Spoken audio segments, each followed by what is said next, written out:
The Sealed Kunai by Kenshi 618 Part 8. Chapter 57. Eyes straight ahead. It took another day after leaving the camp on the Konoha side of the Tenchi Bridge for Naruto to reach the other side well within the country. He planned on assisting the northwestern troops with getting through Maki, tagging along to make sure he didn't die namelessly somewhere along the line. The company was definitely nice though, and Maki kept up with him throughout the trip despite the murderous pace he was cutting to reach the fortress guarding the Kusa side of the bridge before the stalemate could be any further set.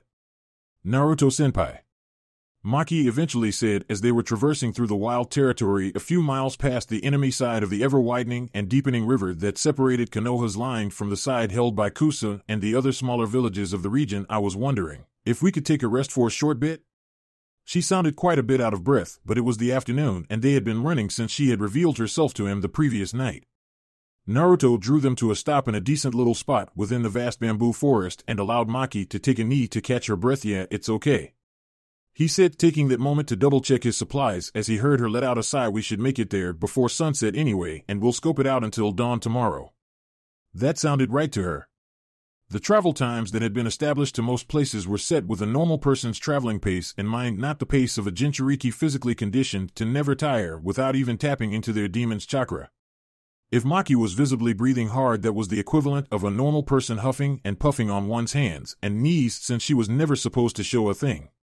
Sitting down next to her, Naruto put a hand on his formulative training partner's back in a soothing manner, letting her know that he was aware of just how rough the entire trip from the three-way border had been on her. Turning her gray eyes towards him, she saw Naruto give her a small smile that she couldn't help but return. Naruto-senpai would be a good leader. He was able to convey thanks towards a subordinate's efforts without even saying a word. It was those eyes of his. Naruto's eyes were the most expressive part of him. When he was ready to get down to business of the gravest of natures, you could see it. It was like you were drowning in that stare, head held full on under the water with no relief. When he was excited or happy, even if he was amused, if it didn't show on his face, which he would still do often, those eyes still lit up. They always did, even back in the dimly lit training facilities that had populated their youth. Ugh, why was she fangirling? She was past that years ago. Then again, that was when he wasn't around. Damn you, Danzo-sama, Maki thought to herself, quelling a blush back. You knew what you were doing this entire time. It had to be inappropriate for her to feel that way about her captain, but it was hard to help. A children's crush she never quite grew out of, and also factoring into Danzo's plans was the fact that Naruto didn't seem to perceive it. Thank goodness for that. She would have died of embarrassment if it had come to that. Rude kunoichi don't crush on anyone even when they're supposed to. At that moment Naruto sneezed as if his body was aware that she was thinking intensely of him, but his mind didn't catch up to the instinct as he instead brought up the mission at hand. All right, Maki-chan. Whenever you feel up to moving again, we're going to go ahead and do this. We'll be attacking by tomorrow at sundown. You mean after sundown, don't you? Maki asked curiously, running a tired hand through her dark hair. Yes, a full day to get down the nighttime guard rotational patterns. That sounds right. Naruto looked befuddled at her question. At first, no. We're not attacking at night. We're doing this at sundown, if even that late. That sounded insane. Maki had never done any wet work during the light hours. It was too risky for a root operative to do so, since discretion was the most important thing. Konoha couldn't be linked to the things that they were busy doing. But then again, there was no reason for that kind of operating method here. War was already upon them, and of course Konoha would be the ones held responsible, even if they had never been seen by a soul destroying the fortress on the CNF, Continental Ninja Federation, side of the line. No other power in the Grand Shinobi Alliance would be able to do so, as Kiri had yet to make a landing to the mainland. Kumo was stuck up in the northeast trying to move down through the countries with multiple lesser villages littering the lands, without incurring massive losses, and Suna was in no condition to wage any sort of offensive at all. Why attack in the light? Maki asked him aloud, wondering what his reasoning was. Naruto wasn't the heroic suicidal type, and even if he was, there was no personal reason to go out into the open and take on a stronghold. Wouldn't attacking at night give us more maneuverability? No matter what, they're probably going to know we're coming anyway. Naruto said, checking the sharpness of his clan heirloom sword and frowning at it. He was going to cut through damn space and time somehow.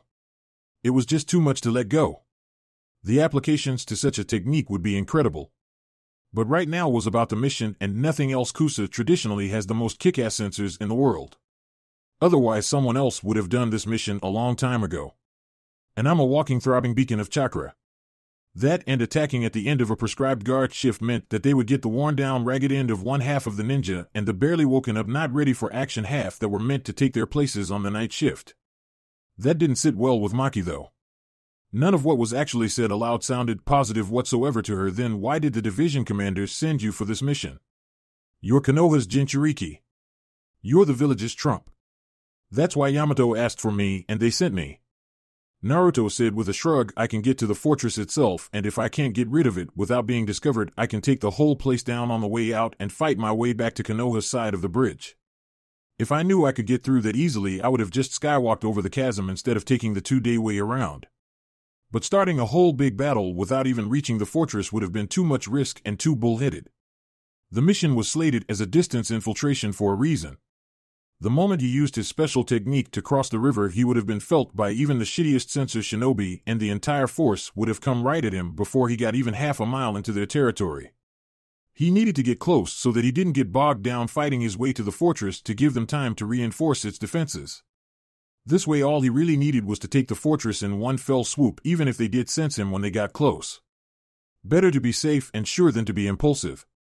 It wasn't overthinking it either, it was just standard procedure. If you don't want to come with me, you can go back home. Naruto told Maki, surprising her as he resheathed his sword. When the fortress goes down, they're going to be coming out of the woodwork to get us back for it. It's really going to go south quick. He had done something like that recently when he had been clearing out Orochimaru's bases almost a full year ago. Maki wasn't the clear-cutting type the way he was. You came with me this far, and I didn't ask you to, so I can't have you finish the rest of my mission for me too. Maki stood up and drew her tanto from her back before pointing it at Naruto, seemingly offended somewhat by his offer to cut and run. Naruto-senpai, I am not one of your regular friends.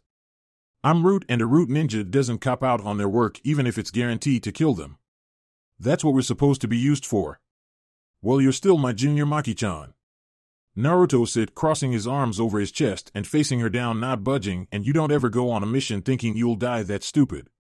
Always believe you can make it back. It gives you another reason to try harder. I am not having any of my close people dying in front of me when I could do something about it. It's not like it'll be any better if you get yourself killed trying to protect me or someone else because you think we can't do it. Maki replied, giving him pause and forcing him to take a moment to think. What do you think I'd feel like if you went and sent me home and did this mission but somehow got killed? It's the same thing. So if you think you can send me home, just remember that you suck at genjutsu and I've got a million of them. The two continued to face off, but with Naruto's will to argue broken by Maki's point that there was no reason others wouldn't feel the way he did after he died that he would if they died. He had no senseless fight left in him. You've got a lot of bite in you. I'm really glad that Danzo-jiji let you keep that because I always did like it. Maki let him see a ghost of a smile as she sheathed her tanto before putting on a plain white Root mask and holding up another one for him mask. No thanks. Naruto said before pointing at the eye that didn't originally belong to him, concealed by the contact lens. Last time I wore one of those things in a fight, I kind of lost something important. He reached up and took the mask off of Maki's face. I don't think you should wear one either. You don't want me to get hurt because of an equipment malfunction too? That wasn't a useful concern though. Maki was a trained medic and could take care of herself if she needed to. How many times would she fight someone with precision explosives that could turn her mask into deadly shrapnel the way he did anyway? Well, there's that. Naruto said with a shrug before choosing to hook the mask onto his belt just in case, since she brought one for him anyway, but I really just want something pretty to look at before all of this gets ugly. He then had to stop and think about what he had just said. That was so lame. Damn it, living with Jiraiya was messing with his daily banter. And now Maki's face was red. Great. She was going to hit him and the team dynamic was going to be screwed for the next hour or two. Maki's face wasn't red out of anger though, more like embarrassment. But then she realized that there wasn't really anything to be embarrassed about. This was Naruto, the person that the cosmos apparently had slated her to find herself attracted to, and there was no one there but him. She'd be damned if she was going to be all tentative and hesitant about it. That was kid stuff. The intensity she stared at him with kind of unnerved Naruto, since he had never seen her look at him like that before. She usually tried to avoid direct eye contact altogether, and it got him to back up until he hit a bamboo tree where she trapped him. What's the matter, Maki-chan? He asked her, wondering if inheriting one part of the curse from Jiraiya also meant he could talk his way out of trouble. How much time do you think we can allot to taking a bit of a break? Maki's voice was not giving him any tells as to just how upset she was, as was her intent. Her cloudy gray eyes were meant for bluffing, not like his bright blue ones. As long as we get there by nightfall to start checking things out, it doesn't really matter, I guess. A nod came from the rude Kunoichi, who then let out a sigh of seeming relief. That's good. This won't take nearly that long then, Maki said, confusing Naruto before she pressed her smaller body against his and kissed him. Over 10 years of pent-up tension around Naruto melted away just like that for her. Maki tried to get up on her tiptoes just to get at him a little bit better as she threw her arms around his neck, and he more than let her do so, pulling her close to him and returning the kiss. Maki was a very pretty girl, and he knew her very well. It wasn't like this was illicit, though. Couldn't she have picked a more secure time for it? Or somewhere indoors? This was rather new. Lemon Start Maki's heart thumped harshly in her chest as she eventually ended the kiss and pulled back from Naruto, taking his hands from around her to rest one on the zipper of her top that she had him zip down for her. I'm sick of trying to act like I don't wish for this to happen. She tried to explain to him, this is my best chance to get you alone, so if it doesn't bother you. She trailed off, letting the top and her sheathed tanto fall to the ground to leave her in her mesh tank top. How would it have bothered him? Maki could have tried to jump him, and it probably wouldn't have mattered one way or the other to him. She was still his original Kohai, and she had grown up to be very beautiful. It was evident that she cared about him, and he cared for her too. Did you seriously think that I'd say no? Naruto said as he made several Kagebunshin that scattered off to watch the area for them. Maki-chan, I've got to say that your timing sucks. But it doesn't really matter right now. He kicked his own sandals off into the side and took off his gloves, placing them in his pockets. That was a yes as Maki saw Naruto begin to take off his sleeveless Rudishu top, and she quickly shimmied out of her pants as if she wasn't a hardened assassin of more than a decade. Before she could get too excited, Naruto kissed her again, this time guiding her to the ground, but instead of laying her on her back, Maki pushed him onto his. There wasn't really any turning back for her now, so there was no reason to be all demure. She had started it, and she was going to go all the way with it. It was what she wanted, and it was going to be done her way. Her senpai's eyes were fully on her, just like she always wished.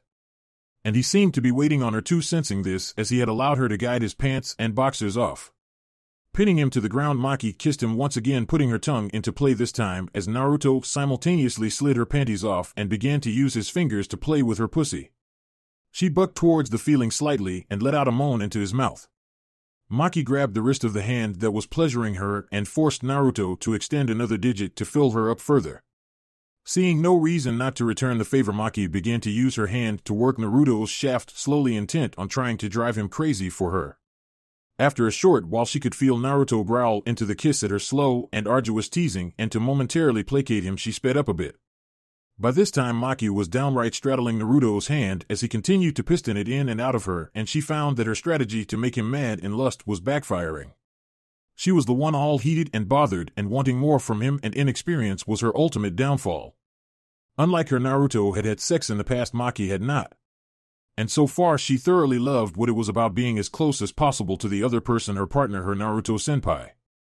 Senpai, this isn't enough, Maki whined as Naruto's fingers continued stimulating her pussy. She didn't ask, she didn't simply flat out state it, she whined to Naruto over it.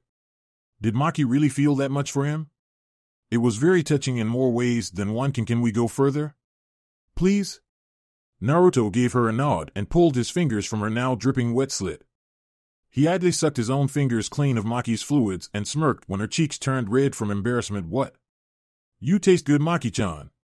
It's all right. Here.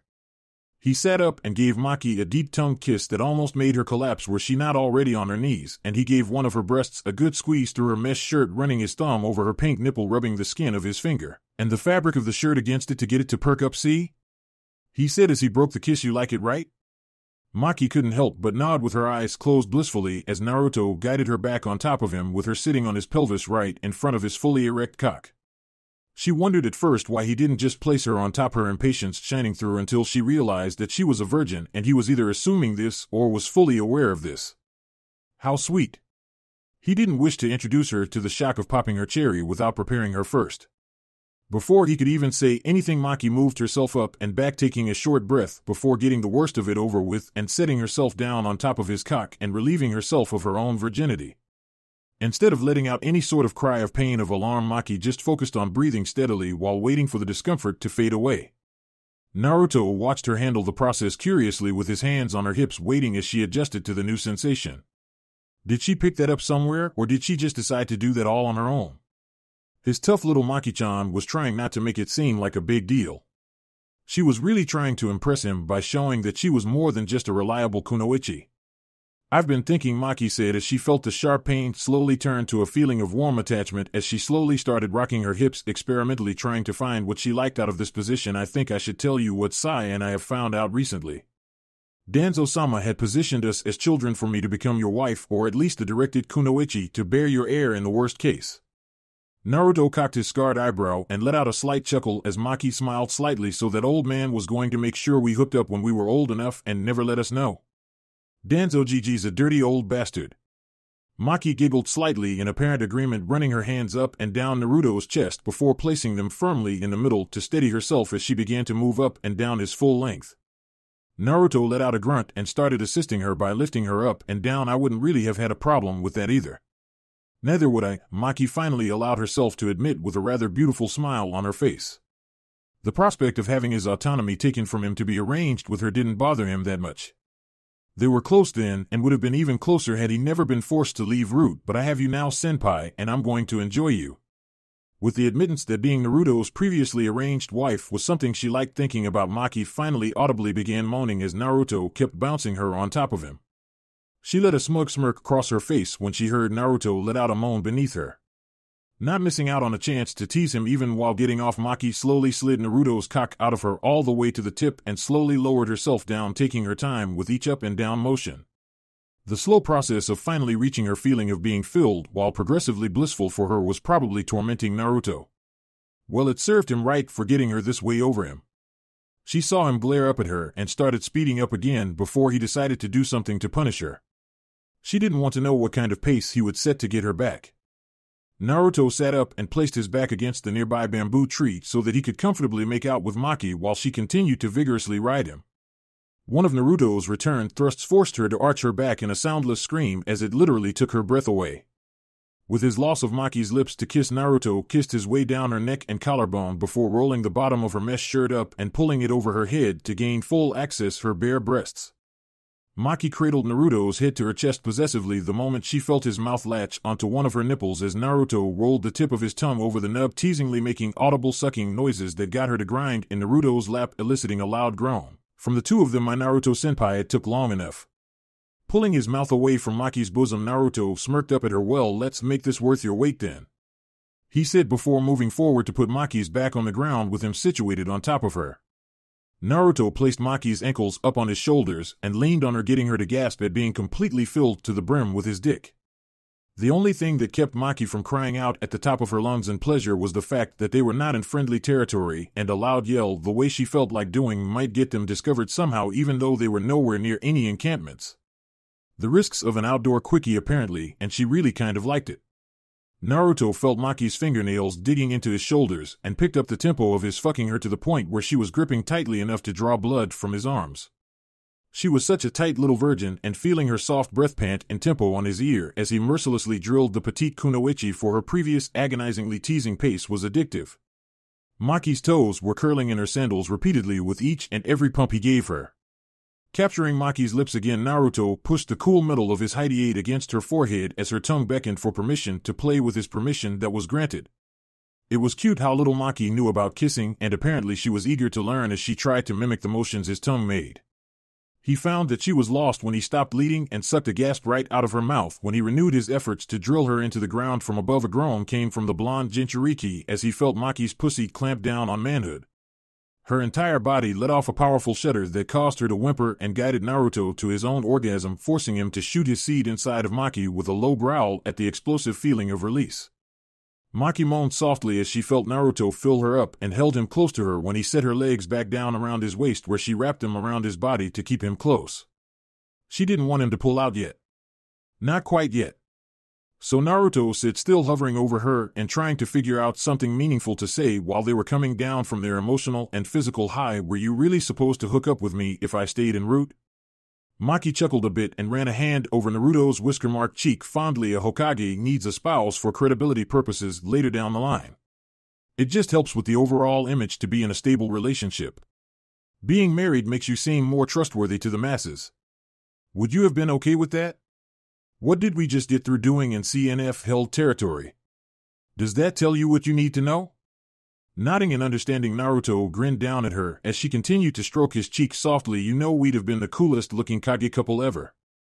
I'm not really sure what my mom looked like, but I think we'd have had her and Dad beat. You think you're more handsome than the Yandame Hokage, Naruto-senpai? Not really handsome, I think I'm more rugged. Now that I've seen him in person, Dad honestly looked kind of girly. Too much of a pretty boy. He should have told him that when he came face to face with his old man's soul imprint inside of his seal, but the deathmatch three-way slaughterfest against the Uchiha brothers kind of held precedence to any kind of witty remark that he happened to miss out on at the time. Damn. The only chance he had of getting that rip-off at Minato now would be using the Shiki Fujin. But he had to learn it first, and then there was the whole thing about getting trapped inside of the Shinigami's stomach. The Kyuubi within Naruto, which had respectfully been silent and kept to itself while Naruto and Maki had their moment, couldn't help but snicker at hearing Naruto call the blasted man that had sealed him into his current container girly. Despite her best effort to hold it back to keep her stoic root kunoichi composure, Maki's melodic laughter eventually slipped out and filled the forest as she had just heard her Naruto-senpai call the most gifted Hokage on record girly looking out loud. Only him and Lemon, Sunagekyo no Sato, far west front. Everyone that could be up and about in Suna happened to be out trying to reconstruct the village, as the vast majority of the shinobi populace were down to assist, all the way up to many of the jounin that were left after Pain's attack. To help with picking up the slack left by Suna's losses during the grand-scale Shinra Tensei, Konoha had left a division in Kaze no Kuni inside of Sunagekyo to take over the village's duties of watching its own perimeter just in case of attack from an opportunistic enemy. The large amount of medically trained ninja from Konoha that had been working around the clock to fix up the injured desert-dwelling citizens were by this point utterly exhausted, but were safe to rest by this time with the knowledge of a job well done. Other than routine check-ins by those more gravely wounded initially than others, there were really no more victims that needed healing. That was good, because from that point the focus could be placed on rebuilding. There was a lot of work to do if Suna wished to bring itself back from the sand dunes it had almost been returned to permanently. All of this hard work and camaraderie, Mato Guy said with a shaking fist and manly tears spilling down his face, it's got my flames of youth burning brightly. Guy shouted at the top of his lungs, actually startling some of the Suna Genin that were bringing large loads of building supplies into the village through the front opening in the dome that surrounded the valley village Lee. We must take it upon ourselves to assist our Sunagekyo allies in their spirited endeavor to rebuild their home. Yes, Guy-sensei. It is the affable thing to do. Lee agreed, also spilling rivers of tears from his eyes. You are so sensitive to the plight of our friends. It doesn't make you less of a man to be emotive, Lee. Guy-sensei. Lee. Guy-sensei. Lee. Guy-sensei. The two met in a hug as a blazing sunset appeared over the horizon of the cliffs of Suna, getting the attention of one of the contracted foremen who were rebuilding the once great village. What the hell's with this sunset? We've got 5 hours until the sun should be going down. We're not losing light today.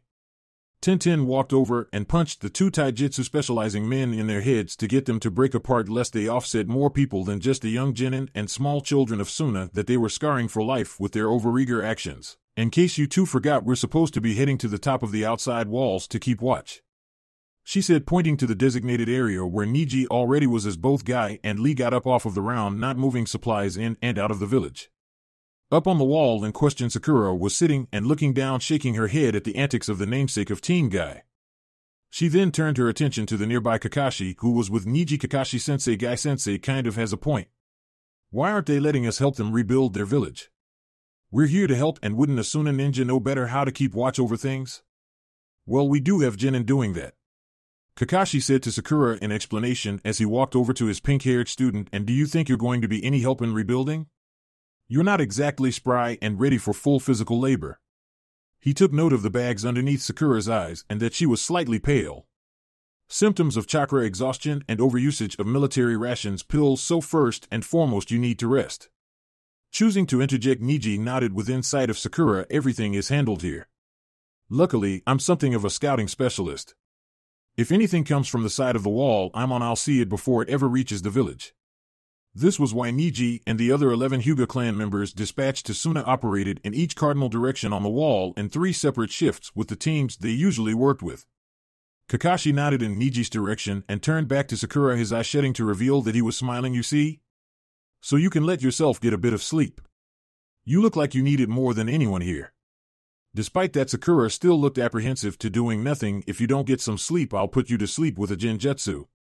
Don't lie to me and tell me you have the energy to fight one off right now. This is a direct order from a jounin. 2 of them. Niji added, his Byakugan eyes scanning the sea of sand before him. All right. Sakura said, standing up to walk herself away from the top of the wall, swaying slightly on her feet and giving more credence to Kakashi's point, I'm going back to the barracks. But the second I wake back up, I'm coming out here again. She finished as she walked away, trying to make it seem as if she had some kind of autonomy over the whole situation.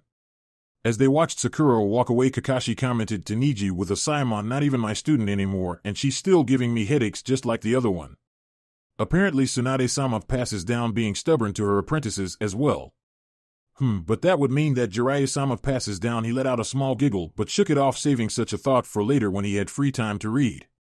Niji's eyes seemed to squint as he picked up something on the horizon. I believe 2 Sunagekyo shinobi are on their way back from a patrol. 2 Suna shinobi? That wasn't right.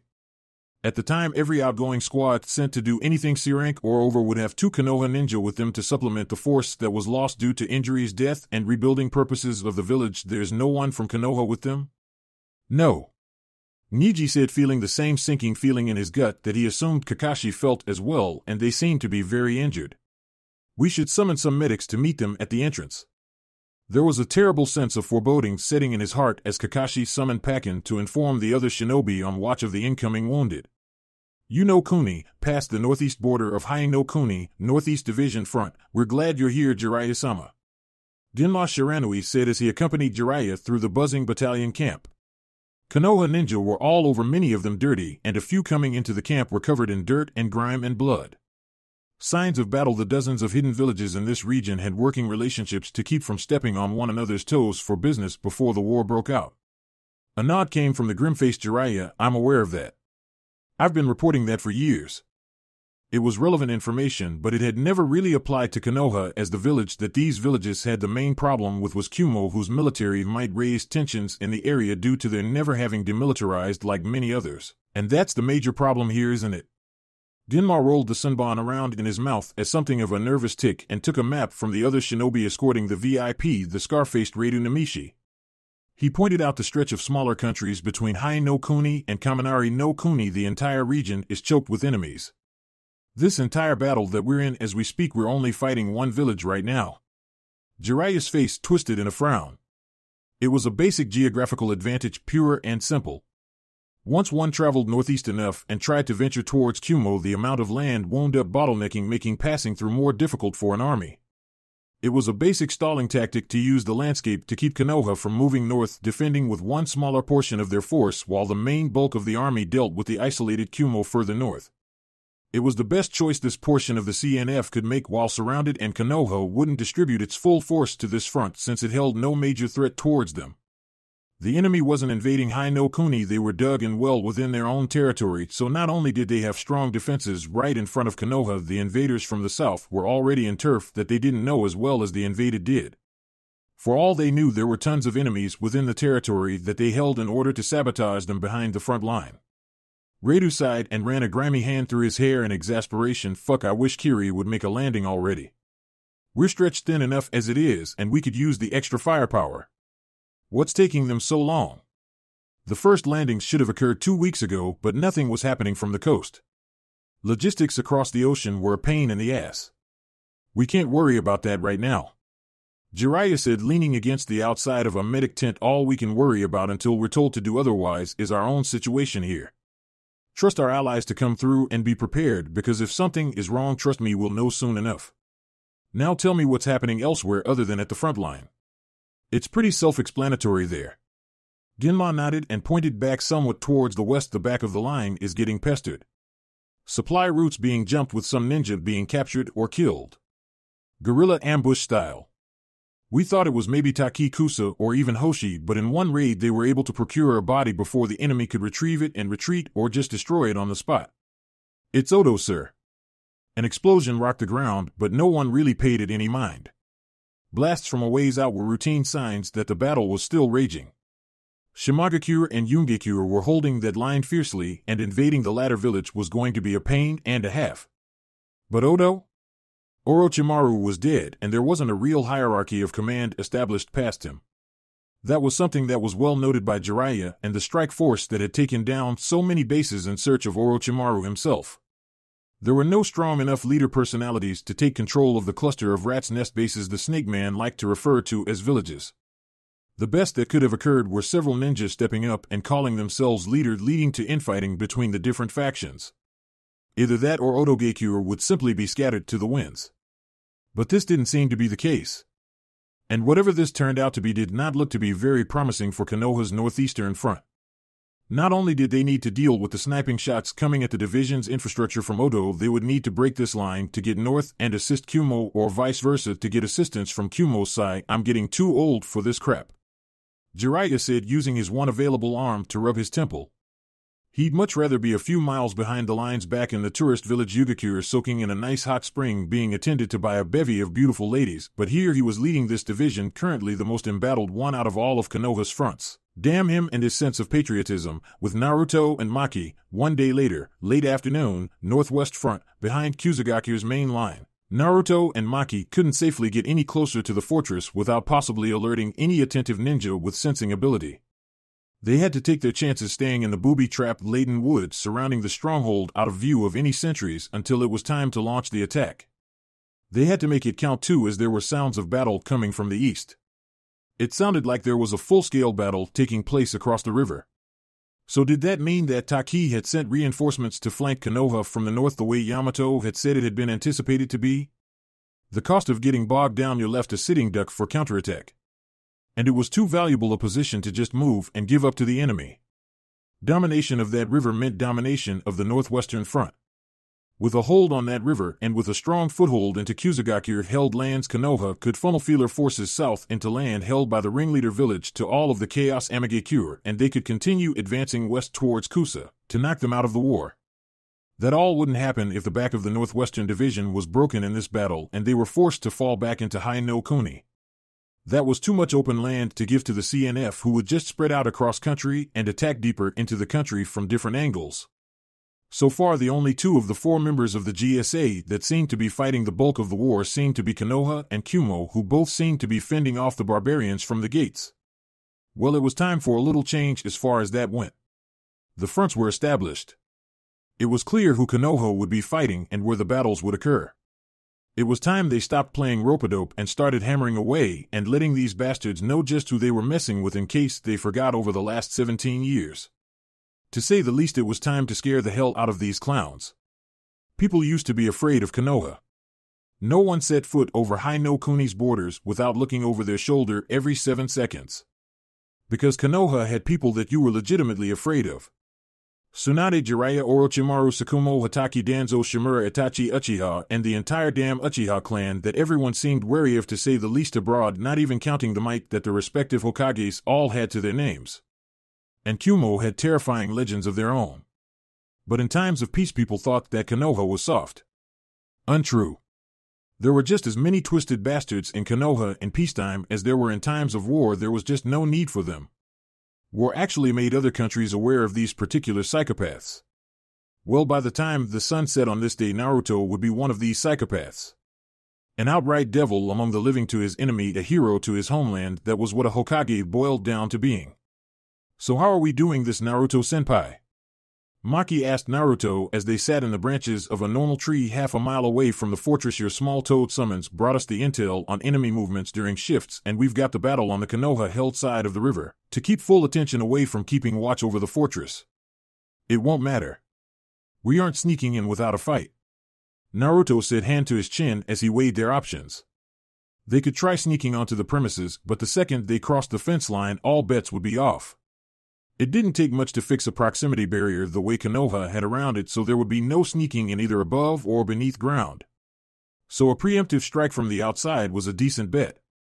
Do something else that was bigger than the Takigakure-centric battle across the river to draw attention away from two simple ninja that you may or may not be seeing trying to use that as an excuse to sneak into your fortress. It had to be something that one simply could not ignore as well, or else it wouldn't work. I've got an idea, Naruto said aloud to Maki. We need a massive distraction. Something that'll make these guys panic. So all I've got to do is choose a move to make because I've got like 5 different things I can do right now to do that. No Raisin Shuriken. Maki told him with a stern finger, maybe Raisin Risaki though. I need your arms intact. I fixed the Raisin Shuriken thing the last time I trained with Aerokyofu. Naruto responded, rolling his eyes. But he wasn't about to launch a Gamebreaker Kenjutsu. He needed something that could and would let them know just how screwed they were. With one of his Rasengan improvements, they'd barely have time to register what happened. No, he needed something more than just a flash of violence. He needed something PTSD-inducing. And just what could cause more mental trauma and night terrors than a toad the size of a Biju terrorizing and attacking you and your comrades full tilt? Naruto stood up from where they were sitting and motioned for Maki to follow him as they got a bit closer. Close enough to get full sight of the fortress. It was a large stone structure surrounded by tents that were probably supply facilities. People were bustling around well within sight of the 2 Konoha ninja while Maki brushed Naruto's elbow to get his attention. What is our plan for getting and going to be? Make them shit their pants after they see this. Naruto said, biting his thumb and rolling through the hand seals for a summoning. You'd better stay close to me and hold on Maki-chan. Naruto advised her, giving her time to grab a hold of him before he slammed his hand onto the ground. Kuchios no Jutsu, summoning Jutsu. From a massive puff of smoke out stepped a massive magenta horned toad in a black kimono with a Susumida in its hand and a large shield on its back. Both Naruto and Maki were on top of his head, though Naruto stood next to a larger than him Gamakichi and Maki was sitting on Gamakichi's back. Naruto-nai, what's up? Gamakichi asked Naruto, glad to see his familiar, before noticing that he was standing on Gamaken's head and there was a human woman on his head, and underneath Gamaken there were tons of shinobi freaking out at the sight of him. What did you just summon us into? A fight? Naruto said, patting the orange toad on the side of the head. Are you and Gamaken ready to get down to business?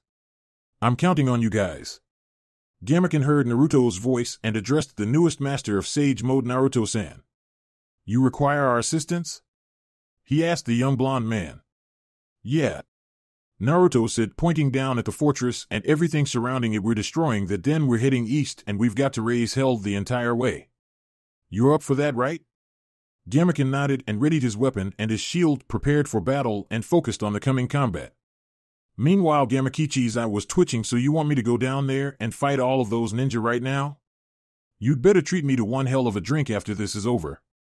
Just pretend that it's like the Forest of Death and the spiders.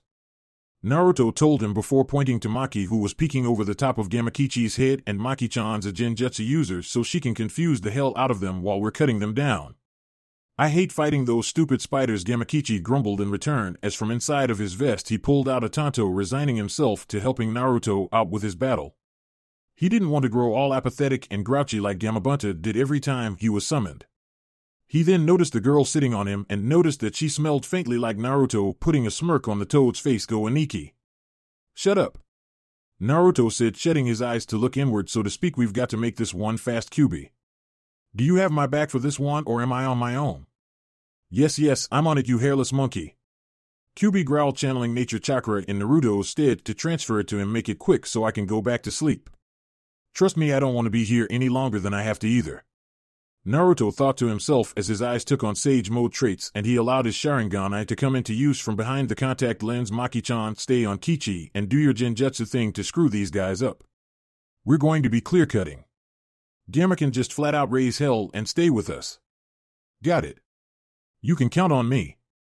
Gamaken said, driving his shield into the ground to smash the enemies below and stir up trouble. Go now, Naruto-san. His body reinforced by Sage Mode, Naruto jumped directly down from the top of Gamaken's head, not even using Haretsu Saigen to slow or stop his fall, but instead forming a massive Rasengan in his right hand. Senpu Otama Rasengan. Sage Art Great Ball Rasengan. Landing right in the middle of fleeing and retreating ninja trying to scramble back to the fortress, Naruto pulverized them and the ground around them with his greatly enhanced Rasengan. The smoke cleared, but before it ever even could, he was already out faster than they could keep up with, cutting them down with the Senenki no Ken. From up on Gamaken's head, Gamakichi and Maki looked down at Naruto, cutting a path of wanton carnage through the hapless Kusa ninja, who were finally reacting to the smaller ninja's presence instead of just Gamaken's, not knowing which was the bigger threat, but still assuming it was Gamaken. So you and Naruto-nai, huh? Gamakichi said teasingly. Maki just placed her white porcelain mask over her face so that the toad didn't see her reaction to him bringing such a topic up. Let's go already. Naruto-senpai could use the help to make sure he doesn't get blindsided. A poor excuse. With his awareness and reflexes in Sage mode combined with the perception of the Sharingan, she really doubted there was anyone here that could catch him off guard without using a Genjutsu, and even then, with the eye active, he could see through it. She had to save face with Naruto's favorite summon, though. Okay. Hold on tight then. Gamakichi warned her as he jumped off of Gamaken's head to follow in Naruto's wake as he continued to bulldoze his way through the Kusa shinobi with practiced ease. Just like fighting the spiders, only people were smarter. Why aren't you using your Kage Bunshin Naruto Nai? Gamakichi asked as he cleaved through 3 Kusa shinobi upon landing safely on the ground with his powerful legs. I can only make 5 when I'm in Sage mode. Naruto said as the fight continued, if I try to overload what Kyuubi can handle, he could lose full control and I'd still turn to stone. 5 isn't enough to make much more of a difference in this case anyway. Oh. Well, do that move of yours that messed that mountaintop up. Shut up. I'm gonna just give me a second. You shut up. Hey girl on my back, tell Naruto Nai to shut up and fight. Both of you shut up and fight, Maki said, still sitting on Gamakichi's back as the toad continued to fight. Focusing on her own contribution to the battle, Maki made 2 hand seals and held the bird seal Sueyu no Eichu, mournful melody of the weeping willow. As Gamakichi and Naruto eventually stood back to back and started fighting off enemy after enemy as Gamaken advanced on the fortress itself, the dozens of Kusa shinobi in the vicinity found themselves bound by what appeared to be weeds appearing from the ground, until large trees started growing up to reveal that they were the leaf branchlets of weeping willow trees. While some were merely caught around the ankles and held in place by both arms, some were held around one single wrist and could merely cut themselves free.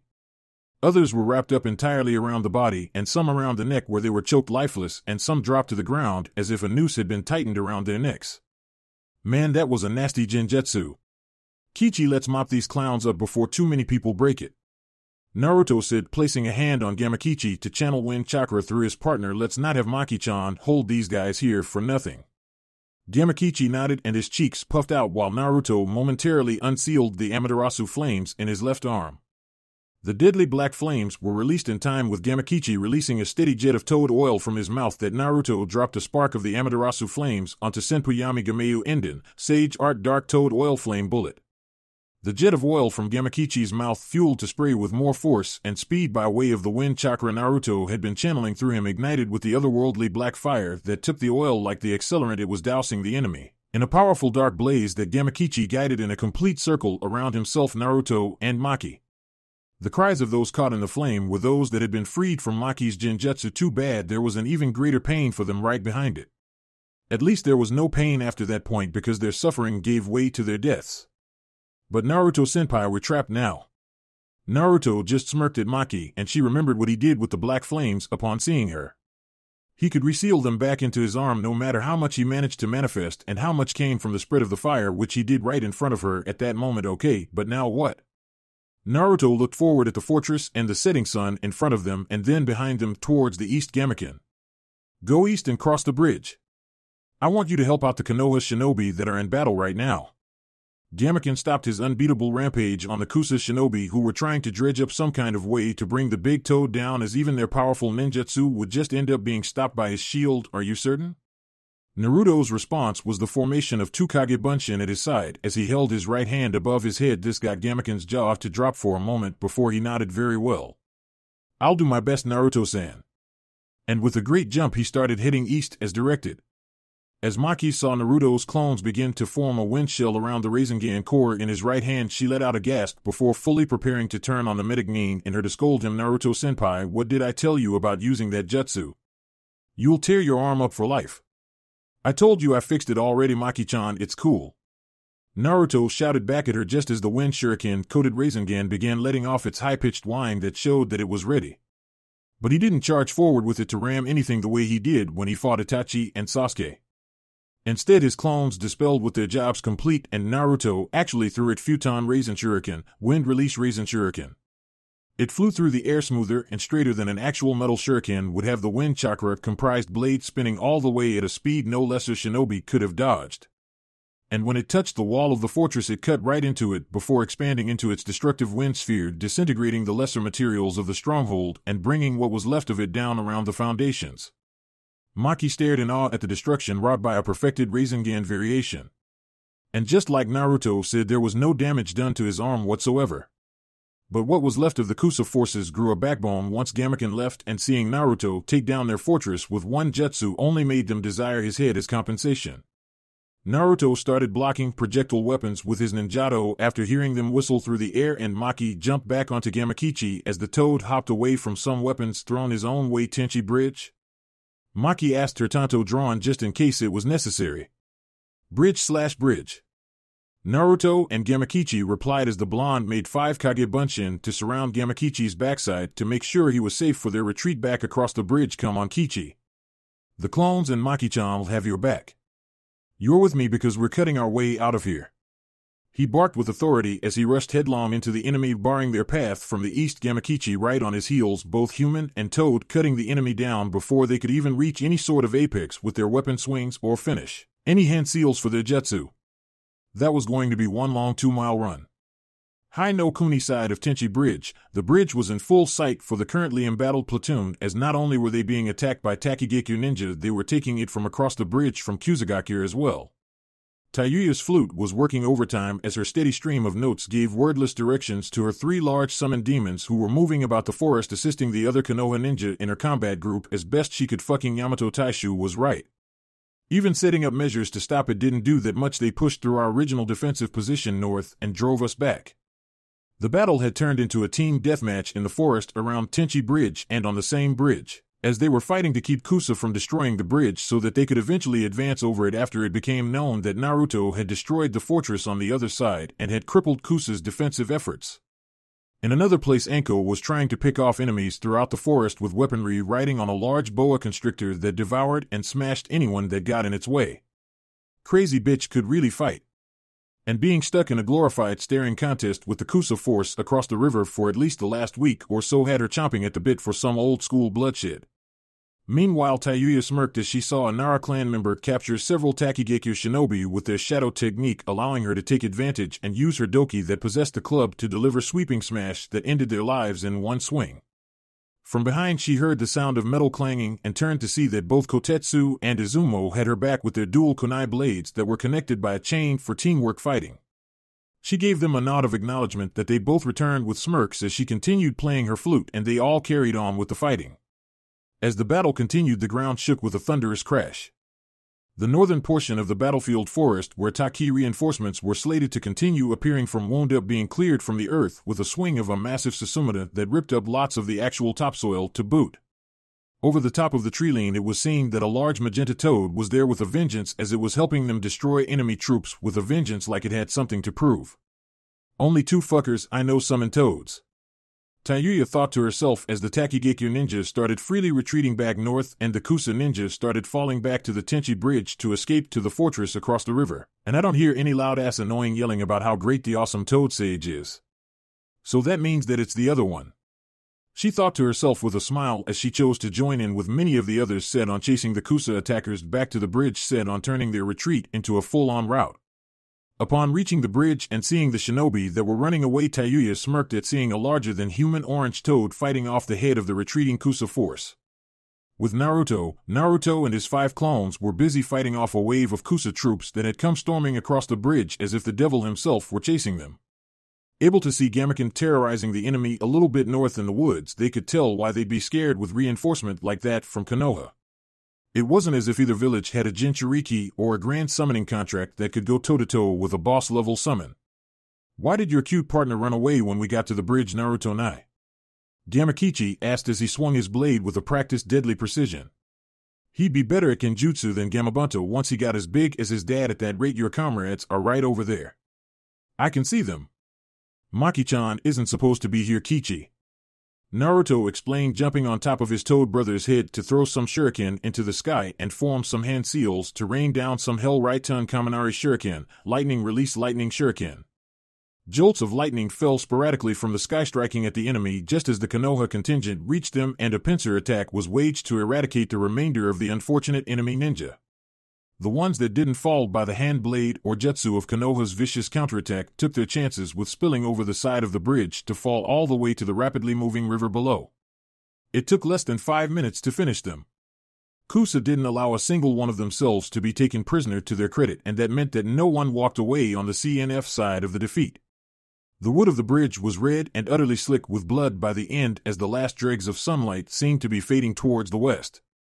The other portion of the battle had ended as Konoha had allowed Takigakure to retreat in exchange for rushing full tilt across the bridge and clearing out the forests of that side to assert a solid foothold on Kusa's landholdings. Gamaken had dispelled in a massive puff of smoke that could be seen for miles. From that point, Gamakichi and Naruto just watched as the division seemingly picked up and moved a significant portion of their operation right across the bridge like clockwork barely an hour after the bulk of the battle ended. Not a moment was wasted, not a single beat was missed. Efficient as all hell.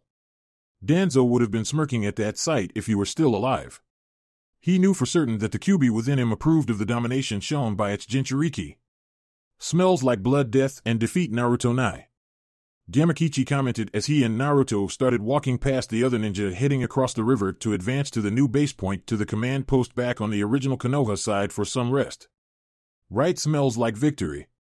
Naruto said sage mode long since faded away due to having no further need for it as he rubbed away a stray bloodstain on his cheek and noted that his clothes were more or less coated in it. He seriously needed a shower and a change of clothes like nobody's business. I've still got an adrenaline rush, but I'm going to crash like a Nara when this fades. He gave the toad a pat on the back as they kept walking. Now let's go get you that drink, buddy. Don't touch me with those hands until you wash him. Gamakichi said, faking disgust as he himself had just as much blood on him that he was going to wash off first thing after taking himself home. Do you know how many people we killed today? It had to be more than 200. If your and Gamaken's kills count as my kills since I summoned you both, I think I killed like 500. Naruto said, remembering the conversation he had with Jiraiya a long time ago about the body counts of the most powerful shinobi of their time. I'm not counting taking down the fortress. I have no idea how many people were in there. Gamakichi let out a low whistle and tried to estimate just what his contribution to the battle had been. I got more than you. My ass, you did. A playing punch to Gamakichi came from Naruto as the two shared a smirk. I saw everything I did in slow motion, remember? Naruto said, pointing at his replacement Sharingan before he allowed the contact lens over it to hide it again before it started significantly draining him. Not that it would occur anytime soon. Gamakichi rolled his eyes as the two continued on across the bridge. At the end of the bridge, leaning against one of the main massive beams that held the absurdly large rope suspension bridge up, was a battle-weary Tayuya who had apparently been waiting on Naruto to come back that way. Seeing her in the growing early darkness of the evening, Naruto gave Gamakichi a pat on his vest-covered back. Hey, go on ahead and get yourself your sake. If they don't already get it for you when you ask, just say that you're with me. I'll catch up in a minute. Not really making Tayuya out at that point from that distance away, with all of the ninja coming their way to cross the bridge and the fact that he'd seen so many humans with flak jackets on that day that they started blending together for the orange toad, he nodded and hopped off ahead of Naruto as he started lagging a bit behind. Eventually coming to a stop in front of Tayuya, the two gave each other a once-over, frowning at what they both saw of the other's haggard-looking appearance and speaking simultaneously. You look like hell/shit. They said at the exact same time, blinking at one another for the comments in stereo. Naruto let out a chuckle and held up one of his black-gloved hands to scratch at his blonde hair that also had blood in it and flex. Wow, I try to be nice and just say hell, and you go right for the throat and say I look like shit. Thanks. I needed that. He finished sarcastically, getting a knock to the shoulder for his trouble. I was being nice. I could have said you look like something worse than shit, believe it or not. Tayuya said with a toothy grin, despite how exhausted she looked otherwise. He honestly had no other choice but to believe her. He had legitimately heard Tayuya angry at someone before instead of just how she normally spoke, and her cursing got far more liberal and creative when she found someone to hone in on, like a pit bull, I guess. So was this fast enough for you? 3 days instead of 4 like you thought.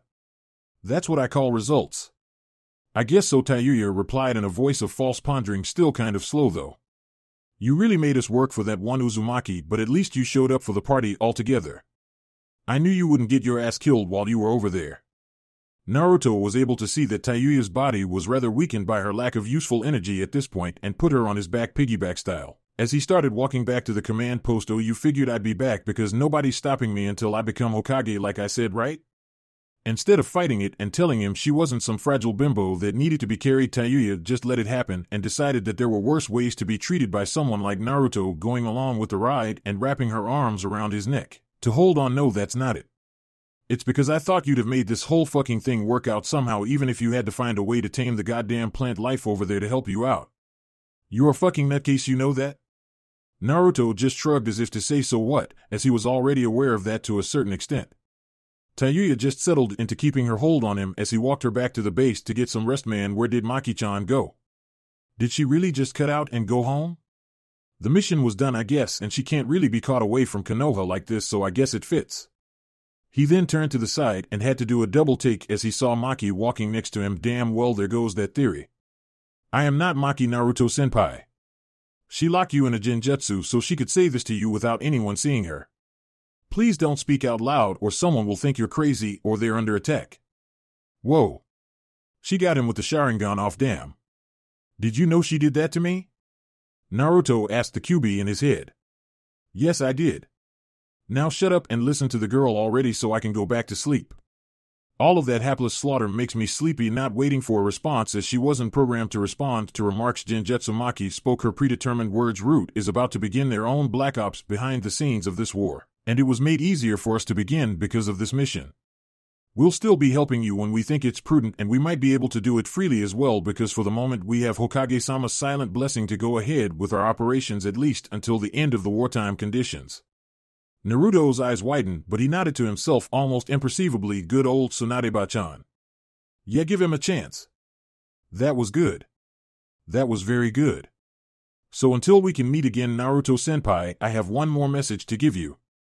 Genjutsu Maki said before turning to glare at Tayuya on his back and smiling sweetly at him himself. Don't get yourself killed being stupid, and don't you forget about us either. The message was her subtle way of saying don't forget about me. No problems there. And just like that, the genjutsu ended with Naruto still walking through the forest as if the illusion had never settled over him. Tayuya didn't notice, and apparently neither did any of the other ninja walking through the woods towards the bridge and also heading back to the command post. He let himself smile a bit with a short chuckle that got Tayuya to stir a bit on his back, wondering what was so funny. Sunagekyo no Sato, temporary command area. Gaara sat at a table inside of a large tent that had been set up for the Kazekage's day-to-day business until the Kazekage mansion could be rebuilt, but that wasn't as important to Gaara as the rest of the village, thus these conditions were fine for the moment. Instead, the news he was hearing from two of his shinobi that had been met at the outskirts of the village were the pressing issue as far as matters of importance went. And you're telling me this for certain? Yes, one of the two turban-wearing Sunachunin said. Their injuries were light, but their news was very, very grave. Ishigekure, Tanigekure, and Amigekure forces are being led through the desert towards our location at this moment. The other Sunachunin looked extremely shaken, not just by what they had learned, but what it had taken to get back those Konoha ninja when we were discovered by the enemy and were pursued. They held them back for us while we ran here to give you this information. Also in attendance to hear of this news, Kankuro and Temari showed a bit of surprise at this news, and you just let them without a fuss? Kankuro said with some discontent. The first of the two Chunin rapidly shook his head. No, we said that they should be the ones to rush to the village since we knew the terrain better than they did and might have been able to fight better even against the numbers. But they said that this was why they should stay behind because we knew the terrain better and would have made it back here faster. I lost count of how many days we ran for. They said that Suna had lost enough for the time being. The more visibly affected of the two said, and it was 3 days. We had run for 3 days before coming back here. They're coming from the northeast. Aim's direction. This is not good. Temari said, shaking her head and adjusting her war fan on her back uncomfortably. Gaara. What are we going to do? Instead of giving his older sister a definite answer, Gaara sat in his desk, his hands clasped underneath his chin with his seafoam green eyes hardened in thought. What else do we do? Gaara asked rhetorically. We stop them. This is when we show the world that even weakened as we are, one does not merely invade Sunagekure. He stood up from his seat, and for the first time in years everyone in the tent felt a measure of fear when looking at the Jinchuriki of the Ichibi no Shikaku send a messenger hawk towards Konoha, but do not prepare as if reinforcements are a definite possibility. For some reason this time, though, the fear they felt when looking at Gaara made them all feel good. Maybe it was because this time it wasn't a crazed demon container that despised life? This time it was because it was the Kazekage talking. And he just so happened to be that same demon container. The More Things Change. Chapter 58, Unconditional Surrender, a New Mission. This had been what Naruto had received barely 1 day following the fall of Tenchi Bridge. For once the Konoha forces were able to sleep easy knowing that as they slept their own side were pouring forces over that bridge and preparing for an all-out offensive on the traitorous Kusagakure to end their ambitions. While they would need to be prepared for brutal deep forest fighting in order to reach the village, it was nothing that Konoha hadn't already anticipated. Meanwhile, Naruto himself would not be taking part. Much like he had been told would be his responsibility during his briefing with a select few shinobi in his shoes, Naruto would be shuttled from front to front, used where he was the most needed, and where his presence wouldn't result in him effectively killing himself in the process of completing his mission. Thus he was called away from the Northwestern Command Post and back to Konoha for the specifics of his next mission. The very peaceful trip back across the countryside of Sealed Kunai belied just how intense things were at each border of the nation. The only truly safe border of the country happened to be further towards the southern coast, as everywhere else the nation happened to be surrounded by enemies on all sides. Even the enemies between Sealed Kunai and Kaze no Kuni could focus their efforts all on Konoha because Suna would certainly not be launching any offensives. However, the northwestern theater of the war seemed to be proceeding nicely. With the fall of the Tenchi Bridge, the advance into the wilder territory of Kusagakure could begin. It would be a grueling campaign, but no matter how hard Kusa fought on their strange and various terrains, they would eventually fall. This Naruto believed with all of his heart. With Yamato there, it was just too much of a benefit to the invading Konoha forces. So he could sincerely focus on whatever his next mission was scheduled to be. After a quick stop at home to replenish his wares and to check in on his lover/servant/former Fuinjutsu teacher, of course. And he hadn't contacted her to his position through their shared communications seal because he wished to surprise her. What he wasn't expecting upon walking into his Hokage Monument mountainside home was a guest. Actually, that wasn't it at all. It wasn't that he wasn't expecting a guest because Hamiko had friends. Of course she did, she was a wonderful young woman. It was that the person that was the guest in his home was greatly unexpected. Yujito? Sitting on one of the couches of the living room the moment he walked down the chamber stairs entering the home was the Jinchuriki of the Nibi no Nikomata Yujito Nai. She was also the representative of Kumo's stake in the alliance with Konoha, and since those two villages were the two primary mainland forces of the Grand Shinobi Alliance, they each had a rep in the other's village. "What are you doing here?" Said young woman was simply calmly sipping a glass of milk and looking at the view of Konoha from Naruto's window. It really was magnificent scenery. How he managed to secure a home like this she would wonder for quite some time. In the meantime, though, she found nothing wrong with addressing him. "What am I doing here? And here I thought you would be happy to actually see me after your time in the field." Naruto rolled his eyes and entered the living room, choosing to take a seat on the couch next to the foreign kunoichi. "Don't even be like that. It's kind of weird that I get home for a bit before my next mission and you're right here. You'd be suspicious too, wouldn't you?" "Guilty." Yujito chimed in, continuing to drink the milk she had been provided free access to as a guest in this home. "But for now, let's just catch up. So what have you been doing since you left Konoha?" Turning towards her with a deadpan look on his face, Naruto's lips quirked only momentarily in amusement before he answered, "I've been dealing with people trying to kill me. It really isn't that different from any other time yet, except for the fact that I've got to fight more than usual, and they usually know I'm coming." "Smartass," Yujito remarked with a twitching eye before deciding to try and get one over on him. "And here I was going to tell you all you needed to know about your next mission. It looks like you're making that long walk to your Hokage's office to get your next assignment." That put Naruto off a bit, but he then simply stood up and got directly into Yujito's face. "For effect, our villages are allies right now and we're pretty close, but why in the world would you know what my next mission would be? If you want me to stop being all snarky, you've got to try better than that, pretty kitty." He then stopped when he felt something sharp directly underneath his chin and looked down to see an extended fingernail from Yujito pressing underneath his jaw. "That's new." "Not really." Yujito chirped, calmly satisfied at the thought that she had won that round. "Now let me finish my drink, then I'm going with you to the tower to get your next mission." She allowed him enough space underneath his chin to nod and then retracted the claw of a nail while Naruto rubbed the underside of his chin, glaring a bit at Yujito. He seriously didn't know she could do that, right? "Well, I'm going to check on Hamiko-chan and see how she's doing. I kind of wanted to surprise her with my coming back." "You can do that at the tower," Yujito said as he started to head towards the hallway that led to the other rooms of the house, stopping him in his tracks. "She's taken up a place in village defense, so she goes for meetings every day now." Naruto mumbled to himself about stupid Tsunade-ba-chan putting Hamiko on village defense when she couldn't fight, but accepted this and decided to see if he could grab a bite to eat of something that wasn't rations while he was home. He might as well enjoy what luxuries he could get while not in the field, since it seemed he was going right back there. Sunagekyo no Sato, standing at the opening of the dome that surrounded the outside of his village entrance, Gaara simply stared off into the sands with his arms folded over his chest. He walked out into the desert and pressed his hand into the ground, shutting his eyes. He had sent his own specialized sand out to monitor the area around Suna in preparation for the coming invasion he was told would be coming. Suna no Kanchi, sand sensing. But he couldn't feel anything. A frown was clearly visible on Gaara's face. He had been told an attack was coming. An entire squad was decimated for stumbling upon the attack force in the very direction he had sent the sand, and apparently they weren't close within meddling distance, yet the attack had to be coming from the direction of Konoha, though because 2 messenger hawks were not able to reach through and relay this to Konoha. This just meant that the enemy was smarter than most shinobi from the 5 major villages would give them credit for. Being smaller villages separately, they all had to tread lightly around the bigger ones to ensure that they did not step out of bounds and find themselves on the bad side of one of the dominant ones.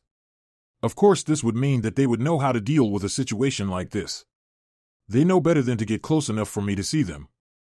Gaara thought to himself. If they were fool enough to camp within sight of the walls of Suna, they were labeling themselves the ignorant fools out for nothing more than the glory of finishing off a wounded hidden village. If Gaara could see them throughout the endless rolling sands of his desert, he could handle them accordingly. A siege would backfire for this reason. They would be the ones being sieged upon by Gaara's sand, and over the years he had prepared enough of it to distribute around his village to shield it entirely and raise hell of the 9th level to any fool that was seeking to do it harm. Because he was the damn Kazekage for a reason. If that weren't enough, he always had the option of showing them why having a Biju was ever so important in the growth of the 5 major villages when he would transform into the Shikaku to run roughshod over them. But that was a last resort. His control over Shikaku had improved, but a full-on possession was always at risk when he did that, and Shikaku wouldn't distinguish friend from foe because it had no friends in Suna. It would probably trample over what was already being rebuilt just for shits and giggles, and he knew this. Kazekage-sama. Gaara, due to his use of his jutsu to sense through the sand, didn't need to turn around to know who it was standing behind him. Kakashi Hatake. I have a dilemma, he said as the masked man in question walked up to his side. Attack or defend? That is my question. If I ventured out on my own, I am quite certain that I could break the back of this invasion in one day. But it would kill me. I am not concerned with this, however. My death would leave the gates of Suna open to the enemy. He turned towards the man and stared into his single visible eye. I do not wish to subject my people to more suffering. And the problem with simply defending? Kakashi said, wanting to hear the young man's take on it. This was the Kazekage, of course, but a part of him always liked seeing just how these younger shinobi saw things. He liked watching them develop and grow. You are Gaara, the man with the absolute defense. I'm certain you've got countermeasures for this scenario. Of course. Gaara said with a nod, but it would turn the invasion into a siege. A siege that would inevitably cost lives. Many lives. It has been proven in the past, even now with all of my improvements upon it, that my absolute defense is not as absolute as many believe. But of course you would know this. It would make an already miserable experience of having the village destroyed even more miserable when the citizens and surviving shinobi were faced with hiding and periodically dying off. The older Konoha ninja merely listened intently. As Gaara was the leader of Suna, he himself was the leader of the Konoha forces that had been sent to help Suna out. There were a few jounin about like Gai or Niji, and quite a few chunin as would come with any foreign assignment. However, there were many genin. Genin with experience, but genin nonetheless. Your village still has a force of around 6,500 shinobi. With the 1,000 that were sent from Konoha to assist, that gives us over 7,500 in all within the walls. 2,500 of which are genin. I know. It was a far cry from the number that it used to be of over 10,000, but it was still most definitely something. Both of them merely stared at each other before turning back to look at the desert as the wind howled. The weather will be on our side for now. This is good, Gaara commented, shutting his eyes and letting the strangely cool air hit his face. Normally it would have been harsh, but it was a cooler front moving their way. A storm is coming. Won't rain make your sand techniques weaker? Gaara's lips quirked in amusement, and he turned to begin walking back inside of the village. There was nothing more he needed see out there with the shift in the weather of Kaze no Kuni's deserts. I never said it was a rainstorm. Kakashi's single visible eye widened, but then he nodded, understanding what Gaara was talking about. Come. With the village the way it is, we should retire to the fortifications until it's over. The desert is quite harsh during windstorms. One does not merely invade Sunagakure. Konohagakure no Sato, Hokage Tower. Naruto walked through the halls with Yujito and Hamiko in tow after retrieving the white-haired Fuinjutsu expert from where she had been advising Konoha's defensive leaders about what Naruto had no idea, but when he was allowed into the chamber, they seemed to have been listening to her very closely. You could have told me you were a defense advisor. Naruto grumbled, only getting a bright smile from the chesty servant girl in return. What are you advising them about anyway? You know how to defend a whole village? No. Hamiko admitted with no shame in doing so, but there are some things that I am good at. I did live through a previous invasion of a very strong hidden village, even if I didn't see most of it. She didn't really have anything to do with no Naruto to take care of at home, so she needed to do something productive. I'm not as helpless as I seem, Naruto-sama. Well, he knew that much. But in a fight against an actual ninja, she would be killed. Hamiko didn't know anything about fighting outside of the application of Fuinjutsu. She wasn't fast, she wasn't strong, she wasn't combat knowledgeable. She was one step away from being a regular person, she wasn't any kind of soldier. But he was just being paranoid. Even if Konoha was somehow overrun, she wouldn't be on the battlefield. And if she was, he would probably kill the person that allowed her to be there himself once he found out. Just let her do it if that's what she wants. Yujito said coolly, walking on one side of Naruto through the halls towards Tsunade's office. You can't honestly expect to go off to fight a war and have her just sit on her hands to wait for you to come back. I wasn't going to tell her to stop. Naruto defended weakly, panning his eyes between the two women on both sides of him. Hamiko's really my servant just because she wouldn't let me turn her down when I brought her to Konoha with me. She can really do whatever she wants. Hamiko nodded in agreement. Master is so good to me. Even after the amount of time they had been living together, Naruto still never got used to that. Yujito simply looked amused though. Watching Naruto in his own home village was way more interesting than watching him walk on eggshells in Kumo the way she had been used to seeing him. Naruto-kun's just a sucker for women. No, he was a sucker for women that mothered him.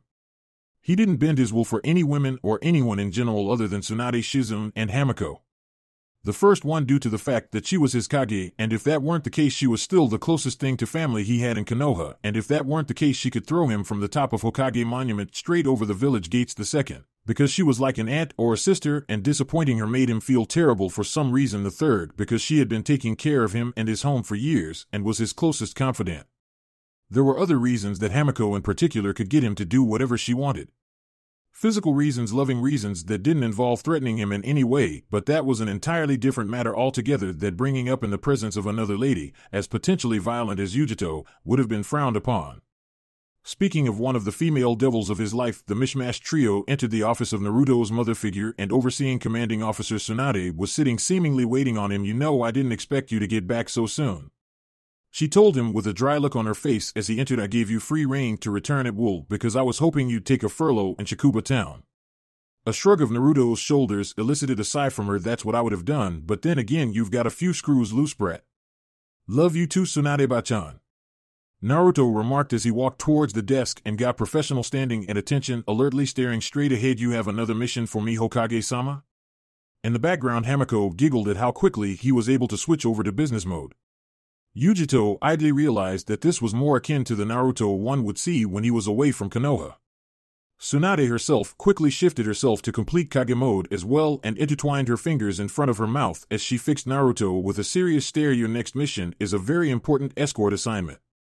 I know it's not what you're expecting as far as a wartime mission, but this one is really important, Naruto. A VIP escort S rank. If you pick me for it, I can't turn it down no matter what it is. You know I wouldn't anyway if you think I'm the man for the job. Naruto replied, crossing his arms over his chest. So who am I taking and where am I taking them? Well, she did say he wouldn't turn it down. I guess that's why she waited for him to come back just so I could send him on this one. Tsunade thought as her eyes bolted towards Yujito. She nodded to the Kumo Jinchuriki as if to give her free rein to take over the briefing. Which she did. You're taking me home, Naruto-kun. Yujito said, sauntering into Naruto's line of sight between him and Tsunade to get her fellow blonde demon container's attention. It's time for me to go back to Kumo. There's nothing more I can do here to forge the bond between our two villages any more than the trial of battle can. I need to get back. I'm Kumo's strongest kunoichi. She wanted you for security. Tsunade added on getting a nod from Yujito to confirm this to Naruto. I figured it was a good enough idea. There aren't that many jounin in the village, and you were to be used for missions of all sorts on many fronts. This one is especially dangerous though, as you will have to go straight through the lines in Kuni held by the enemy. After returning Yujito-san to her people, you'll take Konoha's representative home to Konoha. Naruto frowned as he raised an eyebrow in a bit of concern. That's the worst front, right? The one with no way around except straight through? He had heard that the enemy hadn't even bothered to begin an offensive against Konoha, merely choosing to hold them off with their unflankable positioning as they terrorized Kumo on the other side. Being pincered seemed to be working in this case because the land grew so narrow between the two bodies of water there was no way for Konoha to advance past the choke point. Yes, that's the one. Tsunade said, knowing full well how horrible that place would be. Are you choosing to reconsider accepting the mission? She had been involved in war. She had seen her lover die in a rat's nest of a battlefield like that. A large part of her did not want to send Naruto off into that hell of a place. The same fate could befall him as well, just as it did Nawaki, just as it did Dan. No, she couldn't think like that. It was a clear insult to Naruto, who had worked his body to the breaking point for the village to prove himself as capable of doing such missions. He wasn't Nawaki, nor was he Dan. Thinking like that was bad luck all around. No, I'm not dropping the mission, Naruto said, sharing a smile with Yujito, who mouthed a thank you to him, but I don't know much about that place other than the rumors I heard at the Northwestern Front. And nothing he heard was good. Letter to others from the Northeast Division were never full of any good news. If I'm taking Yugi-chan through there, I'm gonna need a good briefing. Nothing less could have been expected. Going through there blind would get a good shinobi killed. It had already more than enough times to feel comfortable with. Volunteers for that battlefront were only the most hardened ninja Konoha had to offer. Nothing less was accepted to be stationed there, enthusiasm of the recruit or not. An enthusiastic rookie Chunin would be an enthusiastic corpse by the end of the week. You'll get all the information on the lay of the land and the enemy at hand that is available, considering who's the division commander. Tsunade said, handing Naruto his mission scroll. Out of formality, when you get there, tell Jiraiya to keep himself safe. I don't care if he's the leader or not. If he gets killed, I'll bring him back just to wring his neck myself. Naruto's eyes lit up upon hearing that Jiraiya was the man in charge, but his stomach also flipped a bit at thinking of his disabled sensei standing in the middle of a war zone. He then figured that if Jiraiya could hear his thoughts, he'd kick his ass for thinking he was weak just because he was missing an arm. I'll make sure to tell him. Yujito shifted her shoulders and turned around to bow to Tsunade. I think it's time to prepare to leave. Thank you for the hospitality your village showed me for the last few months. I appreciate it. It was no problem. Tsunade returned with an affable smile. Give my regards to Rikage Dano upon your return. Naruto will get you home without a scratch on you. She turned towards the young man in question, who was still standing ramrod straight. Won't you, Naruto? I do not make promises I can't keep. Naruto thought to himself immediately before turning to Yujito and clearing his throat. Yugi-chan, he started, intending to be as straightforward as possible, something that got her full and undivided attention. We are going to get scratches. We are going to get a lot of scratches, and probably a lot worse than scratches. A palm smacked off of Tsunade's forehead of her own volition, way to make the client feel safe before departure. Brat, I just now remembered why I stopped sending you on these. She then waved Naruto off with a dismissive hand gesture.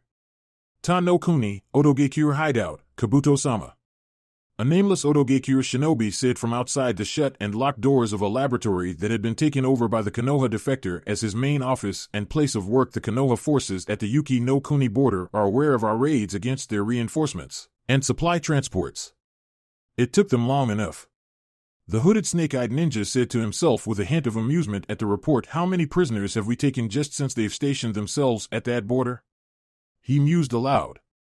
Goodness, it had to be around 100 or so. The Konoha ninja came like clockwork to bolster the front line, and his ambush squads were getting better and better.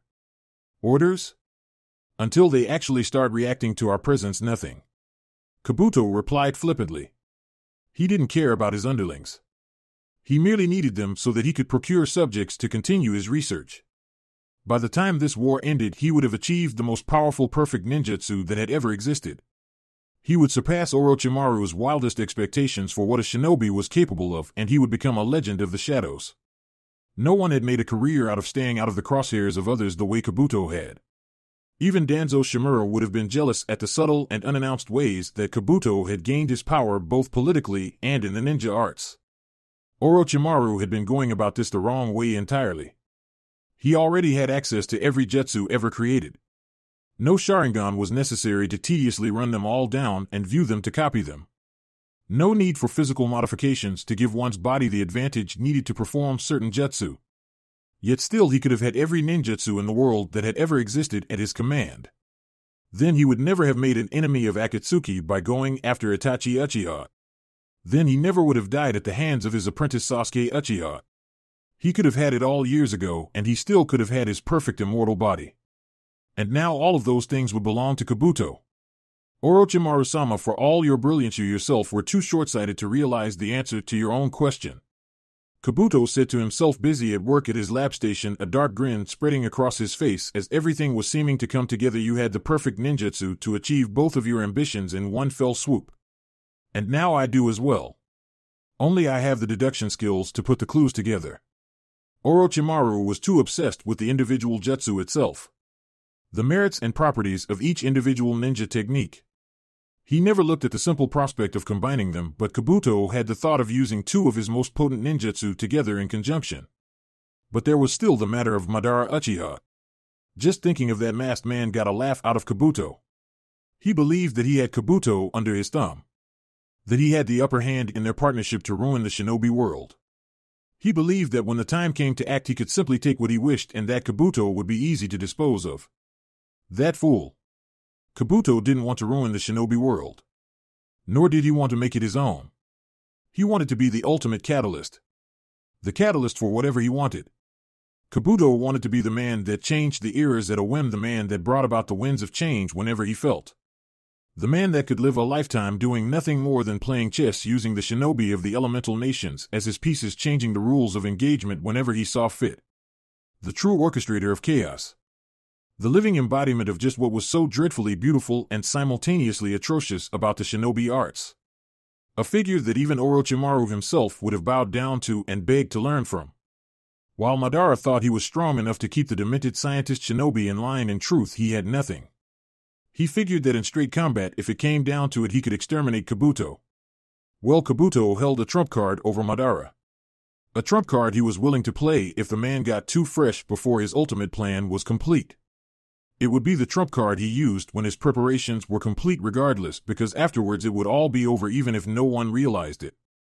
Because after that point, well, the masked antagonist could try to do whatever he wished. It wouldn't matter at that point. Kabuto would have him and the entire ninja world in checkmate. Because he finally had all the answers to every question. Even the ones he never dreamed of asking. This northeastern front of the war between the Grand Shinobi Alliance and the Continental Ninja Federation would be the perfect testing ground for his new power. The proving area for his brilliance. And much like in everything else he had ever done in his career, no one would know it was him until it was too late to do anything about it. Just the way that Kabuto liked it. Because in war, while glory can be found in battle, it could also be found in complete and total victory. No showing of valor necessary, just cunning and the ability to finish your work. With Western CNF forces, outside of Sunagekure no Sato, beneath the ground in Sunagekure lay many underground chambers meant to house the citizenry for safety in case of invasion, something that seemed to be inevitably forthcoming. At the moment, it housed the majority of the Genin rank shinobi, as well as only the best volunteers remained above in the few safe houses along the village's outer walls in the raging windstorm above to monitor the scene and keep the village as safe as could be. The intensity of the sandstorm above could tear into flesh and rip right through any flimsy tent set up for temporary housing by the Konoha visitors. This was the reason that Sunagekure homes were comprised of such tough and hardened material, because twice a month random intense windstorms hit the village as something of a natural defense. It was a reason why this area in the desert was originally chosen for the site of the village, because it was extremely difficult to invade. The enemy waiting out in the deserts of Kaze no Kuni were feeling nothing but hell at the moment. At least within the walls of Sunagekure, the dome structure built around the entrance and the fact that the village sat inside of a valley provided very good protection from the harsh weather. There was no such reprieve in the middle of the desert around Suna. However, this also forced their hand. Sitting out the sandstorm would only result in casualties and losses of valuable supplies. Suna already knew that they were coming, thus sitting on their hands and waiting would only hinder the invaders at this point. The three villages that comprised the strike force were Ishigekure, Tanagekure, and Amagekure were not particularly short on manpower, even with the minor villages and the population problem of their shinobi forces compared to the larger ones. that were their enemy on this day. Mostly because AIM had the population of one of the 5 major villages. Their overall force numbered out to be just under 8,000, with 2,000 of them being supplied by Tanegekure and Ishigekure and the rest being provided by AIM, thus they were in lead of the operation. There was a stark contrast between Tanegekure and Ishigekure as compared to AIM. The latter had no nerves. As if this was what they had been waiting their entire lives for, and for many of the Amegekure ninja in attendance it was indeed the case. Decades of finding their families torn apart, caught in the crossfire of pitched battles fought between the major villages that seemed to have no concern for them. Their god wouldn't allow them to lose. Not this battle. With many of them using their sturdy weaponized umbrellas as shields against the harsh winds and sand and their breathers on their faces, they marched forward and led the way to the points they were meant to begin from. Even in the sandstorm that had wounded many of their foreign comrades who did not get ample preparation from their villages, they stood confident. "Comrades," one of the AIM elites shouted before pointing in the direction of Suna. The dome of which could barely be seen through the sand whipping about there is the enemy. The job was left incomplete because the god of this new world wanted us to have the closure of walking into one of the 5 sources of our despair ourselves. To shape the world with our own hands. By the time this storm ends, it'll be as clear as day that everything changes after today. The raucous and confident cheering from the Amegekure contingent actually managed to catch on with the others, and in a matter of minutes the ranks were rocking and ready to go. Were it not for the howling desert winds drowning out their cries, the sound would have reached Sunagekure for certain. But as it stood, no one within Suna's walls bore witness to the battle cries coming from just outside the view of their walls. With the exception, of course, of the single very large, all-seeing eye hanging directly above the village. High in the air, able to look down through the sands that could not obscure its sight, from above it watched them get into position.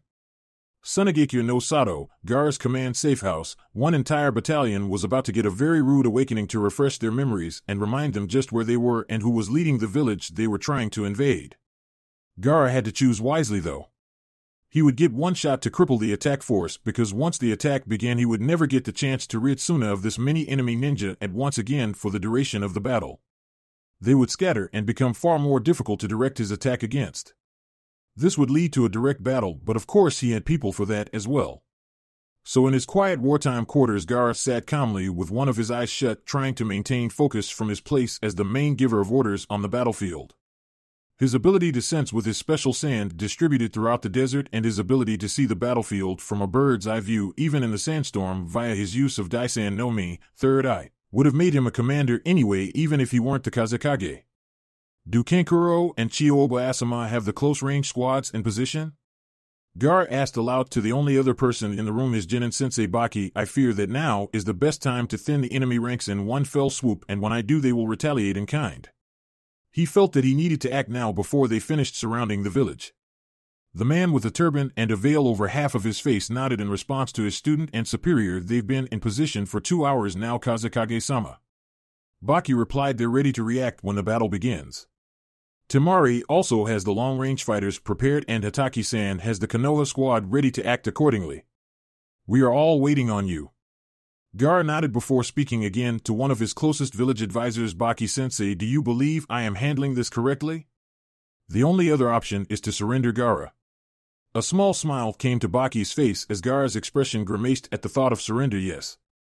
You know exactly what would happen if we surrendered. Even if you turned yourself over to AIM to deter the attack so that Shikaku could be extracted and we stood down, the village would be massacred. It had been clear for Gaara to see that their enemies had a lot of hatred for them. They wanted blood more than they wanted victory. With his optic jutsu above the village, Gaara could firmly see the targets he had chosen to attack first, the ones that had already stopped and were in position, simply waiting for the others to reach their own positions for the attack to begin. No, that wasn't what I meant, Baki-sensei. Gaara said as he began to use his hands to guide his personal sand around the target battalion that he had selected to attack first. I meant, do you think I should ask for the terms of the enemy's surrender now to prevent so many of them from dying today? Wow, where did that come from? Baki blinked in surprise at a statement that could be perceived as pure confidence from the calm Kazekage. I don't believe so. What would your terms have been? They would have received no terms. Gaara said as stoically as ever, complete and total unconditional surrender or suffer total destruction for assaulting our home. While Konoha might have let Suna disengage without pursuit or risk of a rout during their attempted invasion of their village years ago, Suna could not and would not claim to be as merciful. Flattening the village wasn't enough for them, they wanted to come and destroy every other bit of it. That was all well and good. But he'd wished them the best of luck trying to get away in one piece. I don't think that would work too well, Kazekage-sama, Baki said aloud. A shrug came from Gaara before he returned to focusing on creeping his sand into position. Things were almost ready, just a few more moments. How unfortunate for them, because to be quite honest, he was still stinging from what Pain did to his village over a month ago, and as petty as it was, he was about to take it back out on a lot of people. You know how much I despise needless violence, he said before clapping his hands together and beginning a chain of hand seals. Saying that 5 years ago would have been funny. Actually, saying it now was still funny if there was something to laugh at. Remember, if it comes to the point where I am needed on the battlefield itself, Baki, you are in charge. Gaara's hand seals ended with him clapping his hands together one more time to get his sand in position to make its move Ryusa Bakuryu, quicksand waterfall flow. Outside the walls of Sunagekyo no Sato, at first they assumed it was the sandstorm just getting more intense, until the more attentive shinobi in the battalion could feel the ground begin to move their way, and it wasn't the wind doing it. It's the Kazekage. It has to be. He isn't even out here. He can't be. What kind of Kage steps onto the battlefield first? You know what to do. Don't stay stationary. The cries of instructions from the Amigekure ninja that were the de facto leaders of the entire attack force were heeded for the most part, with the exception of a few Tanigekure and Ishigekure shinobi that weren't sure what was happening until they found themselves buried underneath what was a massive tidal wave of sand. Despite being prepared for it better than any others, quite the large amount of Amigekure ninja couldn't escape either. The ones that were able to dodge then bore witness to their trapped comrades being lifted in the air in cocoons of sand by the dozens, by the hundreds. If Gaara's hands were touching the sand that they had been originally trapped in, he could have ended it quicker with less pageantry than what he was about to do. He could have just crushed them beneath the sands of the desert, and that would have been that for the caught enemies. But for visual effect, nothing could really compare to or scare the living daylights out of the enemy any better than having them watch their fellow shinobi be crushed in midair like grapes, their liquefied remains dropping back down to the ground in a literal rain of blood. Talk about a morale killer. And this was the fate of hundreds of captured ninja. Right before a rain of dozens of kunai spiked the ground and killed/wounded almost everything they hit as far as the distracted enemy went. Welcome to Suna, Kenkuro yelled over a distance with a smirk on his face as his puppet Karasu stood right by his side. How are you liking the weather so far? Despite the fact that he stood in front of around 2,000 remaining ninja in this particular area of the battlefield, he didn't seem to be intimidated at all. I mean, it's probably pretty crazy with the sandstorms, the raining blood, and the kunai falling from the sky and everything. But you get used to it. From the dunes of sand came multiple puppets of all kinds of makes and kinds, with all sorts of abilities that began rushing forward over the range between Kenkuro and the enemy. It was as if the puppets were the soldiers, because they came by the hundreds like a mechanical unit. It was a part of the infamous Suna Puppet Brigade. And they weren't alone, as from dunes all over the defending Sunagekyo shinobi that did not know any puppet ninjutsu came out to engage in the battle directly. Metal Flu and ninja of different nationalities leapt into battle against each other all over the sand-blasted desert grounds. Every so often, to assist in the battle from a distance, Gaara, who could still see everything happening, would force his sand to act against any negligent aim Tani or Ishi ninja that didn't find it prudent to adhere to the previous advice given to keep moving at all times. It was as good a start to the battle in this vicinity as one could have hoped for on the Sunagekyo side of things. Hopefully in Temari's section of the battlefield and in Chiyo's things were going similarly. With Naruto and Yujito, High no Kuni countryside, en route to no Kuni/Shimo no Kuni border, at Hamako's behest and to Naruto and Yujito's quickest approval, both Jinchuriki left Konoha armed to the teeth. While neither of them knew much about the situation at the northeastern front, because correspondence from there to the rear line was very sparse in comparison to the northwest, they could only imagine how grave the scenario could be. The story of just how nasty the situation happened to be was the entire reason that Yujito was to go home in the first place. A summons was sent to Konoha via a very special technique to transfer objects over a very long distance, quickly informing Kumo's allies of the situation on their side of the battlefront. Kumo had managed to get into the country of Shimo no Kuni from their side, but from there it was a harsh scene. Instead of being held back at the line by natural land formations assisting the enemy the way Konoha happened to be, Kumo was allowed to enter and move through to a certain extent, since they were unable to be prevented from doing so. The enemy ninja villages of the CNF in that region had another method of dealing with them. Disciplined, well-thought-out ambushes using their own knowledge of the terrain to do so. And invading one of the villages in the alliance was a total no-go. Even though they had borne down in the vicinity of the village of Hashigakure in a side country called Kuma no Kuni, Land of Bears, they couldn't get near the village itself due to its surroundings of a canyon filled with poisonous gas. Hit-and-run tactics to the Kumo ninja station nearby were the norm in that area. Either way, Yujito needed to return, and with haste, as she had only been willing to wait for 5 days after the request for her escort was sent out before setting out on her own. Luckily, Naruto came back 2 days early, and by her standards they were making fantastic time. At the moment, the two very energetic shinobi were moving swiftly through the trees that populated the vast majority of Hai no Kuni's landscape on the move towards the northwest. How are we going to get through in the first place? Yujito asked Naruto as the two of them kept hopping from branch to branch. I want to get back to my comrades, but if we wind up getting killed trying to get me there, it kind of defeats the purpose, doesn't it? Don't worry, Yugi-chan, Naruto said, keeping his eyes on the woods around them. This deep within Hai no Kuni there wouldn't be any ambushes, but one could never be too paranoid during wartime conditions. We just have to get to the camp and get briefed, then we can figure it out from there. There has to be something we can do to get past. There always is. No matter how inherently suicidal it would be. Any half-assed censor could find you or me. Yujito replied. It was true though. Both she and Naruto were walking chakra beacons even when they controlled their chakra to suppress it. It was a big shock to find out that one of Naruto's specializations happened to be infiltration. Jinchuriki did not sneak up on people, they bulldozed through them. Even if we find a weak point, how are we going to sneak through the line? Let me worry about that. A smirk slipped onto Naruto's face, one of the sly variety if Yujito had learned his facial expressions by now. Those eyes of his could tell you exactly what he was feeling even if his face didn't, and his eyes were confident. Trust me, it'll be okay. It's not like I'm scared, Naruto-kun. Yujito stated with a deadpan look on her face. My training might have been totally despicable, but it got me ready to handle anything I was needed to do. You don't need to protect me. Well, that's why I'm here. Naruto replied, turning his head towards her with a cheeky grin. It's my mission to keep you safe and get you home, Miss Yujito. Not just because I was told to, but because you're precious to me. Hearing him admit that got her dark eyes to widen substantially, and I remember a certain pretty kitty telling me around a year ago that if you protect something you just don't let it die. So I'll protect you even if you don't want it. Huh? Well, who would have thought that a Konoha ninja would have gotten her heart to jump like that? The bastard. He knew exactly what he was doing. Someone like him saying such sappy things like that. It was like some kind of talent or something. It was a strange way to rouse affection indeed, but damned if it didn't work on her. Naruto himself had no idea that he had picked up Danzo's silver tongue, and he also had no idea that it was good for more than simply coercing political action. He had yet to realize that girls liked the verbal influence as well.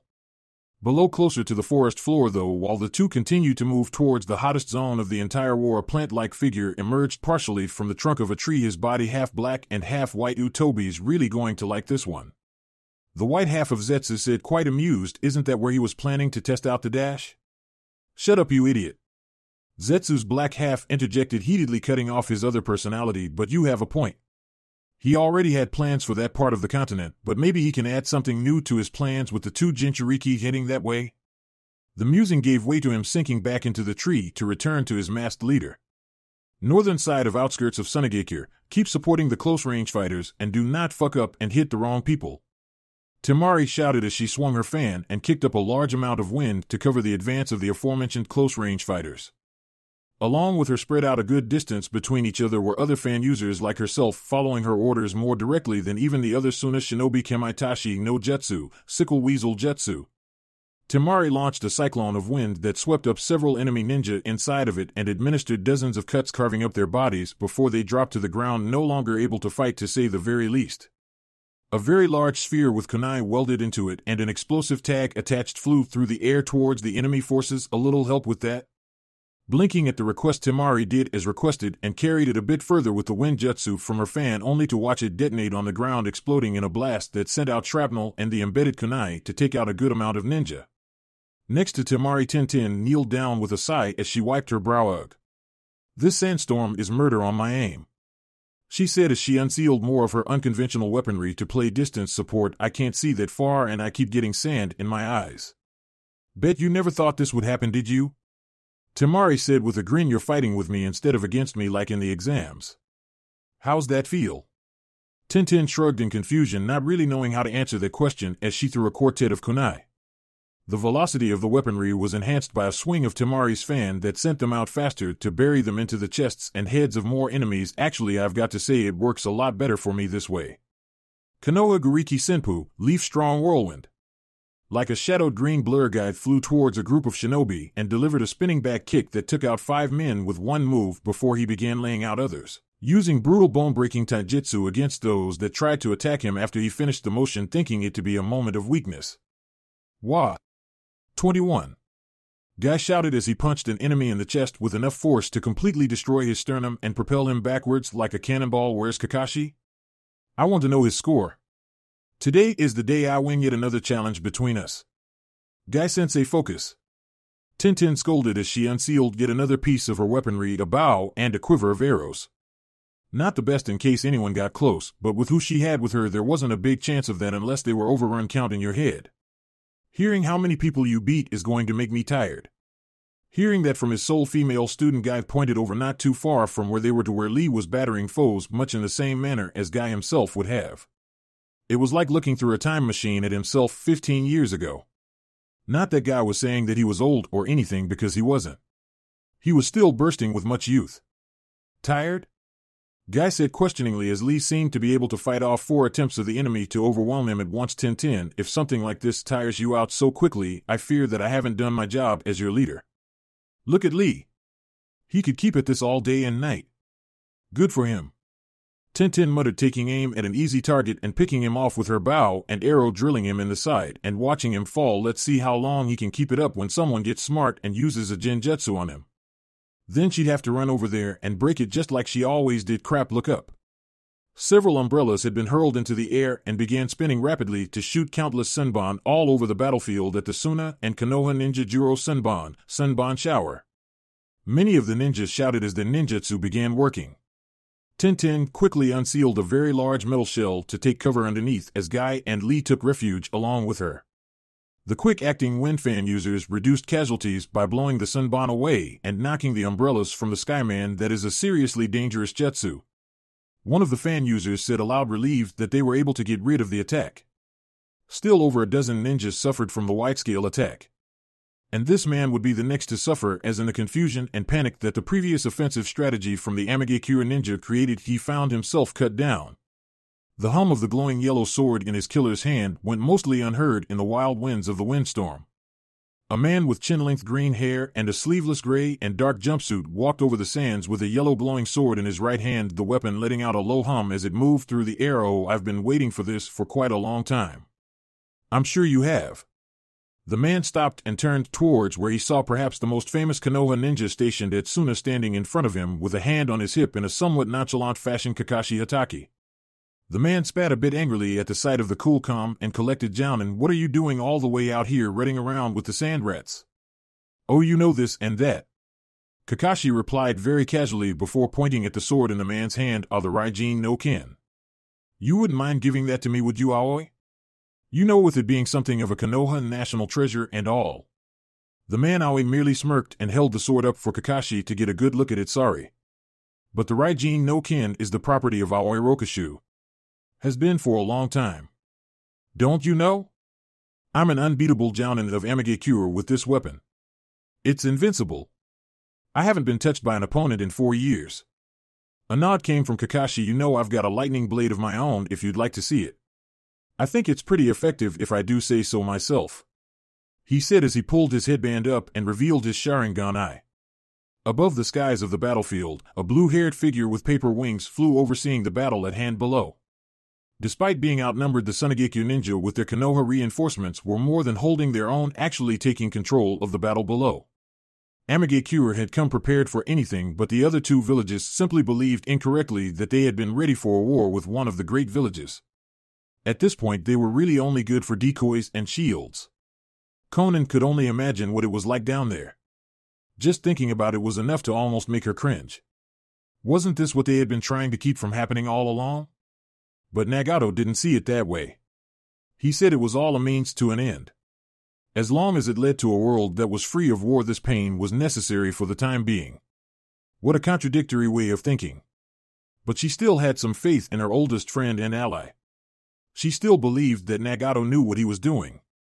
The Kyuubi Jinchuriki that she had fought in Amagekure all those months ago had only been trying to speak philosophically in order to save his own behind from being sacrificed for the greater good. People would say anything to save their own skins. As she continued to look down on the battle below, she refrained from entering the battle. Not yet. Save that morale boost for when the true paradigm shift was near.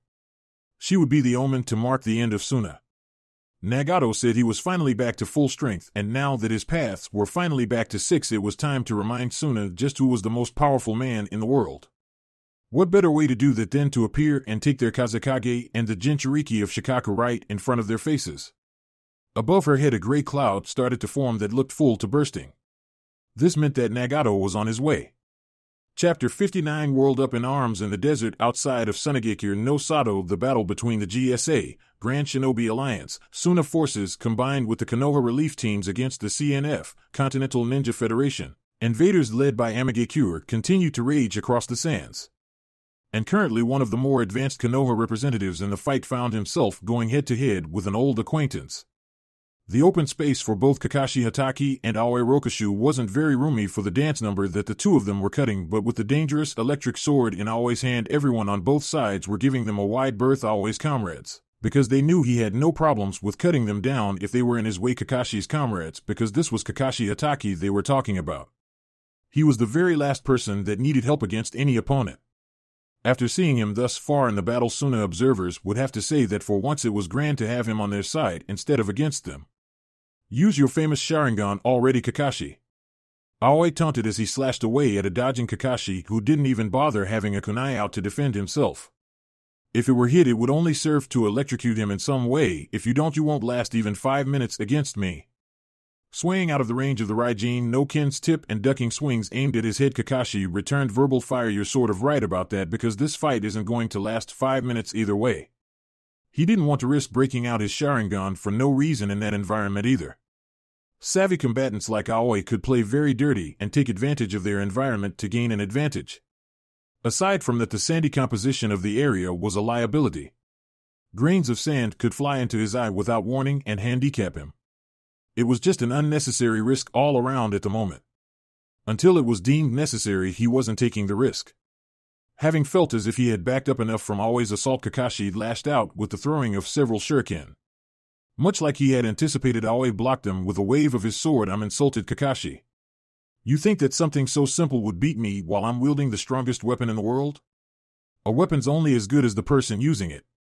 Kakashi commented before he saw Aoi stab the sword into the sand and unleash a shockwave of electricity along the ground. Get away from him now. He yelled for the benefit of everyone around, not just his own Suna allies, if he had to be honest. It mattered not for more than a few on both sides, as Aoi's reckless attack took down more than a few from both sides, something Kakashi found despicable. The silver-haired ninja narrowed his visible eye at Aoi before pulling up his Heidi 8 to reveal his Sharingan eye. If he wanted to be a nuisance that wouldn't just use precise attacks and would thoughtlessly use wide-range ninjutsu at the cost of even his own shinobi, it was high time Kakashi just put him down before he injured more people that weren't even fighting him. A quick motion of 3 hand seals built powerful white lightning chakra in Kakashi's right hand as Aoi was still pumping electrical chakra into the ground, grinning at the mayhem he was causing. He looked up and dropped his grin in exchange for a determined look once he saw Kakashi forming his signature jutsu and beckoned him forward, confidently brandishing the Raijin no Ken once more. Without warning, Kakashi dashed forward, and likewise Aoi timed him and swung his weapon.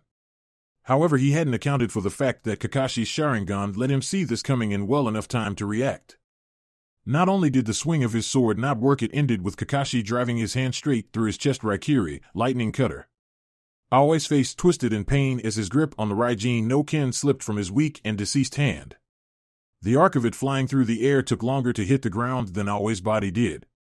By the time the hilt of the sword stuck upright in the sand, his blood was already staining it not too far away. The battle continued to rage around it until a feminine hand reached down to pick it up in between, drifting towards another fracas. Tintin lifted up the hilt and looked at it curiously before unknowingly activating the yellow glowing blade from it. Her eyes lit up and she quickly put it to work, using it to block 2 CNF attackers that tried to attack her with kunai.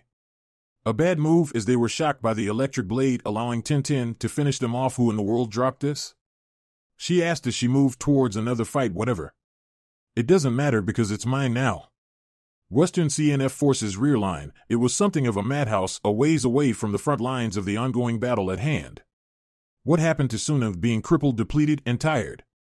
At first things seemed like it would only be a matter of time until the lessened number of defenders would have given up hope after the destruction of their village and the mounting invasion, but not only had the Sunagekure will to fight not faded in the slightest, they were standing strong.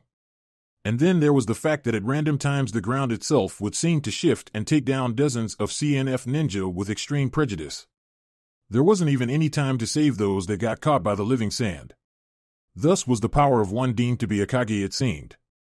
Sabaku no Gara's epithet wasn't just hyperbole. In the desert it seemed that there was none greater even without him being on the battlefield at all. The mid-tents are running out of room. What? We brought so many tents though. Are you seriously telling me we can't find in space for our wounded at all? The sandstorm destroyed most of the others that we could have used. Even the ones meant for troop barracks got torn to shreds. An invasion of Suna was a logistical nightmare even before the fighting came into play. The desert was vast. Too vast for supplies to be easily funneled out from the partaking villages. It wasn't that they had wasted their supplies like food and medicine, it was that things like clothing and the shelter of tents, things like that, they wound up being shredded by kaze no Koni's intense seasonal sandstorms. The very cold desert nights and the blazing hot desert days screwed with many a ninja's head, even though they all knew most of what to expect, freak sandstorms notwithstanding. But knowing what to expect from a briefing and knowing what to expect from experience were two totally different things, and most of the villages had never partaken in a war. The ones that had done so had only fought within their own borders before. A battle in Sunagekure-held territory was like nothing anywhere else in the elemental nations. It was a big reason why holding the Chunin exams there was never really popular in the past. Losses were of course mounting no matter which side of the battle one looked at, but while the whole thing was for survival on the Suna side of things, thus there was no choice. The invasion didn't seem to be worth the payoff even if the CNF side won. From that point, how would they manage to turn their attention to Konoha after it was over with such a broken fighting force victorious, though they may or may not be by the end of things? This was the way it was starting to be seen, as the fight had raged for hours by this point. The only ones with morale that hadn't shaken an inch from where it had been at the rallying outset of the conflict were the Amigekure ninja, diligent in how they sent in more and more of their force, leading by example, assured that they would somehow win. Their reason for never losing heart: they had God on their side. Their God. The same reason that the dozens of villages had all united to begin with. A shadow began passing over the heads of the people at the rear line, and some looked up. Upon doing so, those of AIM origin dropped to the ground in a bow, much to the confusion of the others. Many of them stopped their frantic pace altogether just to bow. The unasked question went answered very quickly by the mumblings of AIM ninja, as if their ongoing confidence was finally being returned by this figure flying above them. Angel, she's here. It's finally our time to end this battle. What? Pain-sama is coming. The jaws of many dropped at that declaration, because they all knew exactly who was being referred to. The man himself that was spearheading this whole anti-five great shinobi villages movement. He was actually coming to the battlefield? As the speculation began, the paper angel Conan herself landed amongst them, looking around at the ragged masses of the embattled fighters with an impassive look in her eyes. Do not falter yet. Keep the pressure going forward. Pain will deliver the blow that will break the backs of the opposition. This I can say with certainty. Her form then burst into many sheets of paper that scattered off around the area. With that, the AIM listeners stood up, revitalized that their glorious leader was coming to end everything. With renewed vigor, everyone returned to their tasks, be it moving supplies closer to the front, to moving the wounded and dead, to preparing to reinforce their comrades. Everyone wanted to be a part of their soon-to-be monumental victory. Gates of Sunagekure, no one knew where these things came from. First, a gigantic orange and black centipede with a large piercing through its head came out of absolutely nowhere and was currently terrorizing the Suna and Konoha forces, and then it was soon followed with a massive giant ox with piercings in it as well. How did these get this far through the line? An embattled Suna ninja yelled in concern as he narrowly avoided being smashed beneath the skittering centipede. Not only was it massive, it could crawl extremely quickly, making it doubly dangerous with its sharp legs and large mandibles. I don't know. Another ninja pointed out the charging advance of the huge ox that was barreling towards the protective dome of Suna. How are we going to stop that thing? Lee. I am with you, Gai-sensei. Konoha Tsumuji Senpu, tree leaf coiling whirlwind. A pair of swiftly moving green-clad figures rushed towards the ox, dodging the lowering of its head and the plowing of its horns through the sand before getting underneath it and kicking its front legs out from beneath it, stopping it as it crashed face-first into a dune.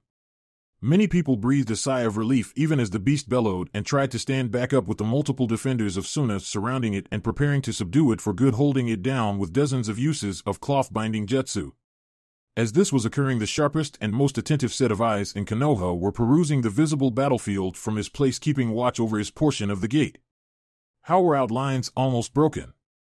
Niji wondered aloud as he took a moment to activate his Byakugan to see if the defense faltered anywhere else due to the multiple strange and very large pierced summon creatures that came out of nowhere.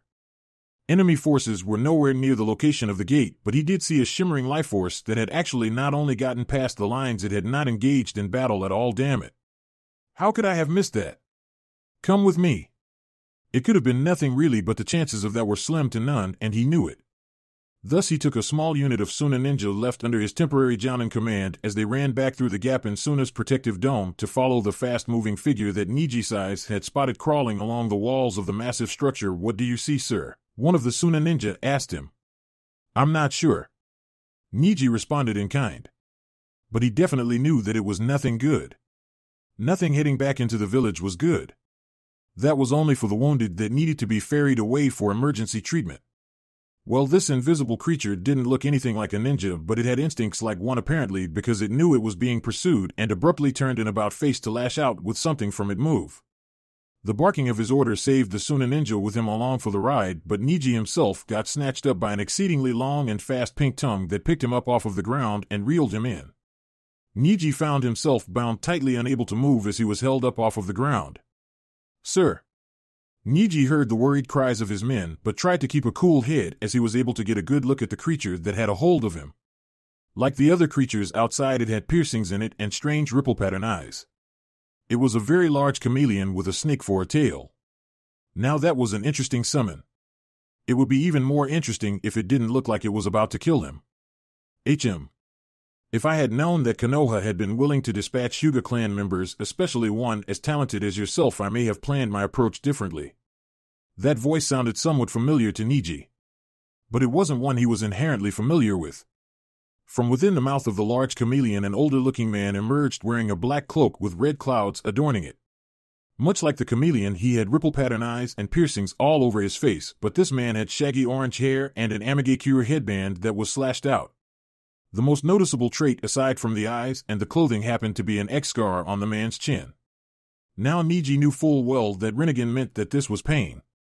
He also knew that this was just one of 6 bodies that Pain possessed, as it went hand in hand with the information that Jiraiya returned home with after the mission and aim that nearly killed him, but he never forgot a face, and Niji had seen this man before. He was actually a very powerful Konoha ninja back before his disappearance, which hadn't been too long ago as a matter of fact. Ironically, he had also disappeared on the way to Sunagekure on a mission of diplomacy. Danzo Shimura? Niji ventured to say as the tongue of the chameleon squeezed him tightly. Pain took your body and used it for one of his paths, he mused rhetorically. It wasn't like Danzo could actually answer the question for himself. He was a reanimated corpse. At least they knew what happened to the man's body now. You know of my abilities. Pain said through the reanimated Danzo's body. Well, you know of a few of them anyway. Jiraiya-sensei managed to make a bit of a victory even in his defeat. I'm really regretting not being able to finish him off. That creature is how you got in the first time, isn't it? Niji questioned, still trying to struggle how you slipped past sentries and got within the limits of the village to wage your attack. Reports said that it was a different body of Pain that managed to deal the damage to Suna though. Animal Path is a very versatile and powerful aspect of my abilities. Pain said. It was still so creepy to hear the man speak through the body of someone that he actually knew, but I'm through talking with you. As am I, Niji said before channeling chakra to his body, expelling it forcefully in one great burst. Jukenpo Ichigekishin, gentle fist art, one blow body. It was powerful enough to break the tongue's grip on him, allowing Niji to free himself and fall away. Not willing to get into a fight at this moment, apparently at Pain's direction, the chameleon continued to skitter off into the limits of Sunagekure as Niji and his troops continued to pursue until there was no more dome left to run through. They were back at the village itself. What had been rebuilt of it anyway? And even then Pain had to muse that despite anything else these were very determined people to keep going and rebuild after what he had done just over a month and a half ago. But he wasn't here to destroy it directly again anyway, he was here for something more important. Something he needed more firepower for. After jumping off of the chameleon and sending it to deal with the Suna contingent and Niji to keep them from interfering for just a moment longer, a few hand seals later and the former body of Danzo slammed his hand directly on the ground. Kuchios no Jutsu, summoning Jutsu. Niji dodged a few lashes of the chameleon's tongue before getting sight of Pain summoning Jutsu, and a cold shiver rolled down his back as through the smoke he was able to see not just one but 6 figures similarly dressed but different in appearance. All with piercings and all with Rinnegan, all 6 paths of Pain. If Jiraiya couldn't beat them, how could he? Especially on his own. He had to try though. With that, Niji allowed his comrades to deal with the summoned chameleon while he brazenly set himself in his clan taijutsu stance in order to do his best to deal with Pain. All 6 of them can share each other's vision between them, and they all have strange powers that come with the Rinnegan. He thought to himself, trying to dredge up the briefings that had taken place on the most dangerous ninja in the world since the war had begun. The first option given when put in such a situation was to run. Not even to fight. Just to get away. Not to even think about fighting back. Well, that wasn't a choice when public enemy number 1 was right in the middle of the village of their allies. The same village he had already destroyed once. Well, this is interesting. Pain said from his Deva path, you're still choosing to stand against me even though you know who I am. Is this bravery, or is it just more of the misplaced bravado from Konoha? His tone was one of sarcasm laced with disdain for the idea of facing an enemy from the most hated of villages in his point of view. With that the large and imposing smiling Azura path, the body with the strange mechanical attachments, the one that had done the crippling damage to Jiraiya, who was one of the finest ninja ever to hold a kunai in his hands, stepped forward to deal with the taijutsu specialist. The Azura path quickly cast away its black cloak to show 6 arms instead of just two different faces on the sides of its head, one impassive and one angry, and a serrated blade around its waist peeking up over its back as a weapon. This inherent danger was not the first threat to Niji's person, however, as the long-haired human path got itself past the Azura path and launched a direct attack against him that he backed out of the way of, slipping a punch and getting himself back out of range, as the Azura path launched a strain of missiles from an extension of its arm. Hakshukaten, 8 trigrams palms revolving heaven.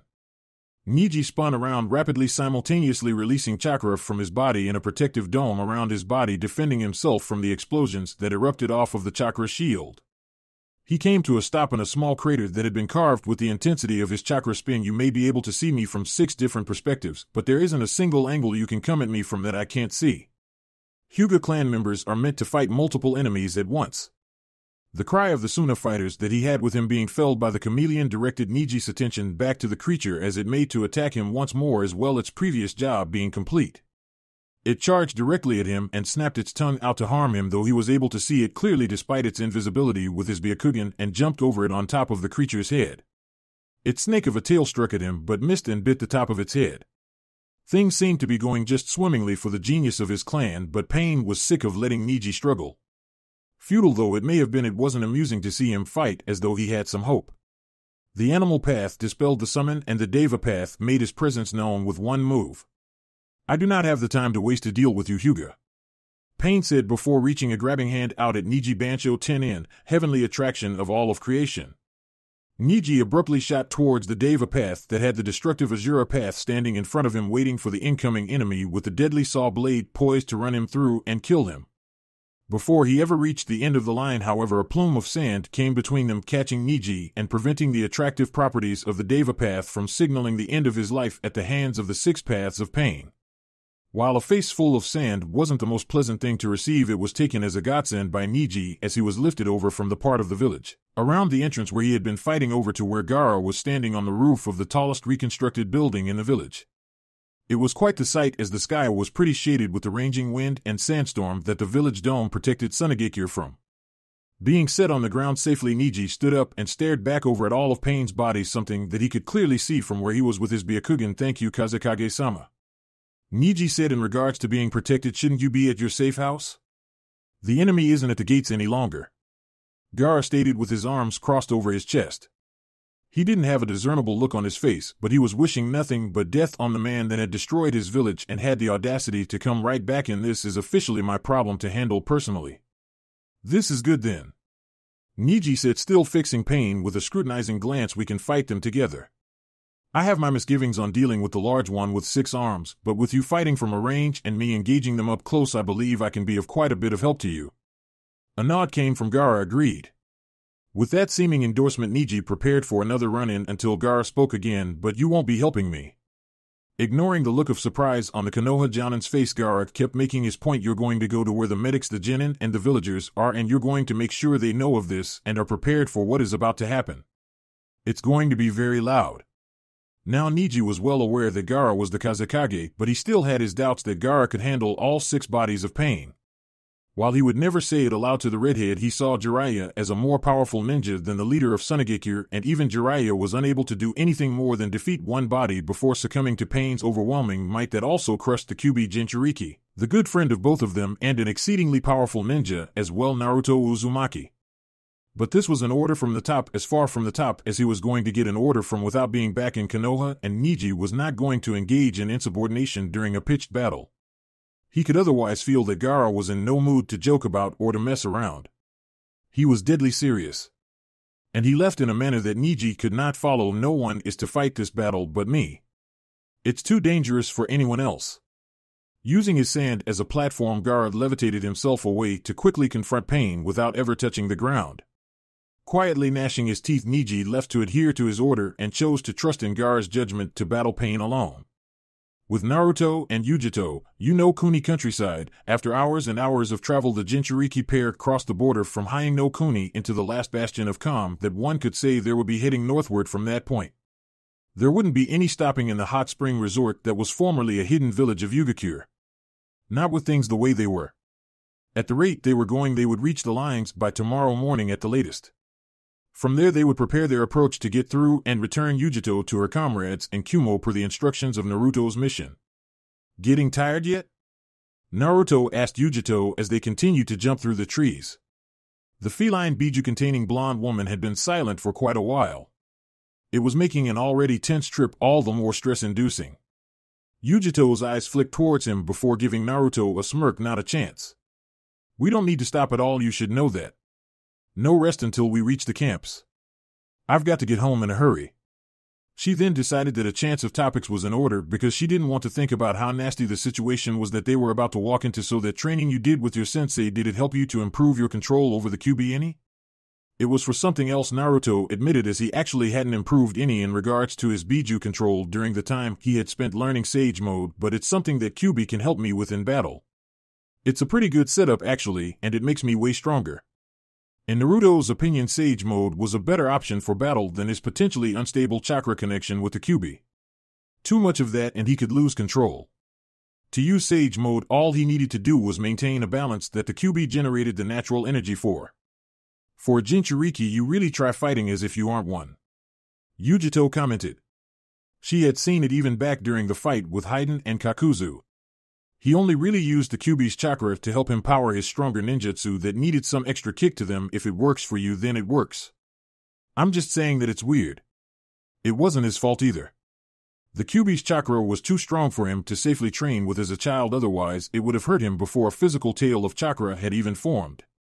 He only got to use it when he was in physical dire straits in combat. So Danzo forced him to work his basics and his conventional ninja arts to death until he got old enough to use the bare minimum of Kyuubi's chakra. From then, he was able to train it, but he didn't have much time to before his ceiling. So yes, he was used to fighting straight up even when using the Kyuubi's chakra, allowing it to merely enhance his fighting style, speed, and strength. It was just how he was. But it wasn't that simple. Using more than his share of it would make him more barbarous in battle and would cloud his judgment, especially when he used his transformation. Amigakure could attest to that. So there had always been a give and take, for he would need to sacrifice finesse for force and vice versa. No longer with Sage Mode though. It was his new chosen method of enhancing himself in battle and would be for the foreseeable future. His perfected Sage Mode was devastating. Even Jiraiya said it was better than his own. That was some serious praise. Why do I have to fight like every other Jinchuriki? Naruto asked Yujito. I like to think that the reason I haven't been caught yet is because I don't fight like other Jinchuriki. The only ones left are Yumigara and Karabi. And we're all weird except for you mostly. Between the insomnia, former homicidal tendencies, and sand control, and Gaara the rapping and everyday speech, and the 8 swords from Karabi, and all of the things wrong with Naruto, not even counting the Sharingan, not that any more than a select few knew about that, yeah, they were all weird. Yujito was normal in comparison. For some reason that didn't feel like much of a compliment. Who would have thought it? Not being called weird could have been taken as a compliment. But Yujito ignored it with a frown. The only thing showing the comment had irked her a little bit.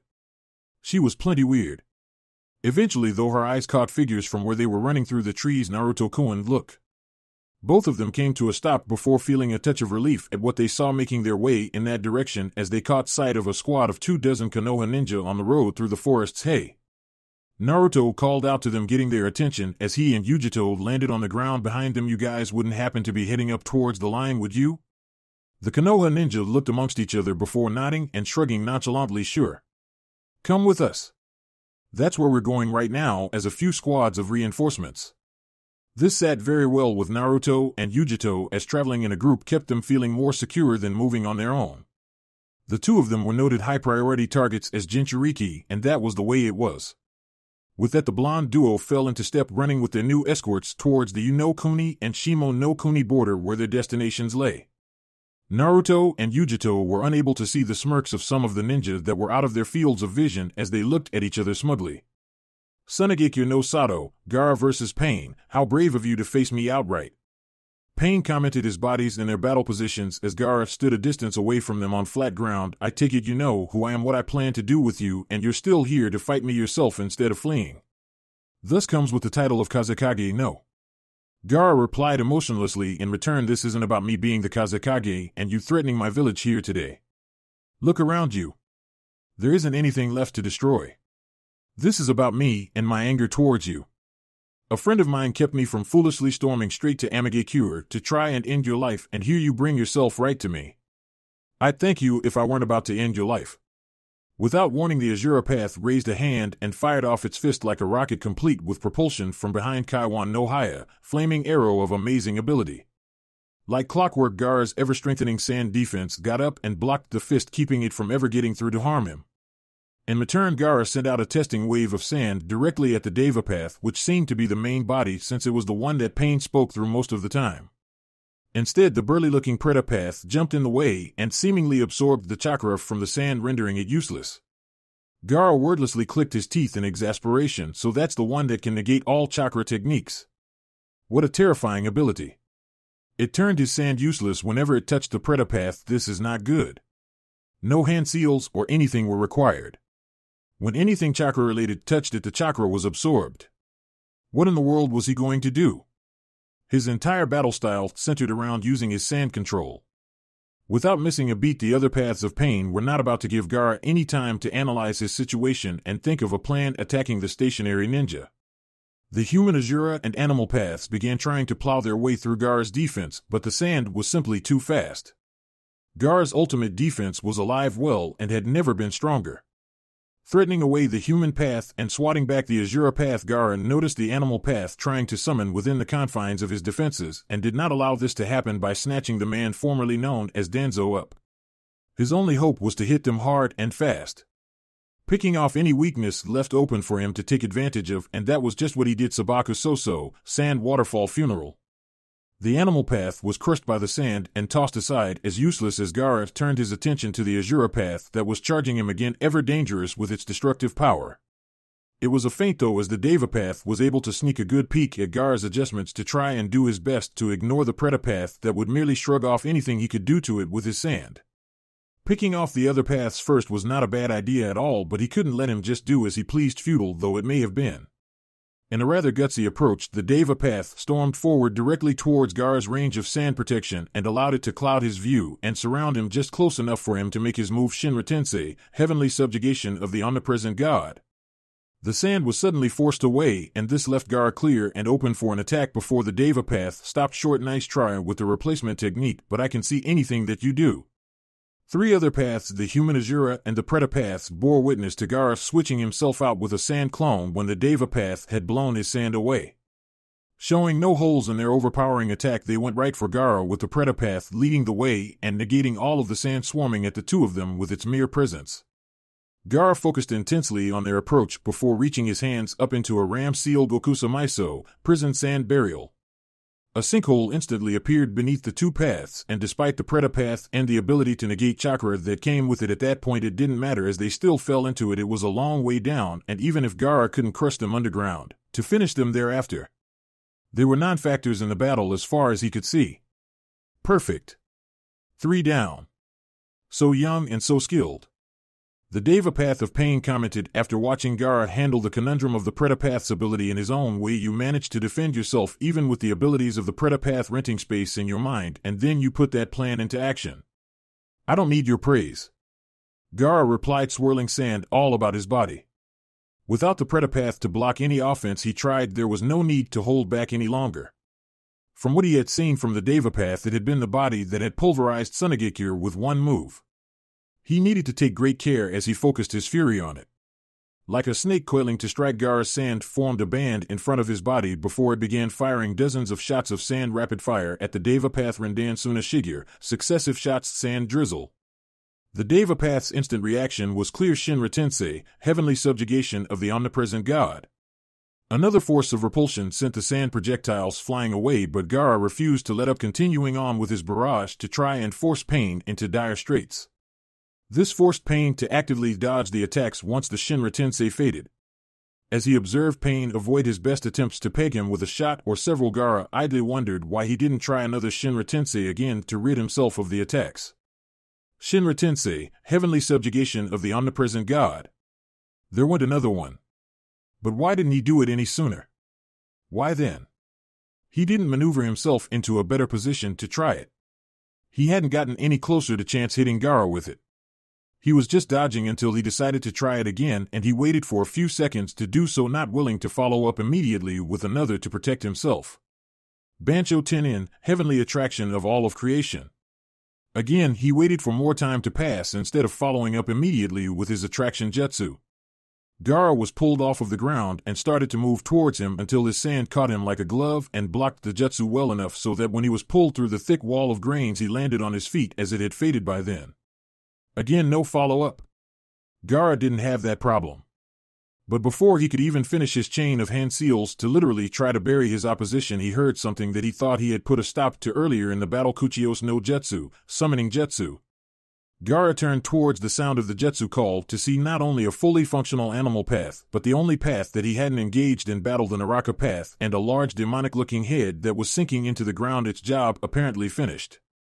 It was healed? But he had crushed it like a grape, and now it looked as fresh as it had at the start of the fight. And the newly revitalized animal path had just summoned the Azura path, the human path, and the vaunted Preta path from where he had buried them, as if he had never submerged them underneath the ground with that tactical sinkhole. Do you see now that you can't defeat God? The Deva path, stated as the 6 paths of pain, got themselves back into their standard battle formation. You can destroy my bodies, but they can always be resurrected in the end. Restoration ability doesn't make you God. Gaara said, sweat caking his brow as this battle was testing him in multiple ways.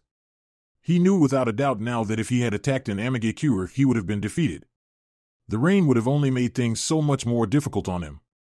But now he was learning so much more. No wonder the Naraka path hadn't fought him thus far. The healers in a battle didn't ever fight directly. That was day 1 stuff. The Azura path stepped forward and proverbially flexed its muscles again as its head opened up to reveal a cannon that blasted pure chakra at Gaara. His sand defense held up in a smoky explosion that Gaara slipped out of swiftly, his sand armor singed and pieces flaking off of him. The Preta path used that opportunity to try and grab him, but instead of allowing his sand defense to kick in, which would have been useless in stopping the Preta path, Gaara took to the air with a platform of sand beneath him. Distance was what he needed. To get as far away as possible out of the range of the Deva path and his attractive and repulsive capabilities and the other incredible abilities of Pain. But Pain didn't seem to be willing to let him go so easily. The summoning of a large and odd-looking bird with a drill of a beak was used to carry the animal path and the Azura path into the air. A brutal assault of the Azura path being ferried by the animal path occurred, with him firing blast after blast of chakra through the air at the Kazekage. It was hard for Gaara to focus on his countermove, flying and trying to coordinate his attack efforts while dodging his enemy's ranged aggression. Eventually, though, he felt the pull that he needed and lifted and moved his arms around accordingly in the motions that he needed to make things work. With the viewpoints of the other paths from the ground, Pain was able to see that Gaara had managed to bring up an extraordinary amount of sand from the ground and had maneuvered the animal path and the Azura path so that he could encase them on all sides with no room for escape as it closed an airtight Sabakuro, sand-binding prison. Keeping a wary eye on the ground and the other paths as he secured his capture, Gaara saw the Preda path disappear in a puff of smoke. The animal path had summoned it within the prison. He would never crush them within now. Any sand that got within enough range of the Preda path to do so would be rendered useless. So he did the next best thing. With all of the might that Gaara could muster with his control, he turned and swung his arms violently, casting the sand prison over the valley walls of Sunagekure and out of his domain before the Preda path could allow them to escape.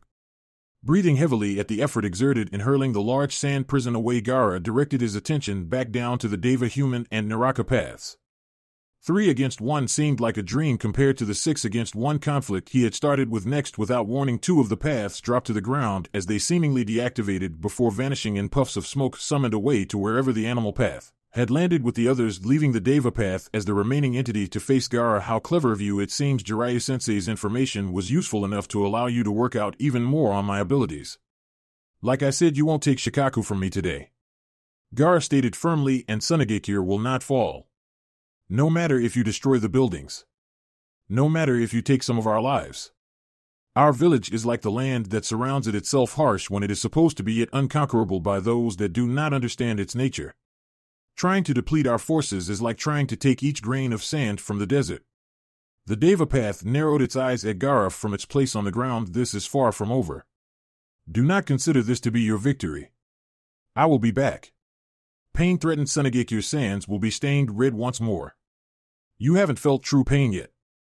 Gaara simply stared down at him, unshaken by the attempt to intimidate or infuriate him further. Get out of my village, get out of my lands, and take your army with you, what's left of it that you can retreat with, that is. Glaring at Gaara with those chilling Rinnegan eyes, the Deva path finally vanished in a puff of smoke as well. That fight, while exceedingly difficult, was not as cataclysmic as Gaara thought it would turn out to be. He was exhausted because of the huge amounts of chakra that he had expended to eject the massive sand prison far outside of his village, and that wasn't counting his constant interference in the real battle going on outside of his village's walls. Speaking of which, it was still going on. He might have been feeling the strain of combat, but now was the best excuse possible to interject himself directly alongside his comrades. He hoped that Baki could deal with running the battlefield for a bit longer, because he wasn't going back until the invasion was repelled. Pain's temporary battle HQ, a massive tower comprised of Conan's paper ninjutsu that resembled his control tower in Amagekure, housed Pain for the time being as his forces attacked Sunagekure. Damn Gaara. He couldn't use excessive force and kill him, or else he would lose Shikaku until it reformed elsewhere, and who knew how long that would take. He had almost made the mistake of killing Naruto back during his intrusion into AIM. It was actually lucky that the Kyuubi Jinchuriki was infamously absurdly difficult to beat down, or else he would have ended his life and his plans would have been set back for years. Conan. From his mechanical chair in the tower, where he could clearly see Suna and the battle going on in the distance. The tide had steadily been turning. Had he been able to capture Gaara and make a show of exiting Sunagekure with the Kazekage visibly in hand, the spirit to fight would have been lost. When the Sandaime Kazekage had disappeared at the secretive hands of Sasori almost 2 decades ago, Suna had notoriously almost fallen apart.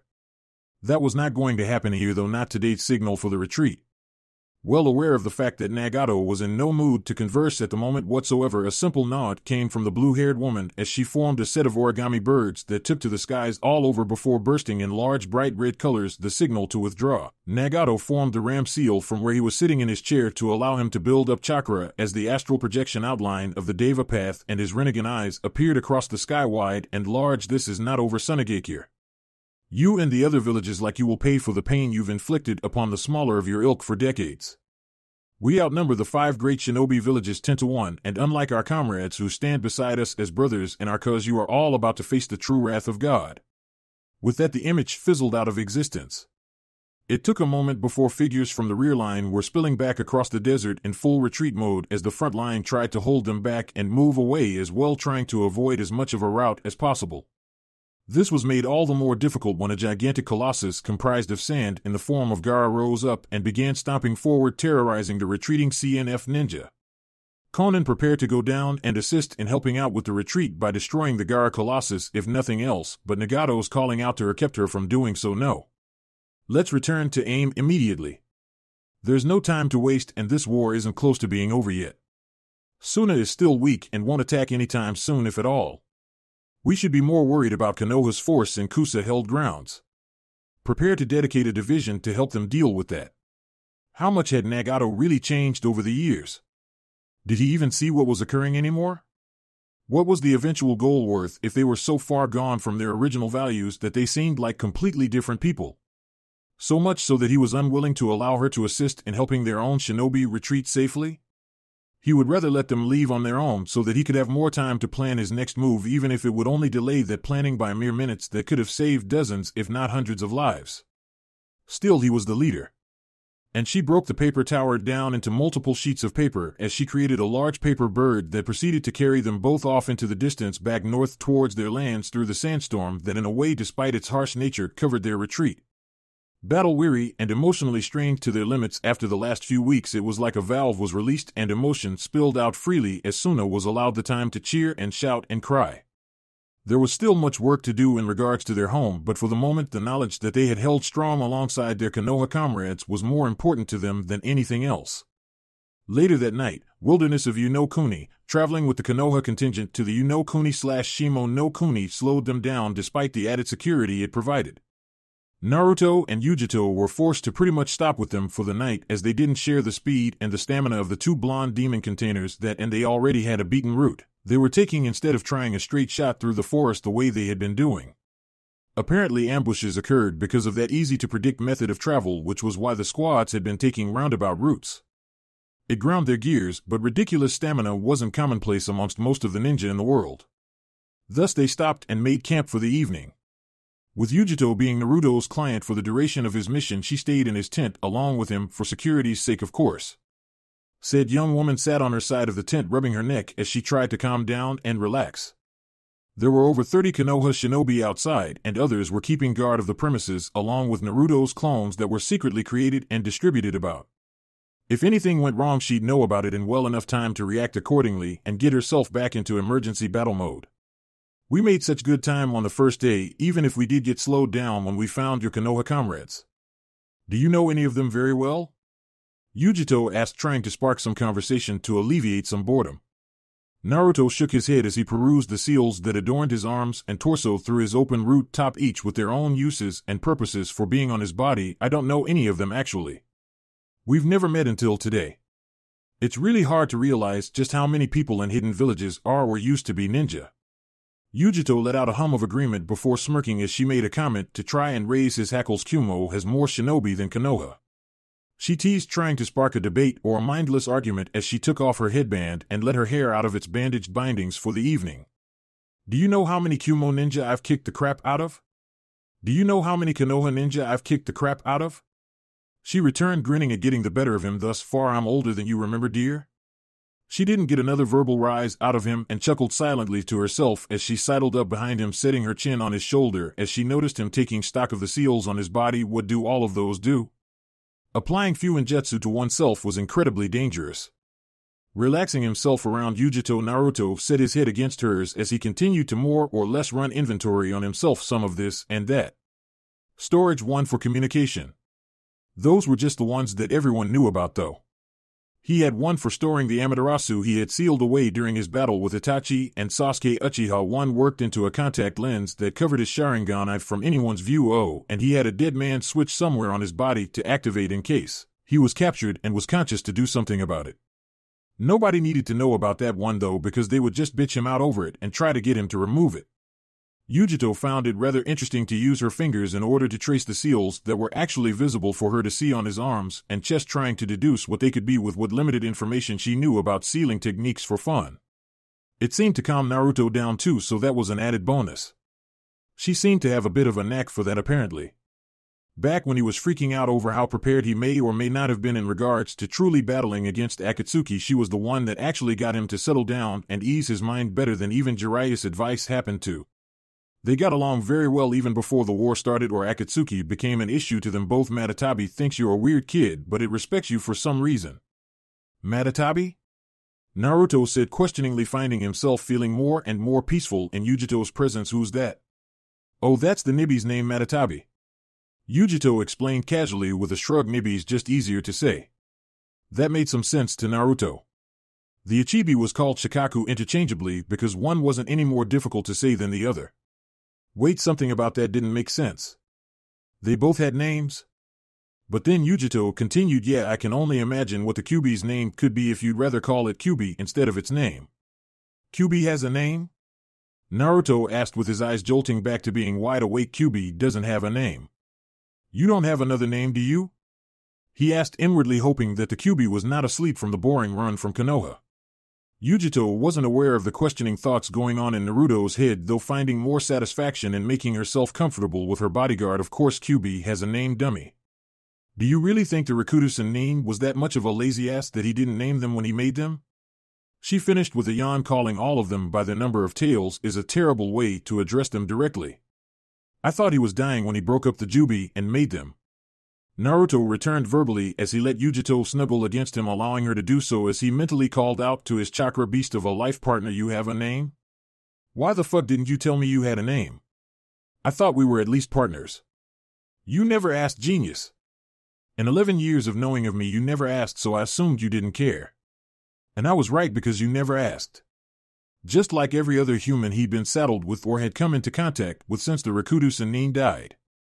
Aside from the people trying to capture it and use it after people realized that the 9 Biju were all related, they just labeled them by tails more often than not. Very few people took to care about their names. No one knew the Kyuubi's name at all. Because I thought I knew your name already, you big orange jackass. You never said your name once. Ever.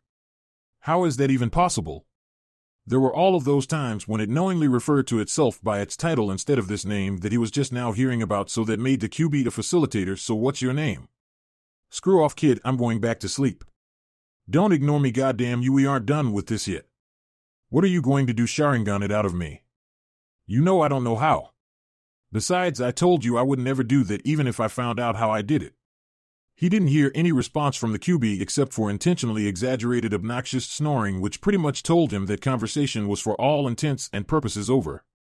And it was timely too, because Yujito started pulling on his cheek from behind. Ow. What, Yugi-chan?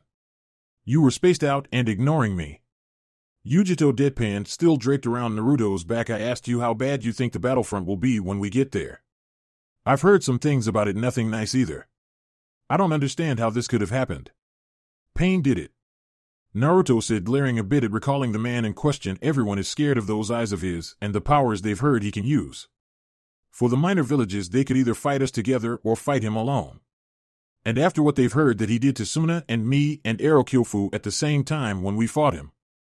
A frown crossed Yujito's face at hearing Naruto's tone of speaking change. You're not afraid to fight this guy again, are you? We've been through this already back when you were stressed about Akatsuki the first time. I'm not afraid to fight anyone anymore. Naruto assured, keeping her from fretting over him or admonishing him one or the other. I want to fight him again. That guy really pisses me off, talking out of both sides of his mouth like some kind of divine hypocrite. I'll show him God if that's what he really wants. Cult-leading piece of dash. Yujito's hand covered his mouth before he could finish, calmly cursing Pain out from hundreds of miles away. Shush already. Pain's not here. I'm here. Focus on me. I'm your mission, right? You're supposed to be keeping me safe until you get me back with my own village. With a roll of his eyes, Naruto pulled Yujito's hand from his mouth so that he could speak. I am focused on you. He then found that Yujito had maneuvered herself from sitting behind him to sitting directly in his lap. You are her? She was teasing him again. The look on her face was an absolute dead giveaway, playfully predatory in its manner. You're not as focused as I want you to be. So if you don't mind, Mr. Big Bad Jounin' Man, I'll ask you again. Focus. All. On. Me. With each of the last 4 words she said, she edged her head closer to his until their noses touched. Don't get me killed tomorrow either. Right back at you. Naruto returned fire in the little verbal spar before finding his face moving forward of his own volition towards Yujito's lips. He could actually feel her grinning through the kiss. It didn't take too much longer for Naruto to shift the little impromptu make-out session with his fellow Jinchuriki to laying her down on the ground covering of the tent as they continued to duel tongues. Yujito had a hand running through Naruto's hair as she held him down on top of her and shifted herself beneath him to anticipate things going further. She started guiding him to grope her, but before things could progress any further, Naruto abruptly jumped up onto his knees, looking around suspiciously. A very confused and flustered Yujito simply remained laying on the ground, blinking in surprise before tilting her head towards Naruto, who had a grave look on his face. What's the matter? Was it her? They'd done something like that before, but they'd been interrupted the last time before anything more could happen, thankfully, because it was in a hospital.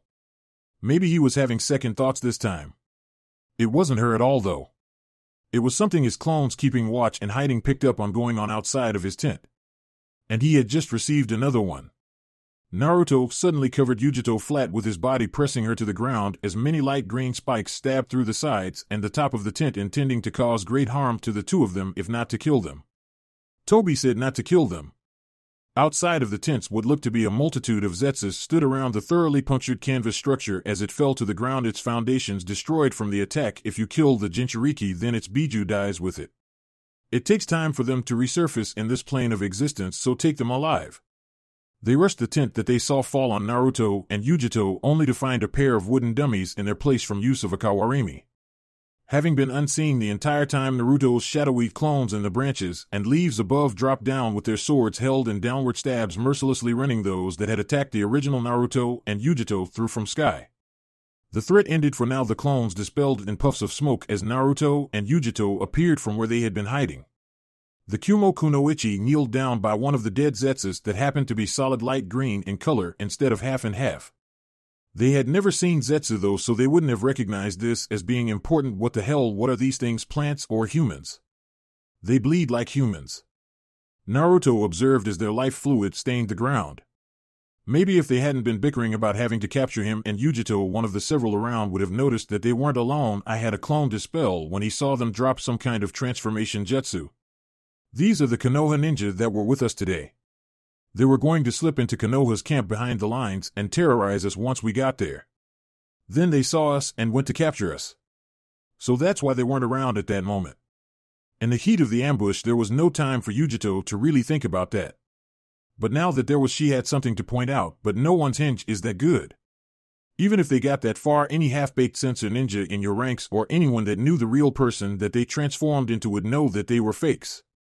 Unless there was something different about the transformation, something more advanced than a hinge that wouldn't register to a censor. Otherwise, those plant men were just going to get themselves turned into salad. That still lent curiosity to the question of what the fuck these things were. There wasn't any time to deal with that at the moment though, as there was still the fact that the entire squad was comprised of plant men, body snatchers of some sort, and they were still in danger. All right, remember, we need one of them alive to interrogate, Naruto said as he drew his own heirloom ninjato from his back. They could hear more coming their way as he continued to speak. This whole thing really stinks. Yujito's fingernails grew into long and dangerous-looking claws for her use in melee combat. You capture one. I'm not really the capturing type. She was the pissed-off type. They couldn't have waited a few minutes to try and kill them? Naruto chose to edge a few more steps away from the angry Miss Yujito Nai, as he could feel that she was rather angry, and he could imagine why. It was kind of ironic that the only mercy any of these plant men were going to see on this night was going to be from someone originally trained in root. Chapter 60. Wolf in sheep's clothing. The following morning found quite a sight for those stationed at the base that sat just a stone's throw away from the front lines of the Unokuni/Shimon no Kuni border. A pair of rather disheveled-looking blood-stained young shinobi walked into camp dragging a captive just before dawn. Now this by itself admittedly was not abnormal at all. They were after all sitting on the front line of the most dangerous battlefield of the ongoing war between the GSA, Grand Shinobi Alliance, of 4 of the 5 major hidden villages, and the CNF, Continental Ninja Federation, comprised of every other upstart hidden village in the elemental nations. Every single day people came walking into their camp looking like crap. The people that came slogging into camp looking like crap were never a pair of male and female Jinchuriki from both Konoha and Kumo respectively. Nor did most people walking into camp come walking and carrying a prisoner that looked like a cross between a plant and a human being. Covered in blood that didn't look like it was his, Naruto dropped a heavily bound plant man right in the middle of camp amid the eyes of his late-watch Konoha comrades, who much to their credit moved to take the hybrid creature into custody. You went kind of nuts back there, Yugi-chan. Naruto commented as they both continued to walk through the camp. I said we needed to take one of them alive. I left one alive. Yujito said, pointing to the plant man that was being carried off as they spoke. I had to stop you from killing him by putting my own body in your way. Naruto replied dryly. Apparently the Nibi, or as Yujito said the name of the Biju was Matatabi, wasn't one to let prey get away when Yujito was angry or when the equivalent of a cold bucket of water was thrown on a potentially hot situation. Naruto had been put off by it too, but it didn't make him all homicidal either. I don't like getting interrupted either, but seriously. Yujito just stuck her tongue out at Naruto in return before she looked down at herself. I'm a total mess and we haven't even gotten started working yet. I'm going to find the barracks and clean up. Nodding in consent to the idea, Naruto decided that then was as good a time as any to split off from her for the time being while they prepared for their eventual move to try and get her home. Go ahead. I'm going to go try and find Erokyofu and let him know we're here. I'll catch up in a bit after I do. Yujito took his travel pack for him since they were at the base as she started looking for the temporary showers. He and Yujito went their own separate ways and split up for their own reasons. But all the while as Naruto walked around the camp and looked at the embattled state of the people there, he had to think back to the battle that he had fought the previous night with Yujito. Where did those plant guys come from? They were all naked, so there was no way of identifying the village they were from by uniform. They didn't even seem human for the most part. But they were going to slip into the Konoha camp in their transformation disguises and tear it apart from the inside. So they had to work for one of the enemies of the Alliance, but who? That was why he captured one to begin with. The information was going to be pried out of him, and that would be that. Until then, he had to find Jiraiya and prepare a plan to slip past the watchful eyes of the enemy on the line. It didn't take him long to find Jiraiya either, as he found his godfather standing on a bluff covered in thickets and trees looking out into the deeper forest with his telescope, probably trying to get a better point of view of the battlefield before the sun came up, and it became dangerous to be exposed like that. How's the eye? Jiraiya jibed as he felt Naruto's presence come up from behind. How's the arm? Naruto shot back in return. For some reason it was good to see Jiraiya in the thick of things again. For someone like him, living out the rest of his days doing nothing because he was missing an arm just didn't seem right. The man was supposed to be a lion, and he wasn't meant to live like a mouse. You look like crap. Don't you sleep? A sarcastic laugh left Jiraiya as he put down his telescope and allowed it to retract back to portable size. I can sleep all I want when I'm dead. You're late, brat. Jiraiya said gruffly as he looked over the darkened forests for any sign of movement. I brought you a present though. Naruto said as he stood up there next to his teacher in the late night/early morning darkness. How do you feel about bipedal plant monster guys? Indifferent, but that's because I've never seen one. Are you on drugs or something? No. I just asked because there's one in lockup right now that tried to kill me and Yujito a few hours ago. So he did manage to bring Yujito with him. That damn mission to get her back to Kumo was still on. Talk about a tough assignment. Jiraiya would only feel comfortable sending himself out to try and sneak past that line that the enemy had set. It was a damn rat's nest in there. Getting in wasn't the real problem, though. He had sent people in before. The problem was them getting out or proceeding forward any kind of real distance.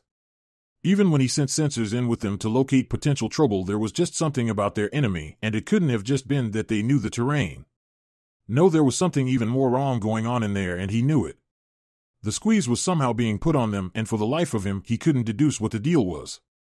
And his godson was about to try his luck at getting through. I really don't want to send you in there, Naruto. Jiraiya flat out admitted, I've been arguing back and forth with Tsunade Haim about letting you do this mission since I found out you were going to be assigned to it. She should know full well what I'm reporting back to her on our situation. Well, talk to me about it then.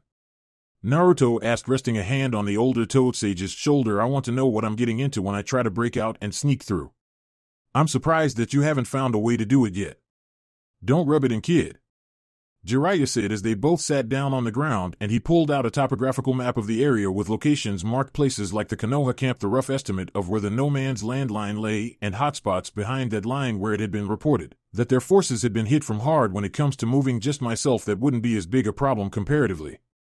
I'm moving a whole army here. Naruto looked at the areas on the map that had been marked. Apparently no attacks ever happened in the area where the line had been established. It was only behind the lines on the enemy side where ambushes began to occur and losses began to be incurred. From those that had gone in, it seemed that they hadn't been able to pinpoint the strong points in the defense. How is it possible that we don't even have an idea of where they're mostly stationed yet? We've got sensors. They solely target our sensors first during skirmishes and battles and then retreat when they injure or kill them. That's their goal in combat. So they can sense our sensors? Naruto queried, trying out what he had just said in his mouth. There was probably a joke in there somewhere for later. Yes, Naruto sensors can do that. Tell which shinobi in a group of them are sensors as well. Jiraiya said as if he were talking to a child, I know that you're only a sensor off of a technicality with Sage Mode just like I am, but keep up. This is why we're here. Oh, shush up. Naruto grumbled as he continued to scrutinize the map. Kumo was able to coordinate messages to Konoha to let them know how far within enemy turf they had managed to get on their side of things so that at least Naruto would know where to go to take Yujito. I need a soft spot, or I need to find the exact opposite. Both if you've got it. Immediately Jiraiya pointed out 3 different spots on the map that'd be here, here, and here. There's the softest place we've been able to find, and you can see why river crossing. Not the best place to be discreet. So instead of just being heavily defended by enemies staking out for ambushes, it was a natural spot that would make him and Yujito easy to spot. That was why he wanted to know where the difficult areas were. He'd have to come up with a pretty good diversion to get himself and Yujito past the river. From there it was a matter of heading full speed through until they reached Kumo forces. Why can't we get people through there if we know this much? Naruto asked. That's a hell of a start. You're not listening. Jiraiya said, poking Naruto in the head, much to his displeasure. Getting in isn't a problem. It never has been. It's once we're in and get past the initial defenses there that the issue comes in. A deer couldn't have survived the crossfire we ran across the first time we sent an attack force in. They don't fight directly. They'll break off and regroup with an attack on 3 sides while backing off and leaving an avenue open for us to fall back. It's intentional. If they force a full-on fight, we'll beat them, and they know it even if they take down a ton of us. That's not what they want. Even multi-pronged attacks don't net us any permanent ground. That didn't sound right. How in the world would they be caught in any kind of 3-sided attack? Konoha squads were not dumb enough for something like that to work more than once. Not a chance. Think like a Route A and B, damn it. That was something that could be needed. Burn the forest down. Smoke him out. Brutal, effective, simple, and he knew Jiraiya could amass a squadron of fire release users to do it. We tried that. Jiraiya burst that bubble fairly quickly though as he pointed at a burnt-out spot from their ridge where the trees were bare and charred. We attacked and put that move into action in the middle of the battle to catch them in it. They retreated like we thought, but the fire wasn't allowed to spread. They stopped the fire from spreading by taking down the trees in the path of the fire before it reached much further. Do you think they have a system of tunnels? Naruto asked Jiraiya, who seemed to be rather thoughtful at the idea. Think about it, it's not like our sensors don't anticipate their counterattack, right?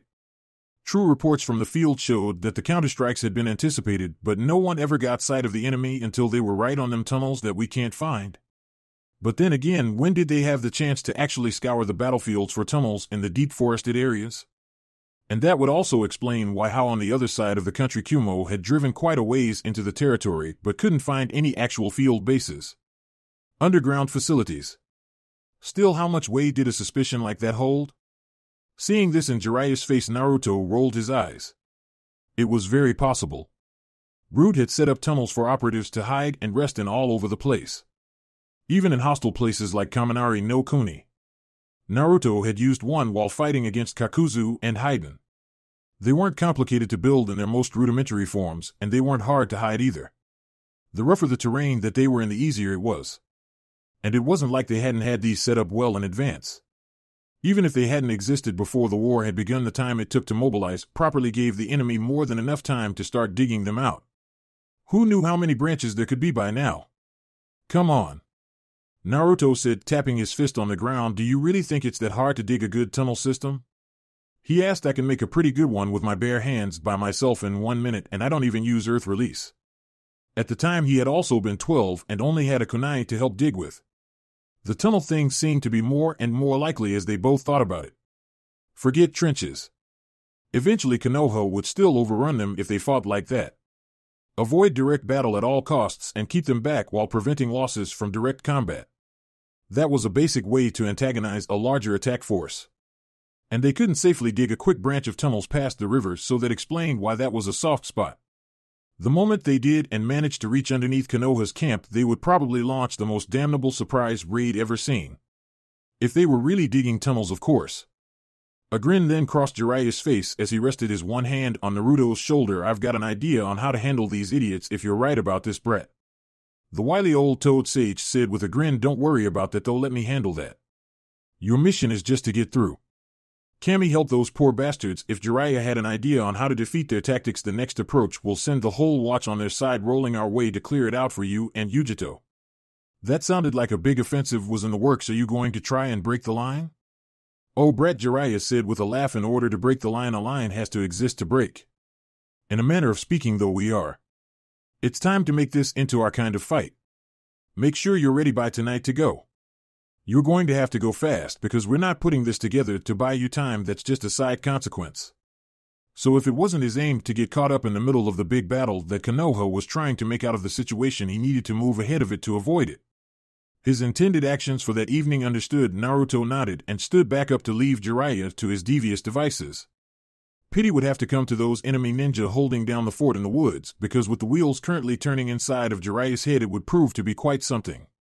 The cunningly quiet laughter of the man would forebode that much. Interior of Shimo no Kuni, CNF Base of Operations, Shimagakure Hashigakure Yungekure. These were the villages that were assigned the task of waging their brand of warfare against Konoha, and they had their strengths when it came to doing so. For Yungekure, it was the fact that these were their neck of the woods, and what they knew how to do was battle in their neighborhood with various techniques that were perfect for the locale of their village. They jumped the shark, though, in regards to their singular strength, and went into poverty due to attempts to wage constant war against the other smaller villages in the region until recent decades.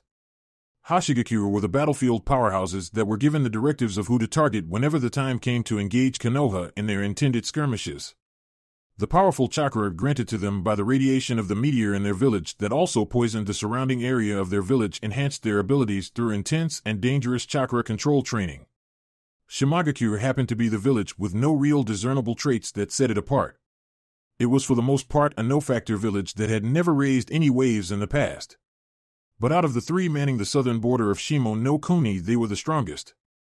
Not in battle, but from the fact that they had managed to expand their village's influence the most before the war began. They had never really run aground against any of the major villages nearby, and that let them continue growing. They were also the ones that had come up with the base plan of action for how to deal with avoiding simply running into Konoha and fighting them. The tunnels. It took no time at all for them to create a working network of an underground system with points of exit all around the forest and places to spy on any movement hidden all over. There was a whole mess of completely able-bodied shinobi that would consider what they were digging the equivalent of a D-rank mission. The amount they managed to dig within a matter of 3 days of the alliance being finalized was incredible. From there it was just patrol and response. Konoha never let them down with the tenacity of trying to get through. If only they knew that they had been running over what had been the CNF defensive line the entire time, they wouldn't have seemed so confused when the counterattacks were waged.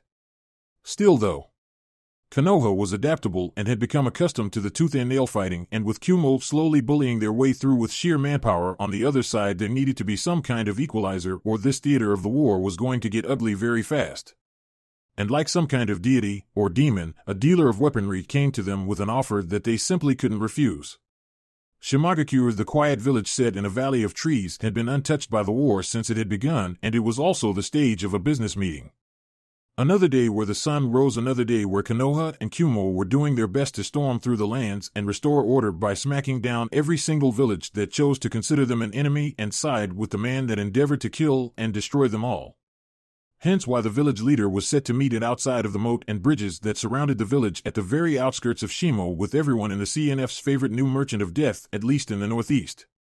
"You are very brave, man," the leader of Shimagakure said to his weapon dealer of choice. "You come this close to my village during wartime, as if you aren't concerned with any of our villages capturing you and trying to hold you to create your wares for them." The strange man wore a full head mask that was light purple and white in color with a ripple pattern with 2 eye holes, along with strange dark combat robes, a belt sash, gloves, and a large war fan on his back. Quite strange attire, and mysterious enough to suit someone that sold what he was peddling. "Oh, I'm not too terribly worried about being captured, trust me." Besides, I don't think kidnapping the community goose that lays the golden eggs would work too well in the midst of this alliance. So there's really no time I'll be safer in the presence of this region's villages than during wartime. He had a point. If one village got greedy and tried to snatch him so that he could create weapons only for them or sell to others at heightened prices, it would start bitter infighting.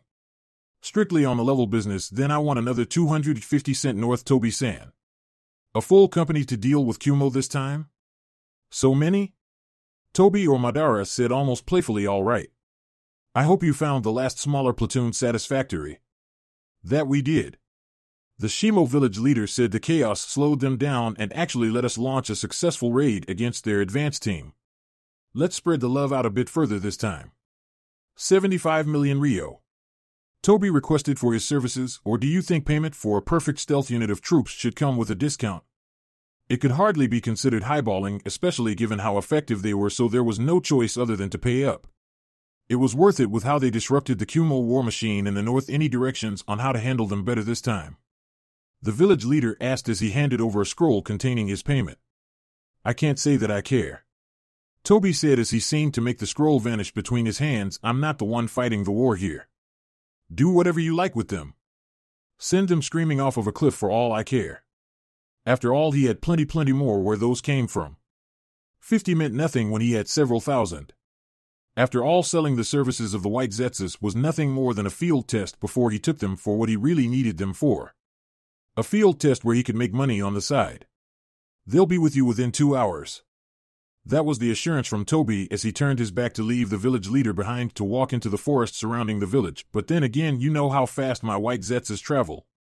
The Shimagakure leader nodded to himself, knowing full well how reliable they were. Otherwise, the Alliance wouldn't have pooled money to purchase them. It was because they worked. He had one more question to give to Toby, but when he turned around, the man was gone. Such a strange and dangerous individual. If he had access to such a force, it made sense that at a time like this he would dispatch them to the highest bidder. But Toby didn't seem like the type that cared about money, nor did he seem to care about the White Zetsus as a mercenary force. It was as if they were expendable to him, as if everything was expendable to him.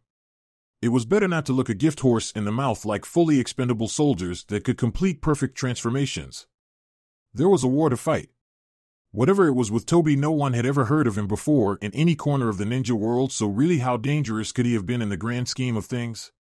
With Naruto, Konoha Northeastern Command Base Camp, not too long after his meeting with Jiraiya, the man called a meeting of his higher command to inform them of the current idea mulling around in his head. The formation of a new battle plan was coming. Man, Jiraiya got his shit together quickly. He was already calling together the top brass under his watch to come up with a method of approach. Sometimes it was easy to forget just how incredible a ninja Jiraiya was if all that you chose to look at happened to be the borderline insanity and the perversion. But those were just quirks, and everyone had them. There was nothing wrong with that. Some guys wrote shitty rhymes for everything, some guys did human experimentation, some guys liked the ladies to an extreme degree. Whatever got you up in the morning, man. Either way, Naruto had his own marching orders to adhere to. He was to get Yujito Nai past the enemy and to her homeland Kumo comrades by any means necessary. The sun had come up, so until word went out about the plan of attack, they would have that much time to rest from their battle with the white plant/man things. Rest sounded so good right then, and it was a good thing he had gotten directions to the barracks. From the looks people gave him, they could apparently tell that he needed a shower and a rest because he looked like he had just been in one hell of a fight, despite the fact that it had occurred hours ago. Upon walking into the barracks, Naruto rid himself of the bandages that covered the seals on his arms, his gloves, his heirloom sword, and his sandals to get some respite from the battlefield. Right then, he had to rid himself of the crud on his body from fighting the strange plant men in the forest. Outside on the sides of the living quarters buildings were temporary showers, and if ever there was a time he needed one, it was right then. Luckily, it was decently past sunrise, and everyone at the base had work to do, thus no one was hanging out around the barracks.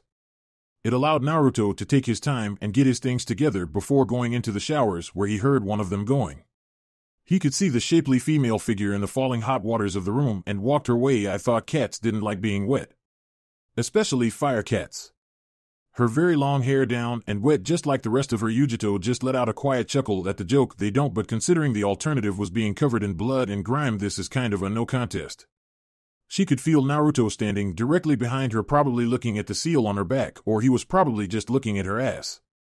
She couldn't tell. Eventually, though, he moved directly next to her in an adjacent position to begin washing himself. Even before he started using soap, the substances from last night's battle fell from his hair and body thanks to the hot water. Taking a shower with the pretty Kumo Jinchuriki 6 inches away. How was he going to play this one cool? It was hard not to turn and catch a glimpse of her from the side, and she seemed to be smirking to herself that it seemed to be hard for him to come up with conversation that didn't revolve around sex. "Did you forget how to talk?" Yujito asked with a rather large grin on her face. "I know we've been stopped before. You've seen me naked a few times in the past, but come on now, Naruto-kun." Naruto rolled his eyes at Yujito's attempt to assuage the situation and looked over at her again, not trying to look away this time. "Well, the last time it happened was last night when I saw you cut down 15 plant guys, so I was just wondering if you were still upset about that." "Lemon start I was," she admitted slyly before moving directly in front of him and pushing her back against his chest, "but then you came in here with me. I don't see a better opportunity to pick up where we left off last night than now, since we won't have a chance later." Yujito found Naruto's arms wrapped around her waist and chest protectively. Appropriate to his secondary element, Yujito felt something akin to electricity from Naruto, even as she could feel his manhood harden to life. Her thighs parted to allow his length to slip between her legs and rub against her pussy. The gentle friction elicited a gasp from Yujito, who looked over her shoulder at Naruto. In return, she got a strong and steely gaze from him up that close only served to rouse her instead of cause her to falter. Though she didn't speak loudly, her mouth was silently moving and saying, "Come on." Linking a hand behind Naruto's neck, Yujito pulled him down into a deep kiss with liberal use of her tongue. A pair of Jinchuriki from different villages. There was a chance she'd get admonished by the Raikage should this ever come to his knowledge, but Yujito would be damned if she cared about that right then. As they continued to kiss, Naruto pushed Yujito forward until she was pressed with her breasts against the wall.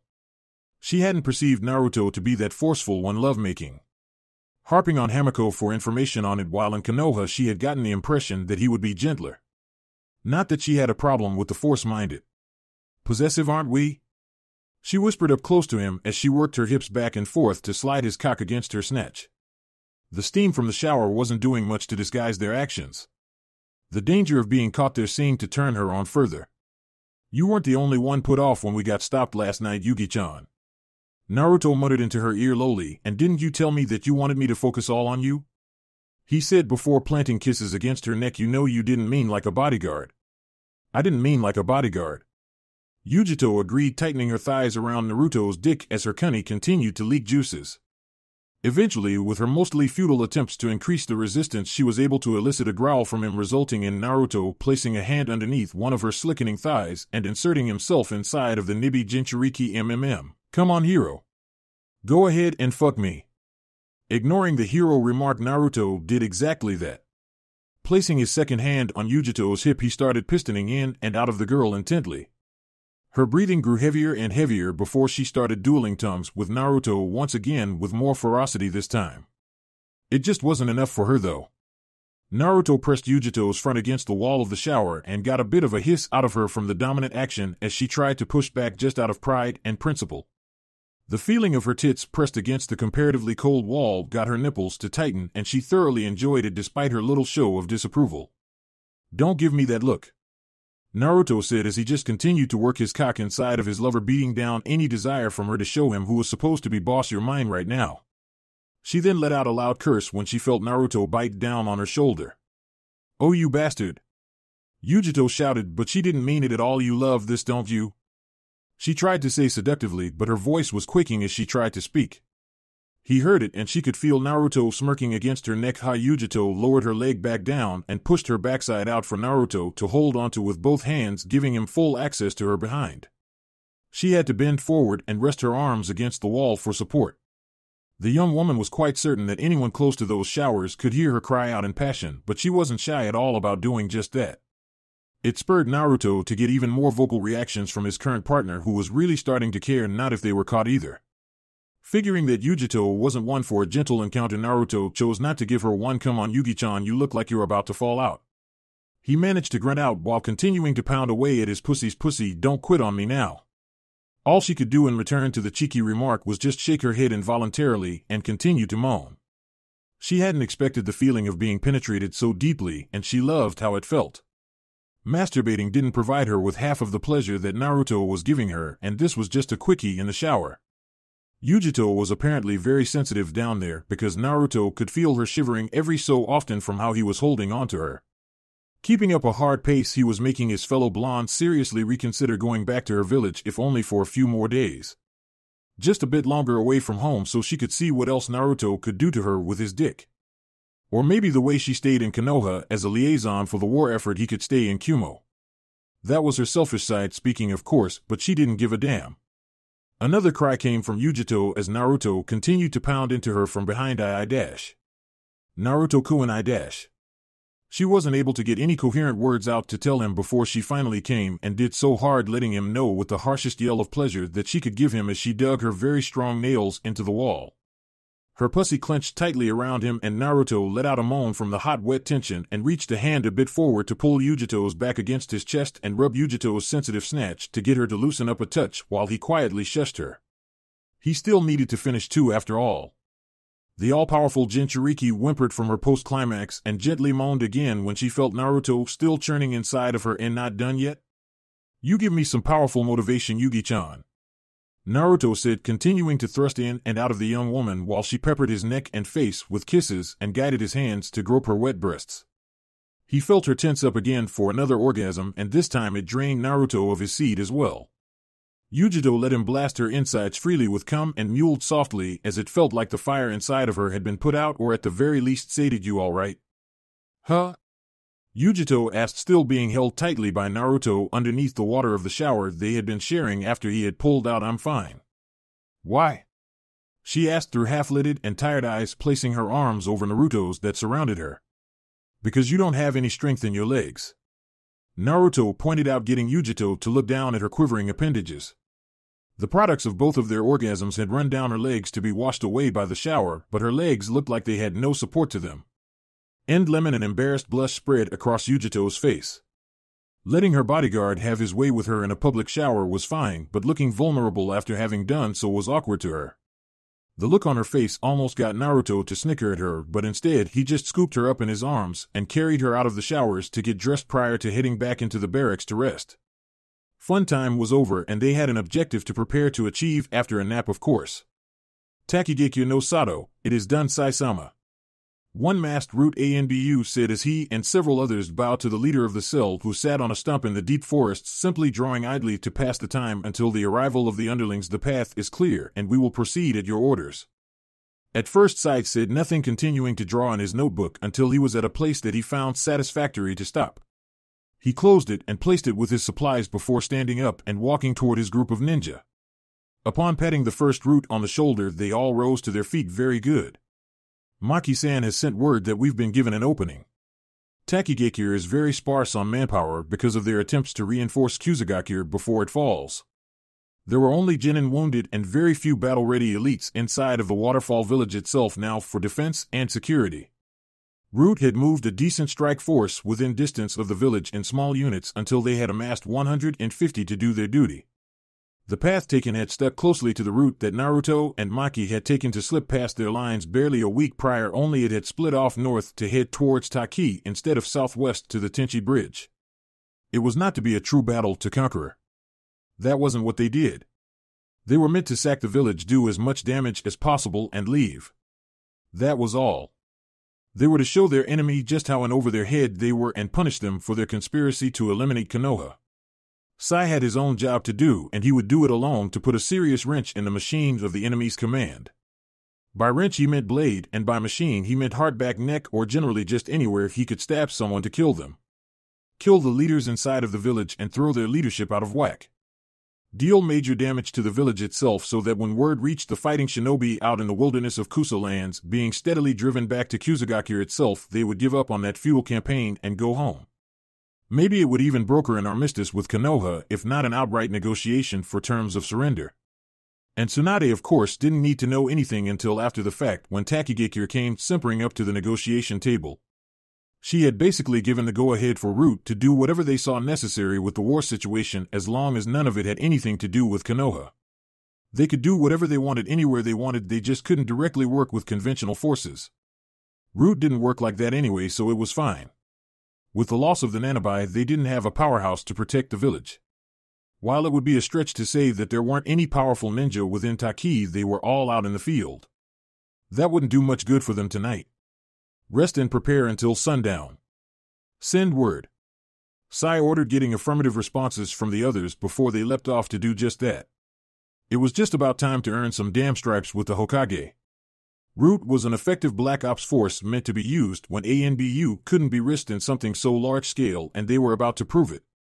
Later that afternoon, Shimo no Kuni, Deep Forest area, upon Jiraiya's direction, an expedition force was sent out across the lines into the woods once more to follow through on what he had managed to deduce earlier that morning. The only difference was that this time he was with them leading the venture.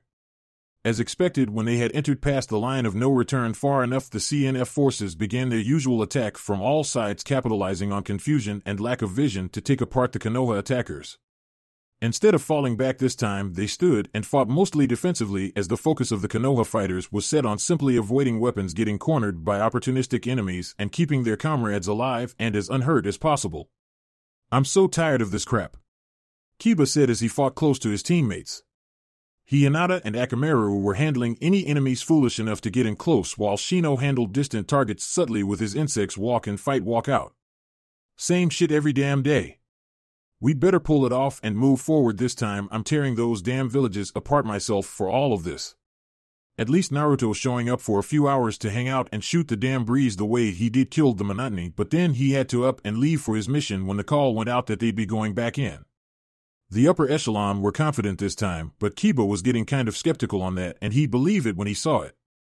Either way, he stopped talking long enough to duck a slash of an opponent's kama and chain, creating an opening for Akamaru to snap up the enemy in his jaws and shake him around violently before throwing him away violently. "Good dog. Focus, Kiba-kun." Hinata insisted, with her active Byakugan able to see everything as it happened. "We need to pay attention to the eventual order when it's called. What if we miss it?" Jiraiya was a master spy. His cue to spring into action had to be something subtle that the enemy wouldn't expect. Bugs flowed from Shino's sleeves and took down foes in battle elsewhere before they even noticed that chakra was being sucked from them. "I would not be so certain of that, Hinata," he said as he checked the battlefield for someone else he could assist stealthily. "Why?" "Because my insects are aware of Jiraiya-sama's entrance onto the field." Fighting reigned throughout the area. All the while, one man walked through the middle of it, seemingly uncaring of it all. "Oh no," Jiraiya said in a false kind of dull monotone before he kicked a fame-seeking enemy ninja away with crushing force. "Another ambush. Damn it, where are they coming from?" he continued to say as he made several single-armed hand seals off the ground now. Doton Yomi Numa, Earth Release Swamp of the Underworld. The moment Jiraiya barked his order, the ninjas under his command broke off from fighting their battle to just waste time and latched onto the trees closest to them without delay. The reason for this was simple. Because the ground quickly became a dark and muddy swamp that proved to be dangerous and lethal for those caught in it for at least an entire mile. Many enemy shinobi were savvy enough to channel chakra to their feet and stay on top of it like water. Still, though, too many of them were unable to and sank helplessly into the chakra-infused bog that they were ensnared in. In multiple places in the swamp, air bubbles popped up onto the surface, and the horrified looks of many of the CNF forces told a lot of the story that their words wouldn't. Just how many reinforcements waiting underground died from suffocation right at that moment? Kiba could smell the shift in the atmosphere, and all because of that one man. "Okay, when I'm that old, I want to be that cool," he declared from where he and his teammates had attached themselves to trees for safety. "Did you all see that? Damn man." Hinata, fortunately or unfortunately depending on one's point of view, saw everything. Jiraiya's jutsu disrupted the barrier ninjutsu that had been cast on the tunnels for security from sensors, and she could see beneath the swamp, particularly at all of the bodies that were stuck inside of it. It was pretty chilling once she thought about it, but did it work? Absolutely. Jiraiya said as he picked up on what effect his maneuver had on the enemy. "Damn Nagato, if I still had both of my arms, this swamp would have been twice this size." He said, "In order to psyche out everyone that was left, I'll just have to do better with the next one." He accentuated with a grin that radiated killing intent. "Fall back," one of the CNF forces said before fleeing back to where there was solid ground. "Once more, fall back and regroup." That couldn't be possible. The secret frost line had been broken and had only lasted just over a month in warfare with one of the 5 major villages. Konoha was supposed to be fat and soft, supposed to be unable to adjust and react to tactics of other villages that lay outside of their wheelhouse of direct battle. They had planned different trap points throughout the countryside just in case this occurred, but they never would have expected them to completely annihilate and focus on tunnels that they had no clue about. No Konoha ninja had ever seen them come into or leave from a tunnel. They had taken precautions so that even the mighty Byakugan hadn't spotted them. The tunnels had never been infiltrated, and unless they had leaks in their security, there was no way they found anything out. Jiraiya cackled loudly and fought the urge to break out into a pose down. Instead, he gestured for one of the Konoha ninjas near him to take a bamboo launcher and shoot a firework into the air to signal the large amount of their comrades lying in wait to proceed and move forward. At this point, they weren't going to allow them to form a defensive front again. It was going to be like a rolling wave if they had anything to say about it. A mobile war was Konoha's kind of fight. Meanwhile, with Naruto and Yujito got moving the minute Jiraiya had started calling for battalions to prepare for their roles in his battle strategy. By the time the fireworks were shot into the sky, both blonde Jinchuriki were over the river and into the territory of the enemy. "Give me some coordinates to your village's closest team in Shimo no Kuni Yugi-chan," Naruto said as he led the way through the woods. He had created several clones to surround them on all sides further away just in case they were attacked so that they could be ready well in advance. "You're the one that should know where your people are." They pushed them back out of Kaminari no Kuni past the border into this country. 100 miles east-northeast. Yujito claimed as she followed behind Naruto closely. "Those were the last coordinates that Mabui sent to Konoha to tell me before we arrived here this morning." She informed him before working down the math in her head, so that should mean 3 hours at this pace if we don't get stopped. That sounded about right to Naruto. With the pace they were cutting with their bounds through the branches of the trees, we're not going to get stopped. Erokyofu and our guys are going to have that whole army falling over itself. They don't know how fast we can move as a whole army. The rear line was probably already moving forward into the boggy forest that Jiraiya had created as a matter of fact. Yujito was honestly surprised by Konoha's tactics, having never fought them in a warlike scenario herself. Her village fought differently. For large-scale international wars, they would pierce directly past an enemy's defenses and then spread and branch out behind the line, separating the enemy into smaller pockets of resistance that they would then periodically crush. That was what they had started to do on the other side of the country, and they were having trouble. Maybe now that the entire defensive tunnel secret had come to light, they could change that once Konoha could ferry that info north. Hell, she could do it herself once Naruto got her there. Faster than a hawk that might get pinched on its way. The northeast contingent of the CNF tried to get the jump on them and attacked first. Not a bad plan to try and take down a lumbering giant of a village, but their offensive against Kumo ran out of gas quickly and they were hit in return like it was a lariat from the Reikich himself.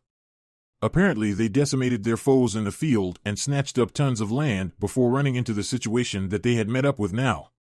The chain of tunnels thing. Still, Konoha had something of a rope-a-dope kind of way to work. Instead of blazing through the enemy at first touch with a crushing show of offensive force, they would play it more tentatively to avoid playing into the enemy's traps and plans, allowing them to keep their main force settled for when they eventually developed their own methods of dealing with the enemy. Small-scale guerrilla warfare followed by a monster offensive strike when a proverbial chink in the armor was found. "Well, help me get back to my comrades," Yujito told Naruto with a smile, "and we can smash these enemies and wrap things up here, Mr. Hero. Kiri is not needed here." "Enough with the hero thing, Yugi-chan," Naruto said with a groan. If he was a hero, then his training with Root failed. Heroes died.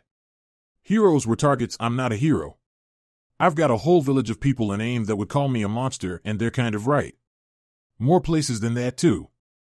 If those places or groups that he had a hand in smashing existed any longer, I saved you one time and that's it. I never saved anyone else from anything that wasn't my job." Yujito just rolled her eyes with a sly look on her face. "Whatever helps you keep those eyes so blue, Naruto-kun." The two just kept rolling on through the forest with Naruto muttering at the girl at his back, keeping those cat-like eyes glinting in mirth at him. Yep, because running around the tail end of a battle was just a wonderful time to banter. Hours later, nightfall, Takigekyo no Sato, no one had any idea how it happened. 1 minute everything was quiet, with everything in the village that surrounded the mightiest tree on the continent being a peaceful opposite to the rest of the world at large. Then the fires were set and the explosions went off. Every able-bodied ninja in the village of Takigakure sprang into action and began hunting down the perpetrators with extreme prejudice, but the majority of the inexperienced or untested genin were jumping at shadows. Putting out fires was paramount, but in the panic the root forces found more things to sabotage, picking out the officers of the group, any ninja past the rank of genin, and taking them out. Anyone barking orders to otherwise frantic underlings caught stray weaponry to a vital area if the opportunity was present. Still, though, the battle was far from over for Taki. They had their trump hidden deep within the titanic tree that hid their village as well. If it came to that, in order to win the battle, it was something that was merely going to have to be done. With a hard look on his face, a young man with long dark brown hair wearing a Takigakure headband and the wartime uniform for his village led a trusted armed contingent of his fellow Taki shinobi and kunoichi to an altar surrounded by water that contained nothing more than a simple bottle of water. "This is it," the young man said with a nervous sweat on his brow as he picked it up carefully in his hands, the hero water. One of the underlings moved forward to try and talk the young man down. "You're not planning on using it in a situation like this, are you, Shibuki-sama?" The young man turned around abruptly with a hard look in his eyes. "I will if I have to," he replied, as he already knew the risks that came with the short-term benefits that the water gave. "The village is burning, and if it's an emergency of that caliber, isn't it better to have it just in case? Just in case I or some others need to take it to fight them off? Don't you remember what happened to Fu? No one fought, we just appeased Kakuzu and let him take her. This isn't a situation like that. There isn't any compromise here." They looked as if they were going to argue against the water's use, but before anyone else could say anything, they were all ensnared by vine-like roots from the ceiling. Some were wrapped around their waists and arms, some by their necks as if they were being hanged. Shibuki moved to cut his leg free, but when his kunai passed through nothing, he placed his hands in the ram Sealed Kunai. The illusion of the killer roots faded, but the hero water no longer remained in his hands. Instead, it was in the hands of a pale-skinned black-haired young man in strange black attire, accompanied by a petite dark-haired young woman in a similar garb meant for females. From the look of her hands in a seal, she was the source of the genjutsu that plagued his men. She must have also had cast a genjutsu over the two of them to follow them to that location, because they were both soaked like everyone else. They had swam there to the hidden area. Both of them were wearing plain white masks with a strange insignia on them that meant nothing to him. "Who are you? What village are you with?" Shibuki demanded to know. He needed to find a way to free his ninja, but the hero water was in the hands of the enemy. That was the absolute worst-case nightmare scenario for them. "That's not important," Sai said calmly as he tucked the hero water safely on his person. "Just know that you conspired and made yourself enemies of a village that we are all rather fond of. Unfortunate for you. This was not good for Takigakure. The enemy had their secret weapon, and Shibuki didn't even know who the enemy was. Setting aside the fact that outside of the great tree in the village itself it was in a state of panic. Who knew how many enemies there were? Maybe your successor will have the intelligence to take your village to negotiations with the GSA while they still have a chance," Sai said in his ever-calm voice as some of the people Maki held in her genjutsu went limp from the sensation of being strangled to death by what they thought were the ends of long thin willow branches. "You won't be alive to find out though. Suetun Suagaden, water release water fong bullet." Several spears of tightly compressed fluid erupted from the surrounding water that hid their section of the great tree from anyone else's view. Shibuki didn't need to hear any more to be spurred into fighting these strange attackers at any cost. The aim was intended for both Maki and Sai, but both were able to evade the technique that pulverized some of the roots of the tough and massive tree that formed a floor for them to battle on. Water was a weakness of Sai's ink techniques unless he created very particular creatures, and that sort of left his hands tied. Still, though, it wasn't like between the two of them they were unable to defeat one man. Both of them split apart and divided Shibuki's attention between the two of them. Sai had the hero water, thus he was deemed the more vital threat, only sparing glances at Maki to make sure she wasn't trying anything funny until he could deal with Sai first. He hadn't noticed, due to a second field cast genjutsu from Maki, that his force of shinobi and kunoichi that had been with him at first were now dead.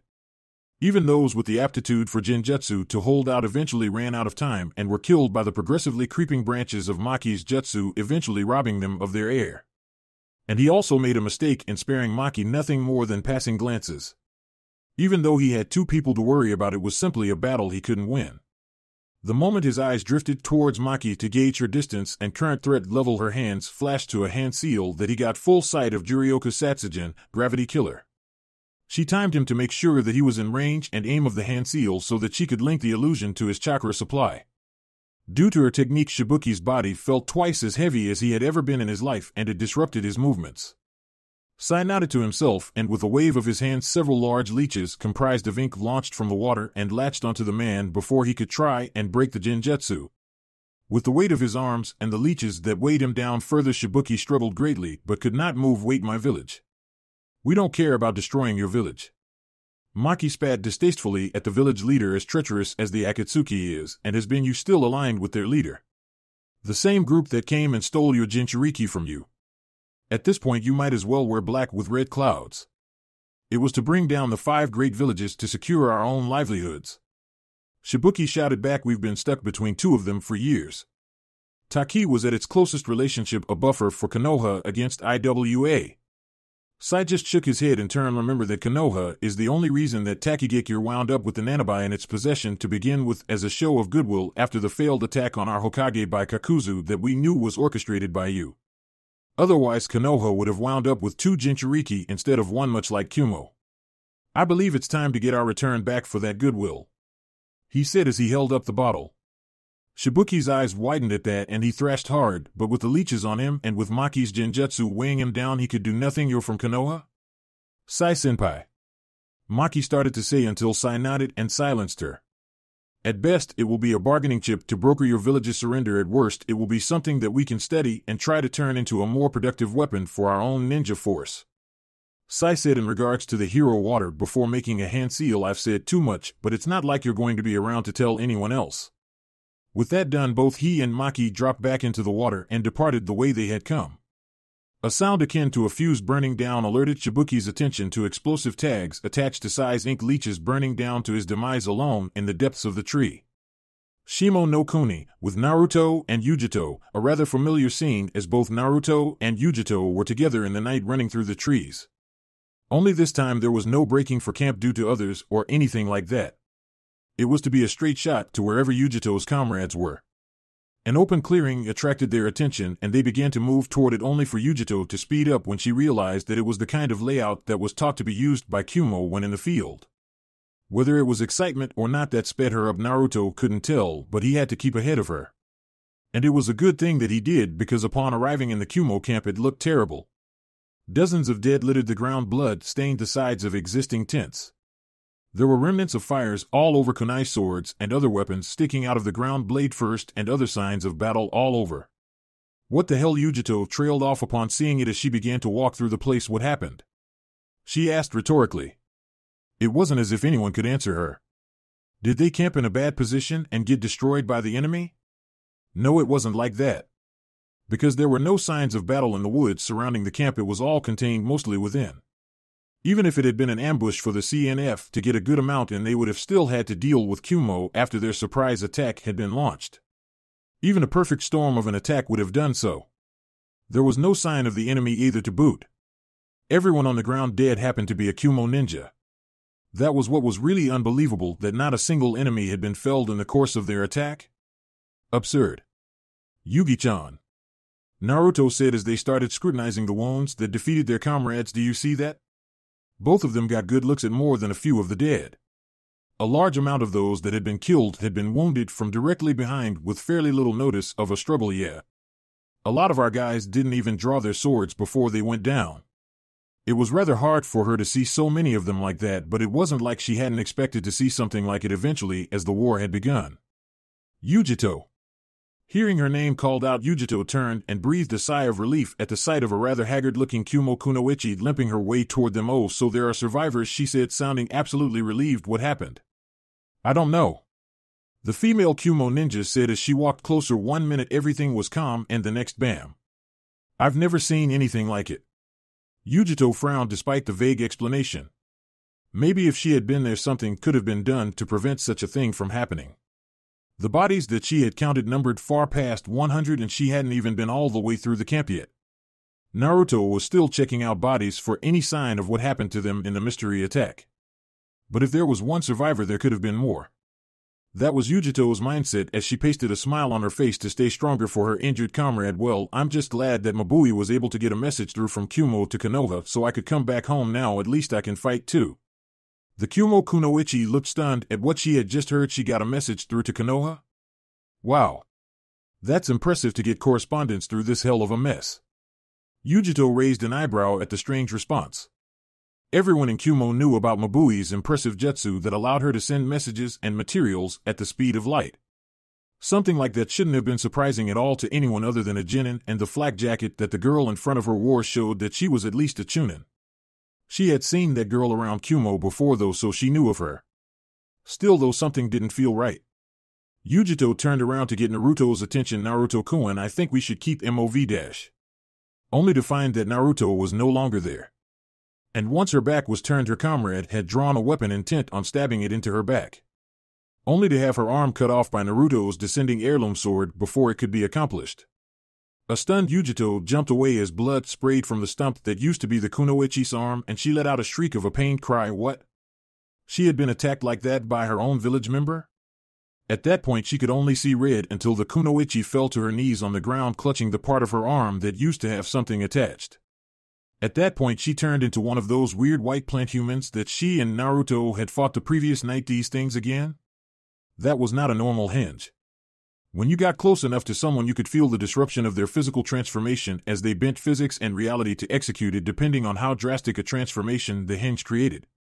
Not in the mood for any more games, Yujito's nails elongated into claws that she was prepared to use to slash the white plant man's head off had Naruto not snatched up the strange being by the throat with one hand. I know where I remember your description from now, Naruto said as he choked the unfortunate creature. It took months, but Konoha Tni pulled a description like yours out of the memories in Hayden's head, and 2 of my friends saw you with someone else in Akatsuki some time back. You had a black half-thosetsu. What are you talking about? Yujito asked, letting her nails retract. At least until Naruto let that ugly fucker go. Then he was all hers to carve up like a scratching post. You're an Akatsuki. Naruto concluded with a stone-cold glare before turning to Yujito and pointing at the white zetsu in his grip. These things are from Akatsuki. They even talked about capturing us, but not for pain. Who is Tobi? Yujito asked, narrowing her eyes at the artificial soldier in Naruto's hand. I remember them using that name that this person told them not to kill us. I don't think the god of Amagekure would let himself be called something like that. She shot an amused glance Naruto's way at his snort towards Pain's epithet. The white zetsu in Naruto's grasp looked fearful before grinning at him despite being strangled. I'm not zetsu, I'm just a clone. A body double. And where there's one of me dash. He tried to say, lifting his remaining arm up threateningly before Naruto's grip broke his neck. Naruto tossed the dead white zetsu to the ground in a heap. Just as many more of them started coming up from the ground as if they were spirits of the earth. Both Naruto and Yujito stood back to back to keep the enemy from getting behind either of them as Yujito wasted no time and started generating a chakra cloak around her body. I think he was going to say something about how where there's one of him there's a bunch more. And there were a bunch more. Hundreds more. Without saying a word to each other internally, Naruto and the Kyuubi synced up and started collecting and controlling nature chakra for Sage Mode to make this as painlessly destructive as possible. Stop. All of the white zetsus froze at the order and backed away as a space was cleared, and through them walked Tobi in all of his masked glory, accompanied by the original zetsu with black and white sides. He stopped intelligently a safe distance within his hordes of white zetsus and looked over the Jinchuuriki pair. Hello Yujito, Nai Naruto Uzumaki. Behind his mask his eyes passed over Naruto. Last, I believe you have some things that should be my property. Chapter 61. The world is mine, surrounded by more than 100 people or white zetsus. That was fine? Facing off with original zetsu himself as well? Bring it on. Throw in the man that stated that he was Madara Uchiha, and that was something of a problem. There were still people afraid of that name. And with good reason as well. There were the boogeymen of the ninja world that comprised most of Akatsuki, and then there were men like Madara Uchiha. Legends of others were based off of merely surviving being within seeing distance of a Madara Uchiha battle. Still, this man did not exude that kind of raw presence. He felt like nothing at all. Not nothing like he was weak, but nothing as if he had no idea just what his name meant. Your property, Naruto said carefully, glad that he was in Sage Mode just in case they needed some fast action. Are you talking about the Kyuubi? Among other things. Tobi said casually, and within the eye holes of the mask he could see the twin Sharingan eyes. Inside, I'll be collecting everything in the end though, don't you worry. So Zetsu's intel about the location of Naruto and Yujito was correct? That was beautiful. What the hell are you going to do even if you catch us? Naruto asked carefully. I don't think you're with Pain. He accused suddenly, much to Yujito's surprise. Why would he call out the head honcho that had them surrounded? Unless both of you are the boss, but I don't think a god would work with anyone like that. Pain is just a petulant child that has forgotten just who gave him his grandiose ideas and those godly eyes to begin with. Toby said with a bit of a bite to his tone. He is too much of a loose cannon for me to control any longer, thus I cut him loose. He will of course fail in his endeavor to change the world, but he won't quit. And perhaps he'll do enough damage to make my plans go smoother. What exactly was his endgame? Yujito still didn't understand. This person simply could not be Madara Uchiha, and if he wasn't with Pain, who had already declared his intentions with the Biju, what was this man's plan? Just what exactly do you want? Peace, of course. Same as any great man. Toby admitted openly, a world where everything will be as it should. Where all of the tailed beasts are one once again the way that they were intended to be before the Rikudu and Nin took it apart. No, Naruto heard the Kyuubi rumble inside of his head. This man is not Madara. His chakra is dark. His Sharingan is strong. But there is still no comparison. It would never forget the real man, and this one was not him. Toby continued though, and much like the Rikudu and Nin, I will become the Jinchuriki for the reformed Jubi and use its immeasurable power to project my Sharingan onto the moon and cover the world in an eternal Tsukuyomi, so that every living being on the planet will be under my control. No war, no crime. A world of infinite truth. That was his idea of peace? Peace without free will, once again only cranked up past 11. Man, you came straight out of a comic strip with that one, didn't you? Naruto said. And he could see how this man's whole peace spiel got to Pain. If what he said about the man's ideas were true, you just want to rule the world. He then chuckled a bit. It's okay if you do, I just don't like the fact that everyone acts like they have to bullshit about it and church it up. Domination was domination. Pain wanted to be a god. This Madara person wanted everyone enslaved under his Genjutsu. Either way, everyone would listen to them without question ideally, so the path taken was meaningless since the end result would be roughly the same.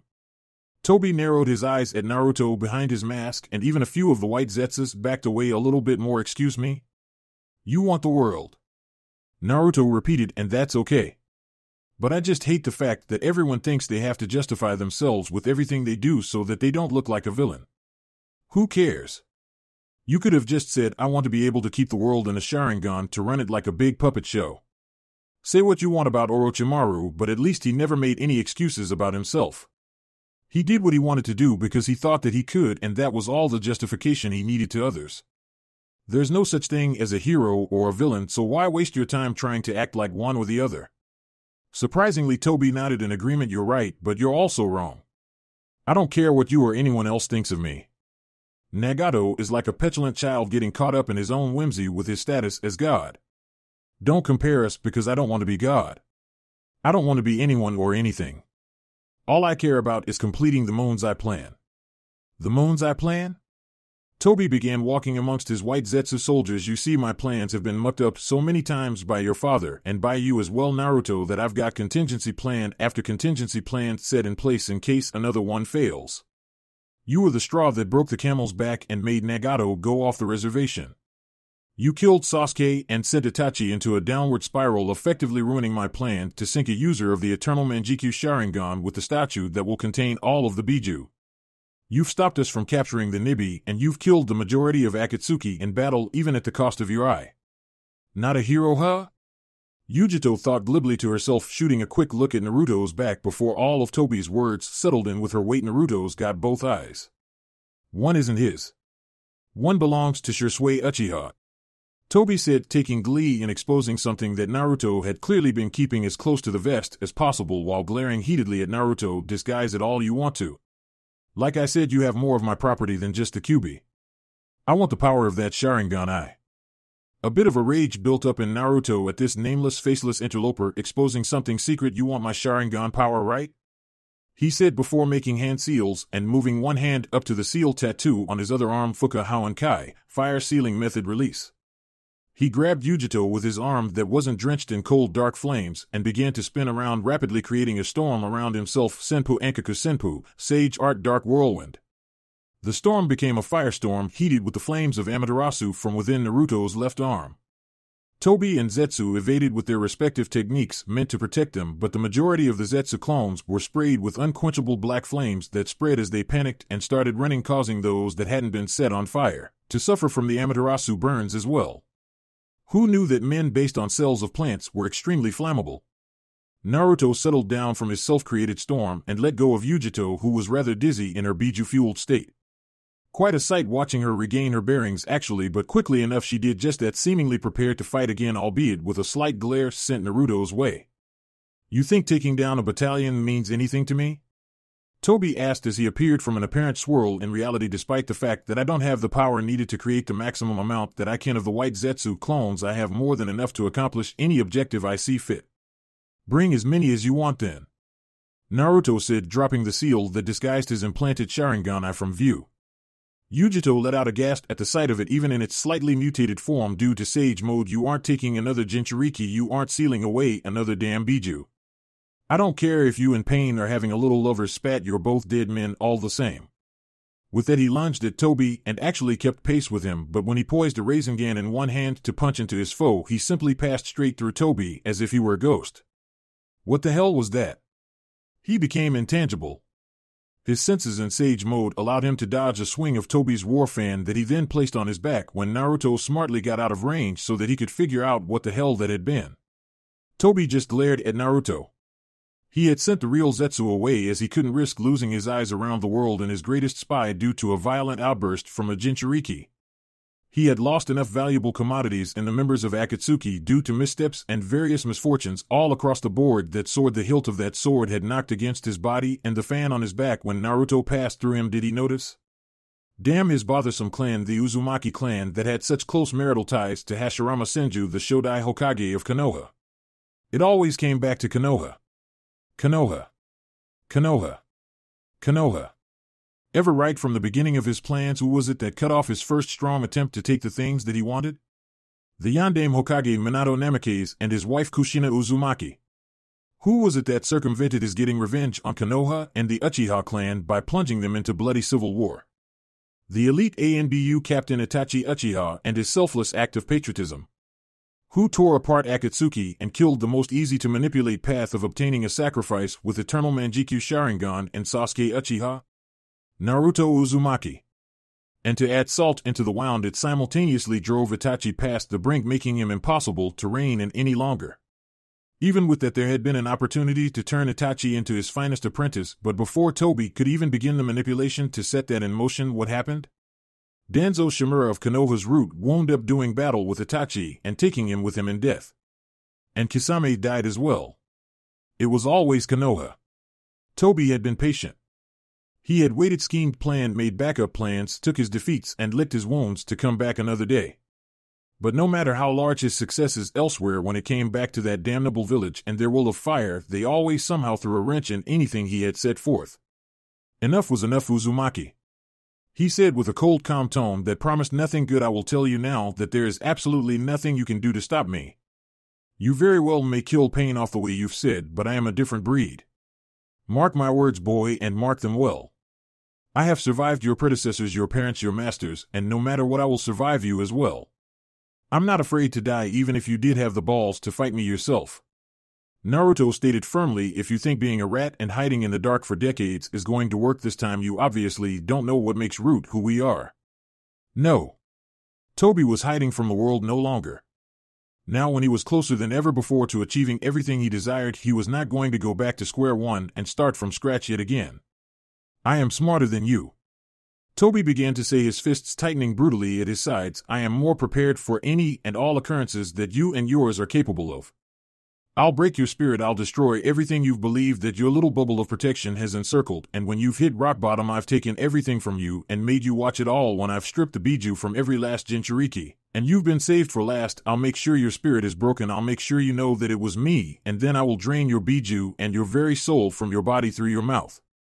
Activating the seal on his arm, Naruto absorbed the Amaterasu flames, glittering the field safely back into his left arm, and flexed it out as he glared at Tobi. "If you're so confident, why run away? Fight me now." At that, Tobi just started laughing deeply. Laughing as if it was all just one big joke. No. No. I don't think you heard me, Naruto. You do not dictate any of this. You do not get to decide when or if this ever ends. This is all up to me. So have your little war. Gain your personal glory. Take what you believe will be your steps toward becoming the Hokage of Danzo's dreams. I just hope that when everything is over and you tally up the score, if you're alive to do it, that is, that you can say that you gained more than you lost. Katan Raiza Hari, Fire Release Laser Beam. A thin red high-speed laser pierced straight through Tobi's body, right through the heart, as he let out a cry of pain and stumbled back. Naruto turned to Yujito, who had her mouth open from firing the shot. I was sick of hearing him talk. It's a good thing he had tunnel vision on you so I could shut him up. Tobi continued to gasp in pain until he lowered his hands from where Yujito shot him to reveal that he had no wound on his person at all.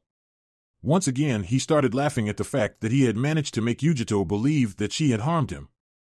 Not a mark on me. Tobi said, you'll have to work a bit harder than that if you want to even scratch my masked pussycat.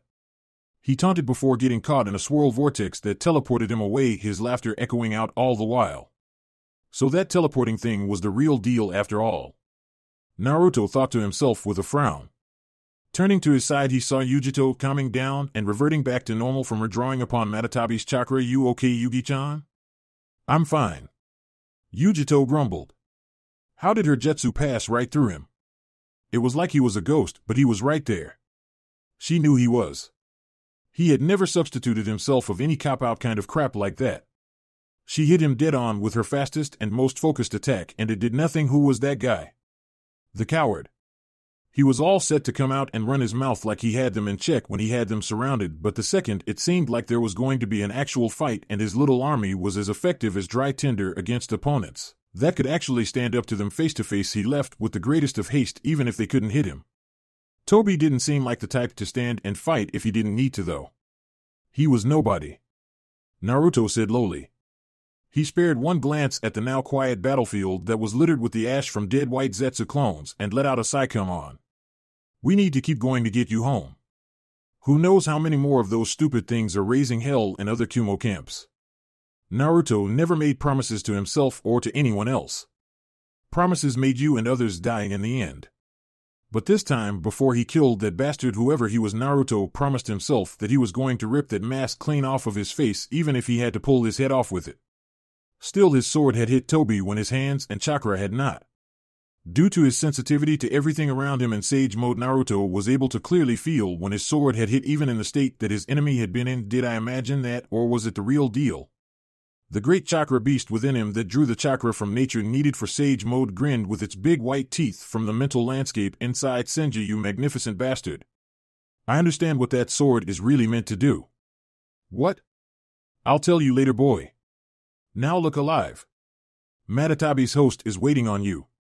Touching at the hilt that still had some residual vibration, Naruto looked over at Yujito, who seemed to be amazed and confused at the fact that there was a Sharingan sitting in his right eye socket.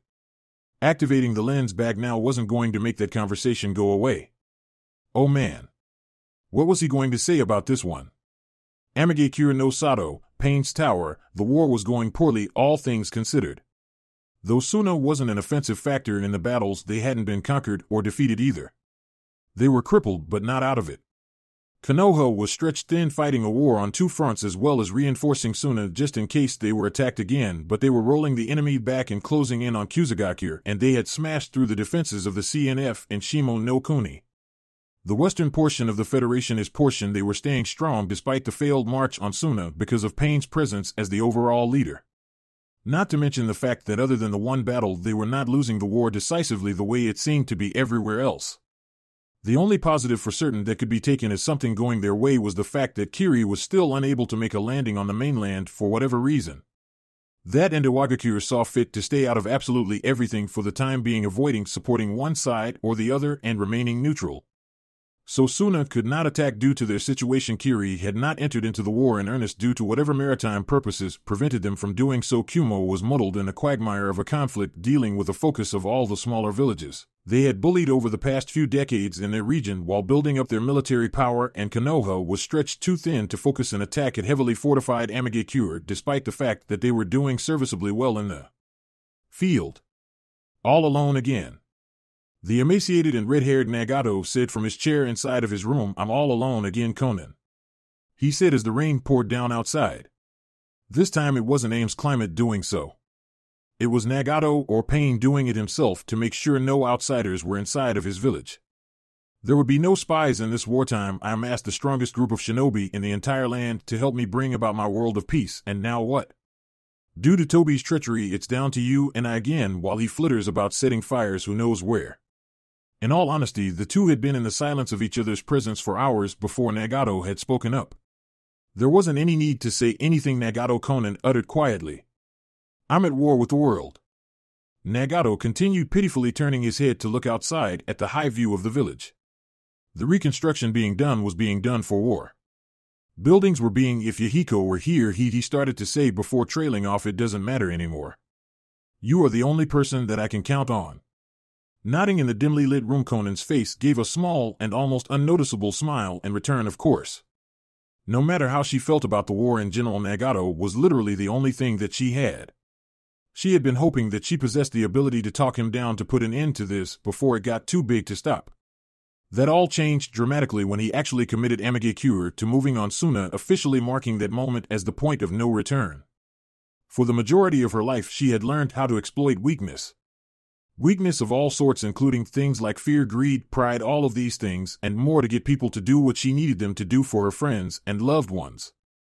And as she watched those dwindle down to just one, she found that nothing she had learned to help in this action would work out in this regard, and the reason for that was simple. Nagato truly believed everything that he told the people around him. He was not lying when he considered himself a deity due to his Rinnegan. That was how he felt. He was not lying when he assured everyone in Amigakure that they would be the chosen that showed the world the way when his plans finally came to fruition. These were the things that he believed in from the second he woke up in the morning until the very moment that his eyes closed at night. The reason that there had never been anything Conan could do to dissuade Nagato was because when you were dealing with true believers, none of those previously mentioned weaknesses are there. All you can do is either help or get out of the way. And Conan had made her decision that even if it went against what she felt her original morals were, even if they were in the wrong, even if they eventually brought the world to ruin in trying to save it, she would stand by Nagato. For the simple reason that he was all that she had left, and she would take her own life 1,000 times over before she ever let him die alone. She would stay by his side, and they would win even if they were wrong. And even if they were in the wrong, did it really matter when they were the ones that were the victors? No. Because right and wrong were determined by who was left to tell the story afterwards. What do you need of me, Nagato? Conan asked resolutely. For the first time in quite a long while, Nagato actually smiled. It was a smile that would never be seen by anyone other than the closest of the people to him, which narrowed down the number of people that would see it to Conan and no one else. The woman really was an angel. His angel, at least. And since he was God, it made him the same thing. At any and all costs, he could not lose Conan. This was why he kept her from participating in active battles during the war. This was also why he had never dispatched her beyond the limits of his view to collect a Jinchuriki, because if Conan had been lost in any way, he himself would have no inkling of what he would do. I need you to scout out Hai no Kuni. Nagato told Conan, who was listening intently. Defensive capabilities have been underestimated in the past during the invasion of Suna, thus when I plan the attack on Konoha this time, I need the entire story. I need to know how complete their defenses are down to the last detail. It is of the utmost importance. Meanwhile, I will send out the next orders to other villages. Kusa must hold out for as long as possible. Conan nodded with a serious look on her face. Whatever you need of me, Nagato. Things were too far along to stop now. It was time to bring things back to basics, just a bit larger in scale. She would protect Amigakure and bring it peace by first waging war. The man was not God. Not to Conan. But that was what made it more important than ever that she stuck by him. Sometime later, Kanahagakure no Sato, Tsunade couldn't help the smile that pulled at her lips as she read the message from Takigakure. Negotiations. That was one heavy hitter down. They had already pulled their forces away from the defense of Kusa's territories and left a big gaping hole in the defense strategies of the Western CNF. They didn't have the will or the resources to fight Konoha any longer, because even though they didn't list it, they were missing their secret weapon of the hero water, and even though they hadn't written it, their village had been torn asunder from within before their mystery attackers withdrew. Without the ace in the hole of their water or their Jinchuriki, they felt naked. Any confidence they had in their defenses got spat on when their village was set ablaze. Several high-ranking shinobi were killed, and their village leader was killed along with them right in the most sacred place in the entire village. If a small unidentified squad could do that, what would the actual army do once they finished up in Kusa and turned their attentions back to them? Damn it, she hated to say it because of what Danzo had stood for throughout most of her dealings with him prior to her return to Konoha, but Root was incredible. She still had most of the regular ANBU committed to important duties, running select missions out on the battlefront behind enemy lines to assist the main army. But Root did things dirty. They went for the throat. Along with that and their apparent fearlessness to do any mission they saw fit to benefit Konoha, they were willing, as had already been shown, to strike at the heart of the enemy in the most dangerous places. Doing it themselves so that Tsunade didn't have to utilize any vital ANBU squads and risk losing them over something so insane. It was a load off of her mind, but she still had to be wary. They had done their work so that they would never have to report on a thing. The only reason Tsunade knew that they had gone at all was because the results of their work had been blatant. She had given them the go-ahead to do as they pleased, and they wasted no time whatsoever. Perhaps now she could see why her sensei Hiruzen kept Danzo around when it was clear that he still had Root after he had ordered it to be disbanded. He did it because things still got done and he had plausible deniability. Not that it mattered while they were at war. Almost anything was justifiable these days. But that would be something supremely useful in times of peace. Tsunade thought to herself as she set Takigeku's message aside to think. She'd strong-arm them using her grandfather's name to guilt-trip the hell out of them and scare them as well, and then she'd let them sweat it out on the vine a bit while they sacked Kusa. That would merely take days at this point. Was it possible to underestimate the strongest villages in the world? It seemed like it was. Too bad for them, there were certain portions of Konoha's system that didn't come off as weak on the surface as the rest of the village did with their overall philosophy. Because the thing about their whole wool of fire concept that most people abroad didn't seem to grasp until it was too late was the fact that the most important aspect of fire was that it burned. With Naruto, Kumogakure no Sato, what? From the office of the Reikage, an entire desk was hurled and smashed right through the wall, flying through the air over the heads of many of the villagers into the distance. I was in a rather foul mood when Yujito reported back and she and Naruto told him what they needed to. At first he was in a fantastic mood and had preparations immediately made for his assistant Mabui to send word to the army getting cut apart with the tunnel guerrilla tactics in Shimon no Kuni, but then he received word of an entire company being taken down in battle that went along with another report of something similar from the week prior, marking it as the second company to be destroyed in 2 weeks. White Zetsus. A growl to himself, sitting in his chair that no longer had a desk in front of it, clones that can perform perfect transformations right down to the chakra and artificial army. Where was the pride? It was simply a sign that the end was near. It seemed the days that one can rely on an army of ninjas, that one can merely spawn ready to do battle, then we're all obsolete and useless. Damn Madara Uchiha, he isn't a part of the war, so what is his game? It was time to get the word out to his forces to find some sort of system to routinely identify who was truly a Kumo ninja. A squad of the White Zetsus must have somehow gotten the chakra signatures of his troops on a mission and slipped back into the camps in their places. This could never be allowed to happen again. Naruto, Yujito, and Mabui stood in front of the Reikage, while behind them at the far wall the hole from where A's desk had been thrown was prevalent. They were all ignoring it, though. Sorry that you had to see that. Mabui said quietly to Naruto, it doesn't happen that often. That was code for it happens all the time, don't think too badly of us. Someone had to save face for the Reikage, why not his assistant? He just waved off the concern and attempt to save face. If seeing someone destroy furniture and office infrastructure made him uneasy about someone's right to be a Kage, he'd probably have been questioning Tsunade's aptitude based on that from the jump of her reign due to the amount of money that had been spent on replacement desks, chairs, etc. Yujito's focus was on her village leader, though Matatabi and Naruto-kun's Kyubi say that this man doesn't feel like the real Madara Uchiha. They feel something, but if it was the real deal, I truly doubt he would have run away from us, Reikage-sama. Madara Uchiha was infamous for his enjoyment of battle and showing his skills. He was also not the type to dally. If that man knew that he could beat both Naruto and Yujito, which the real one could have without a doubt, he wouldn't have wasted a moment. The name in of itself was a sort of weapon. And for someone that claimed that they didn't want to be anyone, why not take the name of one of the most famous ninjas in history to achieve his own ends? I'll commit a force to searching for and hunting this man. The Reikage declared, moving to pound his fist on his desk that was no longer there. Mabui gave him a deadpan look when he got up and ran over to a punching bag that he destroyed with one hit. Instead, for now, we move through Shimo no Kuni and stamp out the fighting there. Mabui turned back to Naruto to give a bit more detail into what was expected with Konoha having broken through, and with the information you've given us that will allow us to do the same, we can finish up the battle southwest of here together. From there we can commit forces to help you fight on the western side of your country against Amegekure's led forces and Pain. First Sanchuo no Hanzo, and now this Pain character, A said as he walked back to his desk and retook his seat. Amegekure seems to have a habit of producing troublingly powerful shinobi, don't they? I think I liked Hanzo more, though I can't say I'm much of a fan of mass murder. Despite taking a vicious beatdown the first time around, Naruto was not afraid of Pain in the least, Rinnegan or not. His entire demeanor simply rubbed him the wrong way. He seemed like too much woe is me. More so than anyone else Naruto had ever met. So much so that he had to teach the world his pain? Teach them all true pain? Give him a break. Strong or not, he's weak somewhere else. Naruto said with his arms crossed and a scowl on his face as he thought back to his one meeting with the man, his village, and the actions that had been taken since then. What kind of man goes and calls himself a god and feels secure in starting a world war? Usually it's someone who feels so sorry for himself that they'll feel justified doing anything. Megalomaniacs are basically just big whiny losers. It didn't make them any less dangerous, though. I gave Naruto a look of interest while Mabui and Yujito looked surprised at the scathing statement.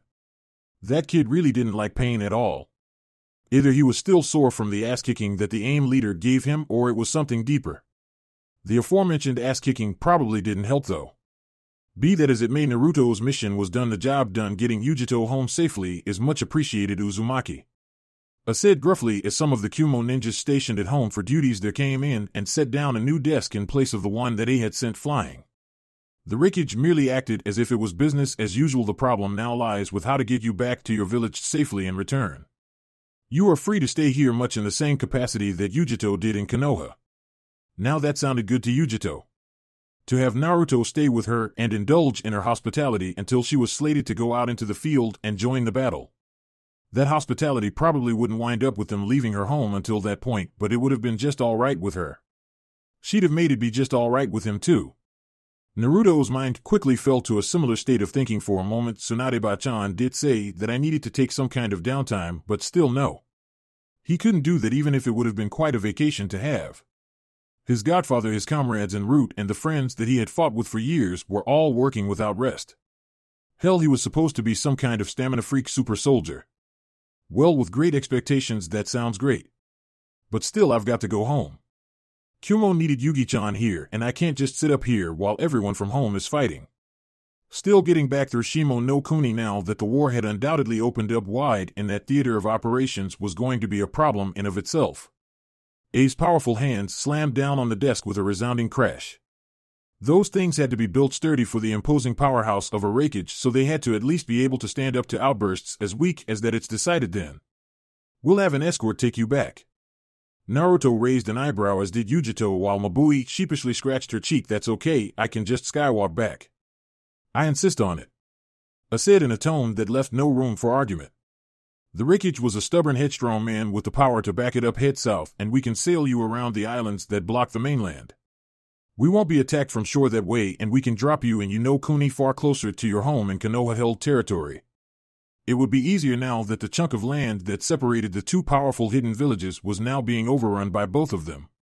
The Northeastern CNF wasn't going to be able to stop ships from shore if they were too busy worrying about getting their heads lopped off on the ground. Actually, that sounded pretty sweet. All of that running got old. Even if he used his perfected burst limit in Sage mode to just run on the skies to get home, he'd be exhausted upon doing so. In no condition to take another S-rank mission once he returned without some rest. At least this way he could rest on the boat ride and run back to Konoha normally when it landed, leaving him in good enough condition to set out again immediately right after. All right, Raikage-sama.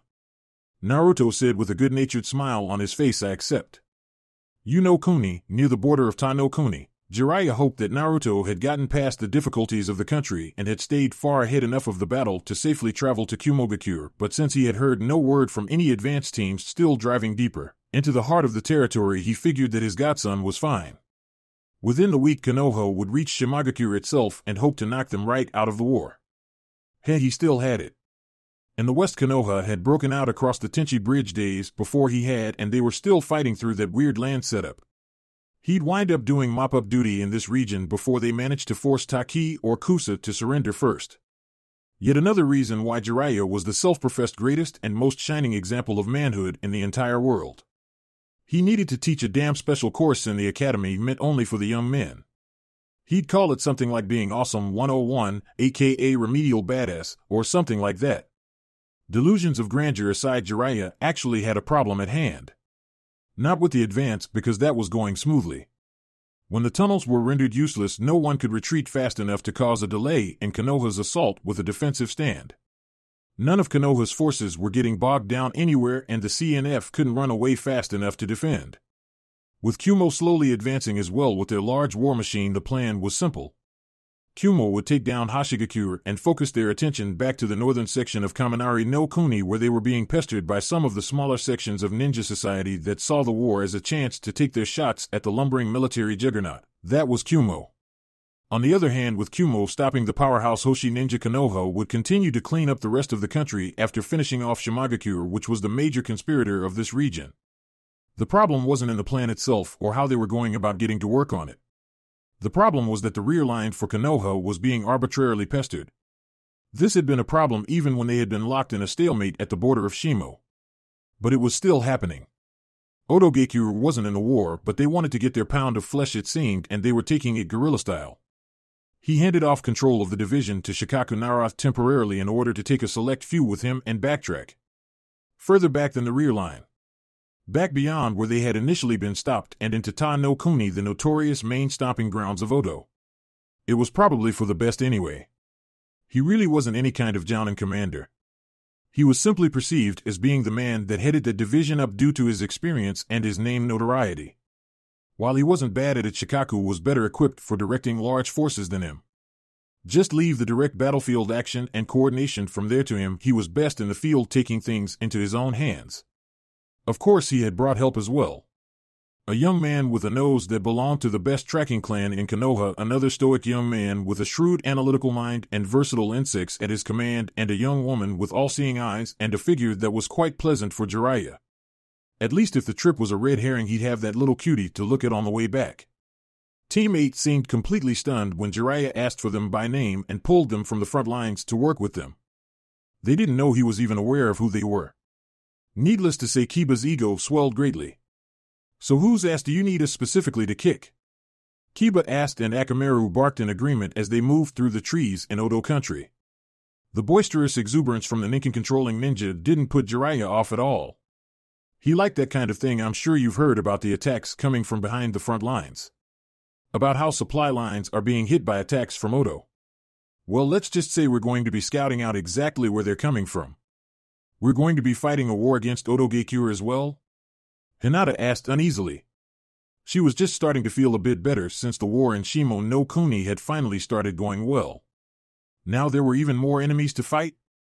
Well, they seemed to want to pick a fight. Jiraiya said, turning to wink reassuringly at the young teen girl. I can't just let them keep picking away at the people that I'm responsible for and let them get away with it. Don't worry, honey, I wouldn't have selected you for this if I didn't think you were capable of handling it. That was enough to settle Hinata's nerves. This man was the sensei of the Yondaime Hokage and of Naruto. If he felt secure in bringing them along to assist him, it was fine, and she had to believe in such. Now was not the time to be tentative. One had to be decisive in such times of turmoil. Kurenai wasn't there. She was back in Konoha with the child that she and Asuma had brought into the world. That meant that Hinata had to be doubly strong and show that she could be relied upon just like her other two teammates. The people that kept being ambushed needed her to be at her best as well. Of course we can handle it. Kiba continued to spout off at the mouth. Just make sure you get a good look in case something happens.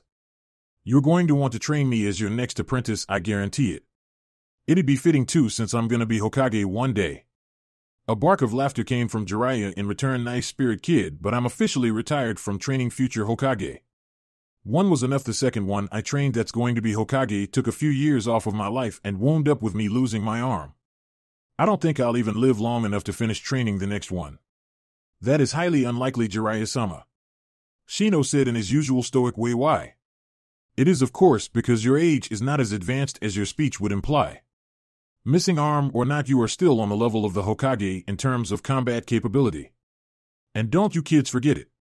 Jiraiya finished for Shino before launching into a tangent. I know how you young guns are looking for the big break to shoot yourselves into legend. I ain't a notch in anyone's belt. If you brats are ever feeling salty, the almighty Jiraiya-sama will be your tequila.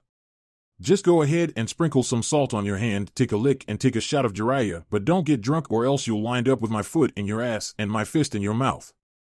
All of Team 8 just looked at Jiraiya strangely before Shino spoke up again. I'm not sure what you just said, but I'm quite sure that you meant it.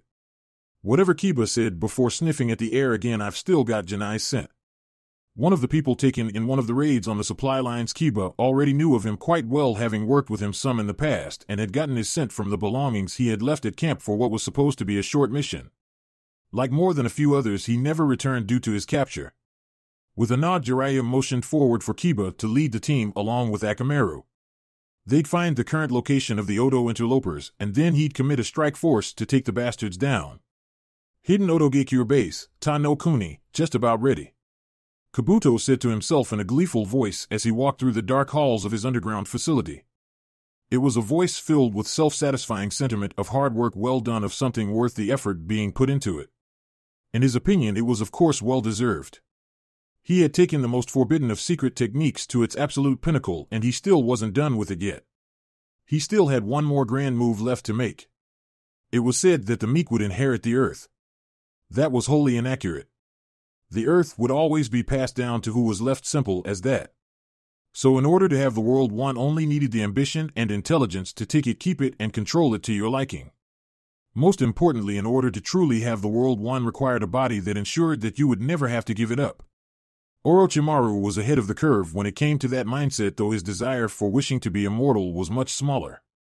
I think I should give this a final test run to see just how complete the jutsu is before I begin my final plan, Kabuto said as he entered a block of the base that contained tightly bound and sedated prisoners. Due to his medical expertise, he was able to keep them in a state that was very easy for him to do what he needed. It was a good thing, too, because the vast majority of these prisoners had been Konoha ninjas snatched right off of the roads on their way to the front lines. That tended to make for rather testy and disagreeable prisoners, and Kabuto was not a fan of that. Besides, he needed copious amounts of bodies for his experimentation. In the middle of the floor in the facility sat a completely immobile Konoha ninja, showing that he had recently been captured in a struggle due to the scrapes and wounds on his person. That was meaningless now, though. He was just supposed to be a medium.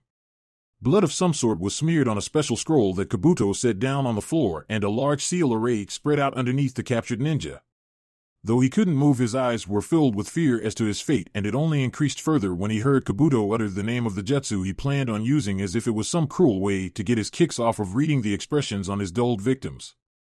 Kuchios Edo Tensei, summoning impure world reincarnation. Ash began to cover the poor hapless ninja's body, and enough awareness returned to allow him to scream in outright pain and horror as the life of another was brought back to the realm of the living at the cost of his own. All of the prisoners bore witness to this for the first time, as Kabuto usually had a prisoner moved to his personal lab before testing the jutsu on them. Kabuto just chuckled smugly to himself as the assimilation took place and the yells died down. He allowed the newly restored ninja of his choice's body time to settle down. As he walked forward and planted the control talisman in the summoned soul's head, he felt as if something of a score had been settled. The gray and cracked skin of the decayed body's appearance began to gain life again, and the person seemed to awaken from a slumber. What am I dash? Kabuto? Stand up. Kabuto ordered, and his eyes twinkled in dark mirth as the soul under his control did just that. It felt almost ironic. You should have killed me instead of thinking I was too pathetic to waste the effort on after you ended Orochimaru-sama's life. And to think with all of that effort you put out to kill him, you still wound up under the control of someone beneath you. Standing in front of Kabuto with a hateful glare on his face despite the fact that he could do nothing about his situation was Sasuke Uchiha, you bottom feeder.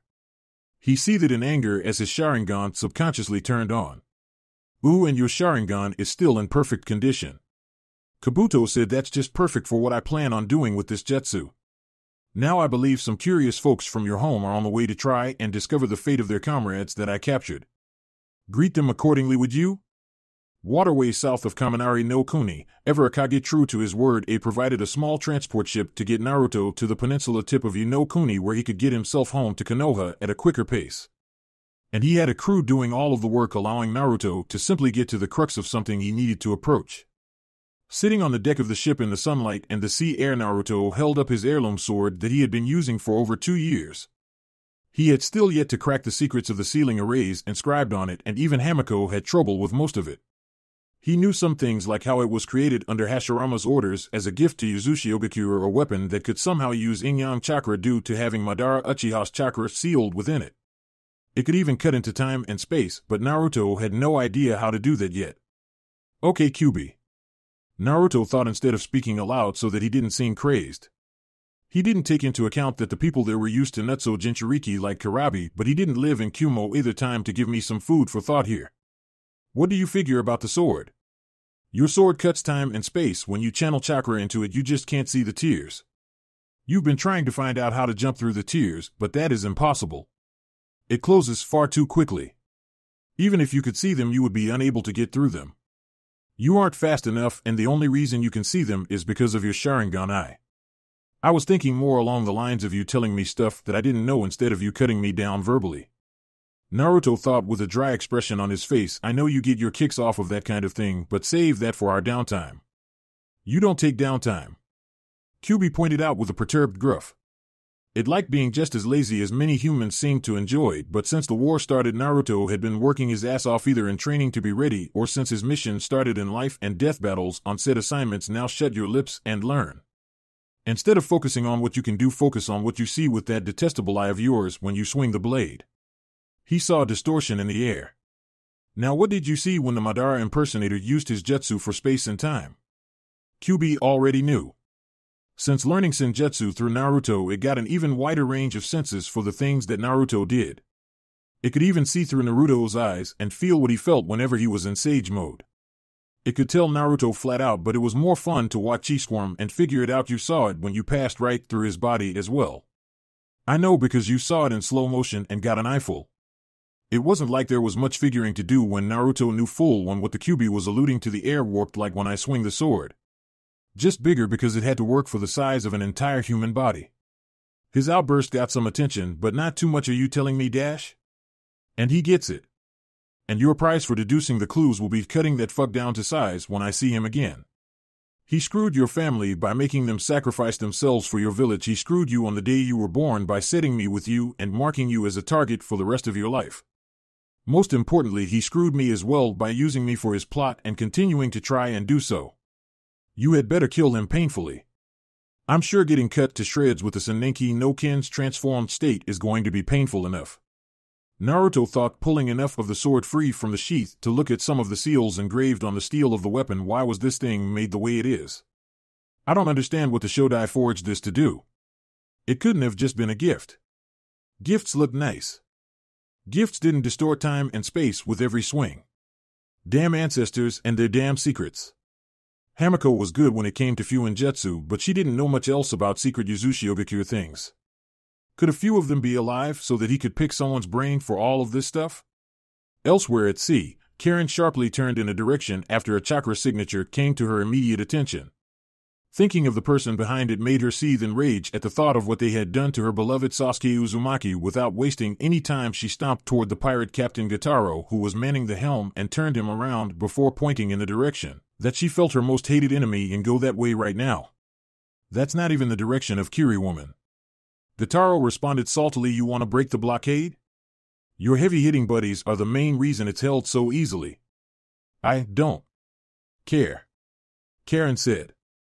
While Madara, Tobi, had given them the orders and had granted Suigetsu with Kubikura Buchu in return for their cooperation, she cared nothing for it in the end. That dusty old fart could say and do what he wanted. This superseded everything else to her do it. Gotaro was just a hair away from backhanding that miserable bitch the way he had been planning on doing for a month, but the same thing that always stopped him from doing so stopped him again. Is there a problem? It was a kid that could turn himself into water and apparently had a thing for cutting off the limbs of his enemies in battle. Suigetsu was very unpleasant to say the least, and they were pirates. What's up now, Gotaro? He asked from directly behind Gotaro, alarmingly close. He had never felt him get close. He had never admitted to being afraid of anyone before, but he had seen Suigetsu devastate everything that had come their way at sea for a month, and he seemed to relish in every bit of it. This young man terrified him to the core. Nothing. Gotaro said, trying to defuse the situation. The girl wants to break the blockade to head northwest. That was all? The look on Suigetsu's face said that he was fine with that. He didn't care a bit where they went. The training he was getting with his swords was absolutely incredible, so let's go. Why do you give a crap about this blockade? You're pirates and you already got paid by that masked douche, so who cares what you do? He cared because Madara scared the hell out of him and killed a large amount of his underlings when he visited his island to employ them to raise havoc at sea. The last thing he wanted was a man that could teleport anywhere wishing to take his life, especially since he had already proven how easy it was. He'll kill us. I'll kill you too. Suigetsu pointed out with a threatening grin as he put his finger to Gotaro's head in the form of a gun. I'll just enjoy it better. He then turned his gaze toward Karen and saw how angry she seemed. What do you got? Karen turned towards him and narrowed her eyes. Do you feel like killing Naruto now? I'm sick of waiting. Madara is never going to let us go after him. He's doing this to get us out of the way. An opponent that he knew was strong? And he was also the one that had coincidentally disrupted their happy little family, among other things that he had done. Suigetsu was all raring to go. Anytime, let's roll. I'm sure Jugo's getting sick of staying on this tub. If we don't find him someone to vent on soon, he might stop being such a tree hugger and kill some of these poor bastards. Besides, he didn't listen to that jackass in the mask anyway. He only went along with it to get Samahata, and now that he had that Hiramakiri and Kubakirabuchu, he didn't need to listen to that man any longer. To hell with him and his damn blockade of Mizu no Kuni. What did they care if Kiri managed to reach the mainland? As a matter of fact, what did Madara care? With a war, it would be far easier for him to find the rest of the 7 swords. Hearsay of the swords being used somewhere somehow would reach him easier, even though they were lost, and he would be right on whoever had it like a bloodhound. A rather devious smirk took form on Karen's face as she addressed the ship's captain. Gotaro again there. You heard him. So go where I tell you to and head that way, she said, pointing in the direction of where she could sense Naruto's absurd amounts of chakra. It was like the damn North Star to her. She could find it anywhere if she just looked up into the sky at night. It was one star that was about to burn out, though, because they were going to put it out. Figuring that it was best to listen to the guy with the massive swords that could sink entire ships all by himself, or at least the girl that could have him killed by that same person, despite the fact that they seemed to hate each other most of the time, Gotaro changed course of his ship at Karen's behest. He really wished the ninja world would have left him alone in his stronghold on Battleship Island. There he was the man. But now he was stuck in the middle of a world war on a ship with 2 homicidal figures and a bossy chick with a fluctuating personality. And now they were going to chase down the ship of some poor bastard. Kami have mercy on his soul.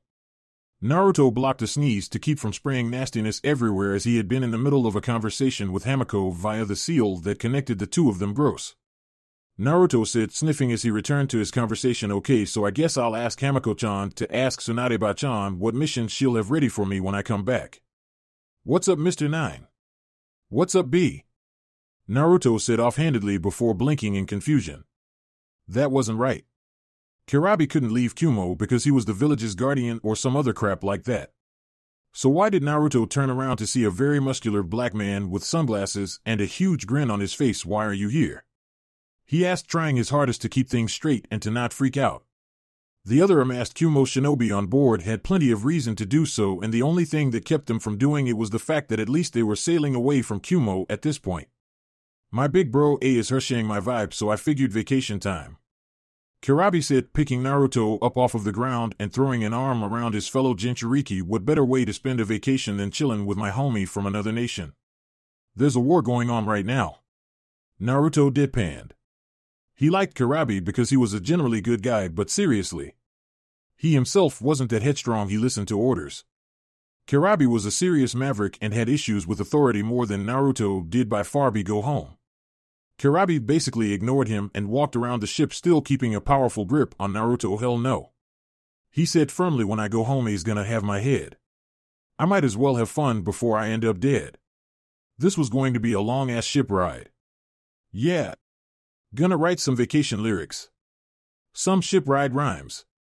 Chapter 62. A stroke of absurdity. The middle of the goddamn ocean, miles and miles away from Kumogakure, and Kurabi was there. What the hell? Wasn't he in that huge valley outside of the village that he called his home? How did he even know that Naruto was in Kumo, let alone that he was taking a ship out of Kaminari no Kuni back home to Hai no Kuni? He was only there long enough to drop off Yujito and tell the Raikage about their little episode with the enemy. Talk about having an ear to the ground. Why are you following me home? In his head, Naruto was well aware of just how much hot water all of the Kumo sailors on board were. For Kami's sake, the strongest ninja in Kumogakure managed to sneak away from his village at a time of war under their watch for a vacation of sorts. Your brother is gonna dash. Kill him? Kill everybody on the ship that let it happen? Kill Naruto for even being loosely involved with it? And after all of that time trying to get in good with the Kumo high brass too. Naruto didn't want to eat a lariat.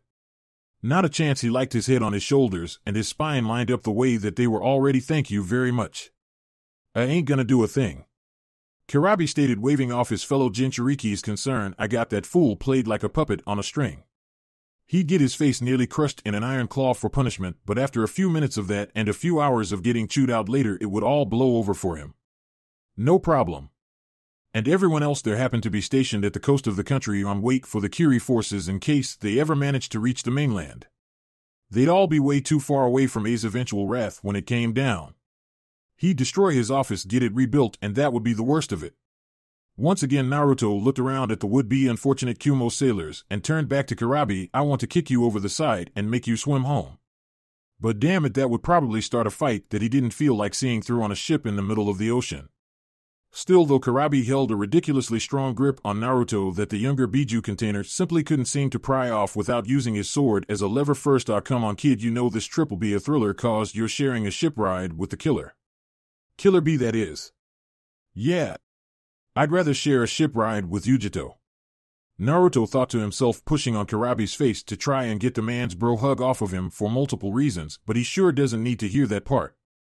When he heard Kurabi say something about helping him write some new lyrics, Naruto started looking around rapidly like a trapped coyote that was one step short of trying to gnaw off its own leg to escape. The Kumo sailors pitied him, but they had their own problems to worry about. Apparently, Naruto Uzumaki was supposed to be absurdly tough both physically and mentally. He could take a few days of dealing with that. But Naruto would have rather taken 2 days of periodic root conditioning in their boot camp to being stuck next to the rapping shinobi of Kumogakure. At least that was supposed to have made him stronger. Hai no Kuni countryside, there was simply too much land for Konoha to cover all over the place. The enemy intelligence had constantly wondered just how thinly spread Konoha's military might happen to be due to how they seemed to currently be doing well on all fronts that the war had presented to them. But now that she had managed to get behind the border of the country that housed Konohagakure and the country that housed Amigakure, she had to say that the Continental Ninja Federation had made a tactical mistake at the outset of the war. Instead of digging in on most fronts while trying to finish off Suna, they should have tried to wage a stiff two-front attack instead on both of the sides that Konoha had to keep covered. Had even one side been able to break through in the slightest and get squads into the defending Konoha's turf, they would have been reeling to fall back to the village itself to keep it from being razed to the ground. It wasn't the largest country of the elemental nations, but when their entire army was split into two with some of their forces in Suna trying to keep it safe until they had sufficiently recovered, the miles and miles of Hai no Kuni seemed arduous to try and cover. The reason for Konoha's all-out attack approach wasn't just fearlessness in the face of their apparent enemies joining together to face them. They wanted to finish off one or more of the countries to alleviate some potential pressure off of their backs so that they could commit more shinobi to a more conventional style of defense without having to worry about an emergency in case something got through the cracks. How would they react to such a thing without the upper echelon of their powerhouses there? No Jiraiya, one-armed as he was, no Jinchuriki defender, so who would do the heavy hitting? The Hokage? She wondered this as she observed it all and came up with a path mapped out to travel untouched with pain. As long as they could get past the border, they could make it to the outskirts of Konoha, where there would definitely be a stern mass of ninjas there to defend their home, but against pain it would not matter. Once he got within sight of Konoha, there wouldn't be anything that could stop him. He wouldn't let the village that had been responsible for several of the greater tragedies in his life take anything else from him. It was the epitome of everything. He stood against a place that profited from the tragedies of others around the world. Compared to Konoha, Suna was wholly undeserving of his wrath, a softer target though it was. Konoha would continue trying to case as much of the countryside as she could until her predetermined time ran out and pain summoned her back.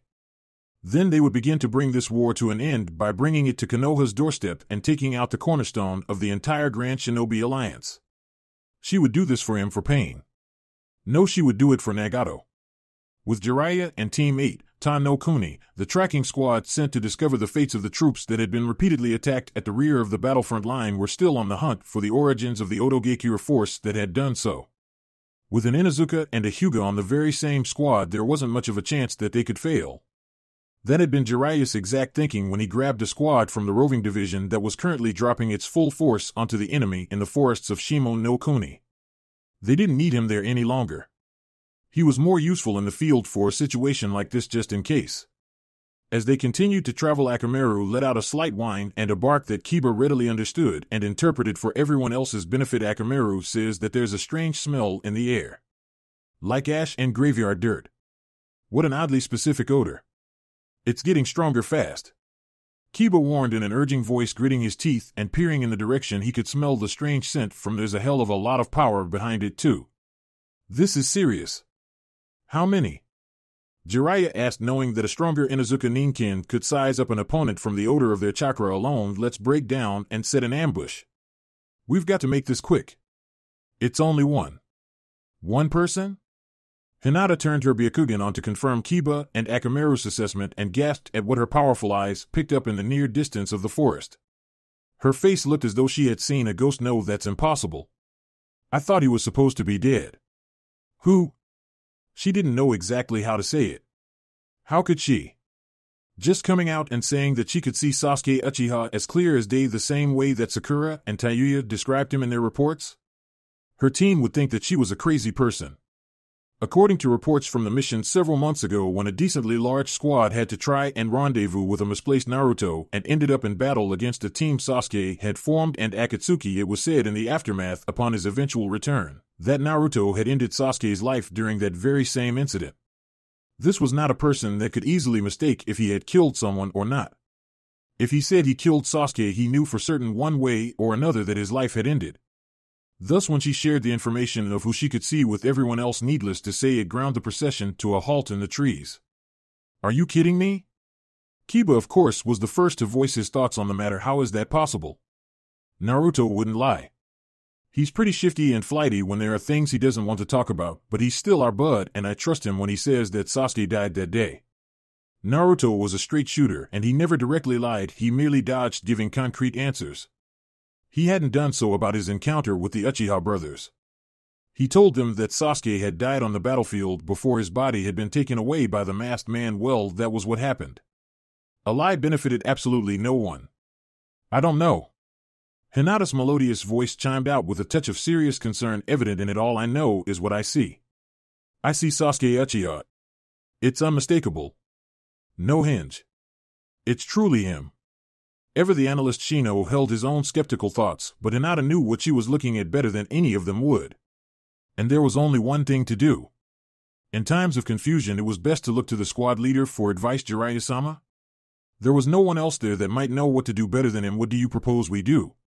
How should we attack him? All of this didn't jibe with Jiraiya. None of it seemed on the straight and narrow. When he had instincts, they were usually right, and the last time he ignored them, he wound up losing an arm for all of his stubbornness. No, this didn't seem right at all. This stank of a kenjutsu in the worst way, and if that were the case, he was the one best equipped to deal with it both literally and figuratively. Kiba, can you and Akamaru still smell your friend that we're tracking? We still have his trail. Then go after it. Jiraiya said, landing to a stop on a branch. Team 8 jumped one more bound ahead before they realized that Jiraiya had stopped. Don't get in over your heads. If you find the place, don't go any farther until I catch up. The way he was speaking, it sounded like catching up was the last thing he was thinking of. Shino caught onto this quickly. What are we to do if you do not catch up? How are we even to know? You'll know if I'm not going to catch up. Trust me. Jiraiya assured him grimly before turning and shooing them all away with a nasty glare. Get going already, or I'll make you. I don't know enough about you all to work with you properly. It's better this way. Without another word of dispute or reasoning, the three Chunin and Soul Ninkin left the temporary head of the team alone to stare off in the direction that he was informed Sasuke would be coming from. I haven't had to deal with an Uchiha in a long time, let alone an undead one. This'll be a first.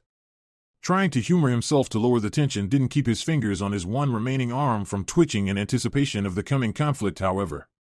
And in the next moment, the form of Sasuke Uchiha stopped on the branch directly in front of him, staring him down. Kami, that kid was so young. He wasn't any older than Naruto was. A part of him was reluctant to strike down someone so young, but he had already been stricken down in the past, and he dismissed this sentiment as irrelevant. Jiraiya, I presume? Sasuke asked in a voice that Jiraiya couldn't distinguish as being concerned one way or the other with what was happening. Apparently such a detached tone had been normal for him in life. I didn't think I'd ever end up fighting another Sannin in my lifetime. That was right.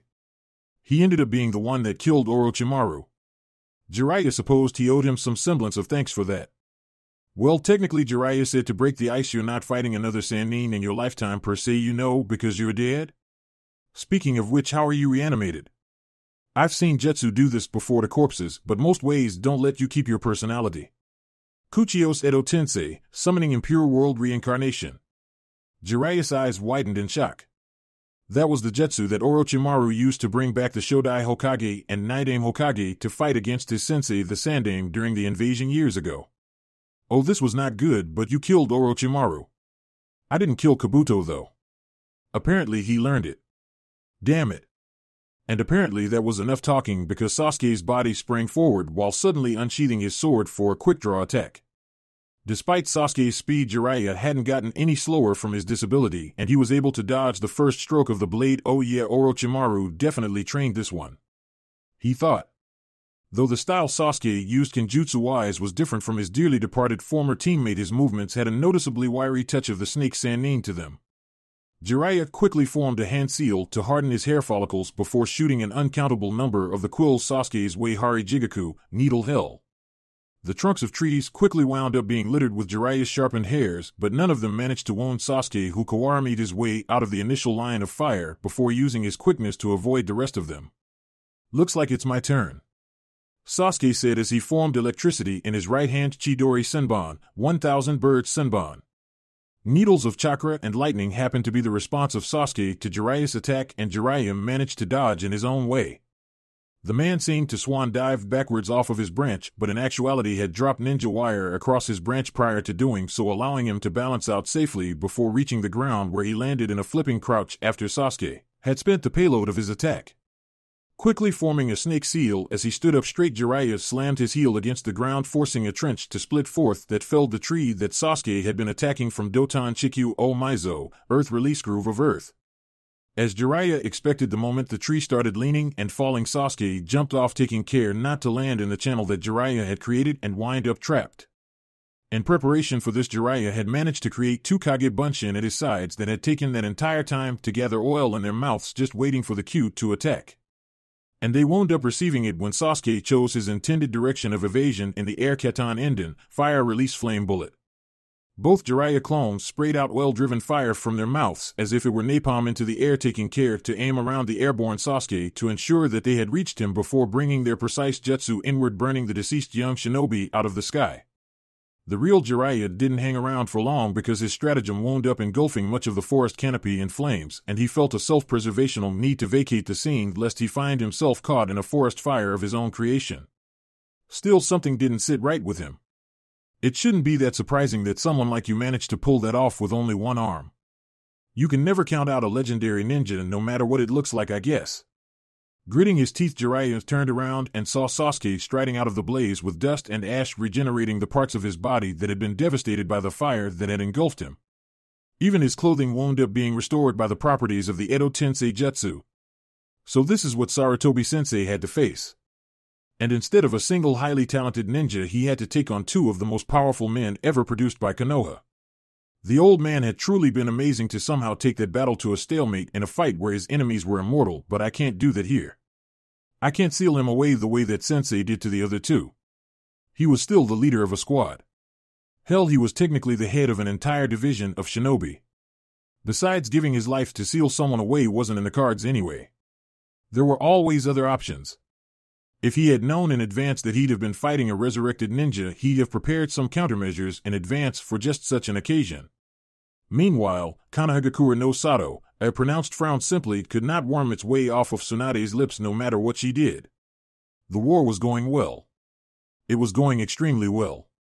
In the northeast, the enemy was being rolled up between the combined sandwiching efforts of Konoha and Kumo alike. In the northwest, Takigakure had been sacked and their leadership destroyed by the clandestine assault from Root, and it was only a matter of time before the brutal jungle fighting led them to Kusagakure's front step if they weren't wise enough to surrender unconditionally. Before then, Suna was being left alone to regroup after the last failed attack by the combined Western CNF forces led by Pain, and while Kiri still hadn't mustered a mainland landing, it didn't seem like they would be needed. Iwagakure was oddly being silent, but they wouldn't throw their hat into the ring unless it seemed as if they could take it all in one fell swoop. Inoki was really earning his nickname by sitting this one out. If he tried something on the softest target in Suna, without a doubt he'd draw the ire of the other villages in the GSA, and unless they all wound up destroyed, they'd turn IWA into a gravel pit if he tried something so treacherous and opportunistic. Out in front of her sat a massive map illustrating the gains that Konoha had garnered in the field as of the last reports sent via Messenger Hawk from the battlefronts, with compounded statistics in each theater of combat for her benefit by Konoha's intelligence department. A knock came at her office door. A thankful temporary distraction from all of this dreary much ado about war. Tsunade never had much of a stomach for it back when she was an active battlefield medic, despite her equal skill as a combatant, and even far behind the lines she could only imagine what it was like out there from the reports come in. The door cracked open to reveal a white head of hair from outside and the pleasant demeanor to go along with it. Hokage-sama. How goes the war? Naruto's longtime attendant Hamiko entered the office with a demure bow and a warm smile. It goes and goes and goes and goes. Tsunade replied aloofly. Has anything changed with the village's defenses? Either the Konoha barrier team or the defense division sent her. Poor girl kept herself busy when Naruto was away by trying to configure what she could from older Yuzushiogakure defense designs into Konoha's program. She'd been doing it for years, actually, even though they'd never had to use it. Or do you need me to sign off on something? Nothing like that. Hamiko assured the powerful village leader. I'm just going around checking up on people I know, people away from the front, resting here in the village, things like that. An active body keeps the mind from wandering after all. She finished with a bit of a nervous laugh. Worried about the brat? Trust me when I say I know the feeling of just sitting back and waiting. I guess. I know Naruto-sama can take care of himself, and we've already received word that he is on the way home, but I never like it when he leaves, and this whole war just makes it worse. He was one of 4 similar objective targets of the enemy after all. A target of opportunity, as it were. If he was spotted and identified in the field, his recovery by the enemy was to take initiative over whatever objective the enemy would have on his mission. The same went for Yujito, the same went for Karabi, and the same went for Gaara to a significantly lesser extent. If any enemy somehow came across the Kazekage in the desert, they were meant to flee on sight for all the good that would do them. Tsunade knew the feeling, though. Between Jiraiya, Naruto, her apprentices, and Sakura and Shizune, and many of her high-level shinobi in the field such as Shikaku or Kakashi, just to name a few, she had no absence of people she knew on various personal levels to worry about, and apparently, it showed on her face as clear as day. Is there something the matter? No. There wasn't anything wrong. And that was the problem. There was absolutely nothing going wrong on any of the fronts. All was quiet in Kaze no Kuni, and the stalemates in the northeast and northwest had been broken, allowing the GSA to advance. Across the elemental nations, there wasn't any catastrophe victimizing any of Konoha's wartime operations. It was officially the greatest start to a shinobi world war that Konoha had ever managed. For once, they weren't in a situation where things were about to go from bad to worse. I'm just wondering what the hell is about to go wrong. With Naruto at sea, it had taken a few hours, but Karabi had managed to chill out enough to notice that Naruto was busy trying to figure with something. Let no one say that the man was not astute despite all of his eccentricities. The topic of the day was Naruto's funky heirloom of a sword.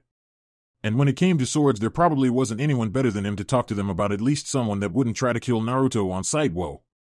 Hearing that info might make me just crash. Finding out your sword does more than cut, stab, and slash. Well, that's technically still all it's meant for. Naruto said, holding up the sheaths and Ninki no Kin to observe the make of it, something he had done time after time over the years. You know, it just turns into a form that lets me cut stuff better and can apparently cut through the fabric of reality. That sounded a lot better in his head. It probably didn't matter how dumb it sounded though, since Karabi would probably say something that would trump it within 5 minutes anyway. Karabi would have reached out and touched the sword by now, but according to Naruto there were security measures on it that prevented anyone outside of his lineage from laying their hands on the blade without suffering the consequences. Yo, Mr. 9. What's wrong, B? Your face is all twisted up like you're thinking about something. That's 'cause I am fool. Well, spit it out already. Both Naruto and Karabi headbutted each other one time, the metal of their headbands clanking momentarily before they both backed off. Karabi scoffed a bit before getting to his point. Well, you said the yin-yang release makes the sword change, but what if one variation ain't the range? At first Naruto just stared at him before running a hand through his hair. I must have been out in this sun for too long, because that actually made sense to me. As long as he'd had the sword, Naruto had been using the only transformation of the weapon that he'd known of. But there had never been any set jutsu to make it change. For Kami's sake, he used it mere hours after unearthing it, and there had never been a scroll or any other source of information on it. How would he have learned any real techniques? Honestly, the first time that Naruto used the materialization properties, it was based solely off of advice from Hamiko, whom he had met a day earlier. All the message from her during the battle with Sasori said was to assert his will and lineage over the sword and make it his. He had nothing in mind other than something that would help him cut Sasori down to size, and they took the form of the Senenkugeki bladed gauntlets and greaves. Apparently, in the history of the sword, no user had ever repeated forms that the weapon could take. There had to be a reason for that. Right? Karabi said with a grin, thumping Naruto on the shoulder. Yin-yang let the sage make anything real, so why not use it to keep changing your steel? He jumped up from his seated position on the deck and started dancing oddly. Pick up the pace, don't let that power go to waste. Caught up in the rhymes coming his way for once, when the rapping Karabi extended his fist for a bump, Naruto hit it spiritedly with his own before he realized what he'd done, and when he did he had to admit that damn it, the fist bump felt right. Hell yes, due to his lineage he'd been passed down one hell of a tool of destruction, and he'd be damned if he didn't exploit it to its fullest extent in combat. Crushing chakra drained for every transformation use or not, he was an Uzumaki, damn it, and they had been known for serious vitality. He could take it. A still grinning Karabi gestured wordlessly, confusing Naruto until the rapping shinobi vocalized his actions well. Go on and show me what it looks like, motherfucker. Naruto held up the sword within its sheath before slowly pulling the steel free from its confines with a sharp sound. Here it is. Naruto said before holding it out blade toward Karabi. You want me to do the Senenkugeki, Millennium Gauntlets, transformation? Fuck no. I already heard about that from the kitty cat and big bro A. Show me something new. Something new? What kind of new? True, they had just been talking about the idea, but now Karabi was kind of putting him on the spot, and he was drawing a blank. What if his first idea was something dumb that he couldn't use in an actual fight? Well, his first idea hadn't been anything other than that he wanted something that would have helped him shred Sasori's Hiriko puppet to tatters during the battle in the ruins of Uzushigakure. But there wasn't anything he particularly wanted from a weapon. He was a bit of a do-it-yourselfer almost to a fault at times, and he liked fighting in close. That was probably why the sword changed forms to a taijutsu-suitable state and did what it did for his speed. Unmarked vessel starboard side. Every able-bodied person on the ship crowded to the left side of the ship to see and caught sight of the larger battle-ready ship that had been bearing down on their broadside. They weren't a warship, they were a regular transport. Outside of Mizu no Kuni, where they were ultra-useful warships, didn't particularly exist. At least good ones didn't. But after a few minutes or so the ship wasn't moving any closer. It was just sitting out on the edge, seemingly observing them. Eventually Karabi muscled his way to the front to catch a look-see, with Naruto following close behind. Placing a hand just above his sunglasses-clad eyes, Karabi's mouth and mustache wrinkled up in a frown. One ship ain't very scary, even if we are a ferry. Stop rhyming, Naruto said, but once again the man had a point.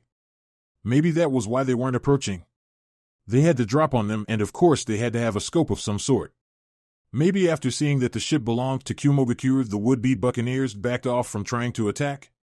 Pirates were usually way smarter than people gave them credit for. Cutthroats most of them may have been, but leading lives like that gave them ridiculous survival instincts. Besides, labeling pirates as simple honor-devoid cutthroats without giving them any credit was the rough equivalent of the pot calling the kettle black as a ninja. There's one leaving the ship. Just one? On a lifeboat or something? What were they in trouble? They had to know that they weren't getting a damn thing without surrendering, and even then they'd probably just wind up being imprisoned for life or executed.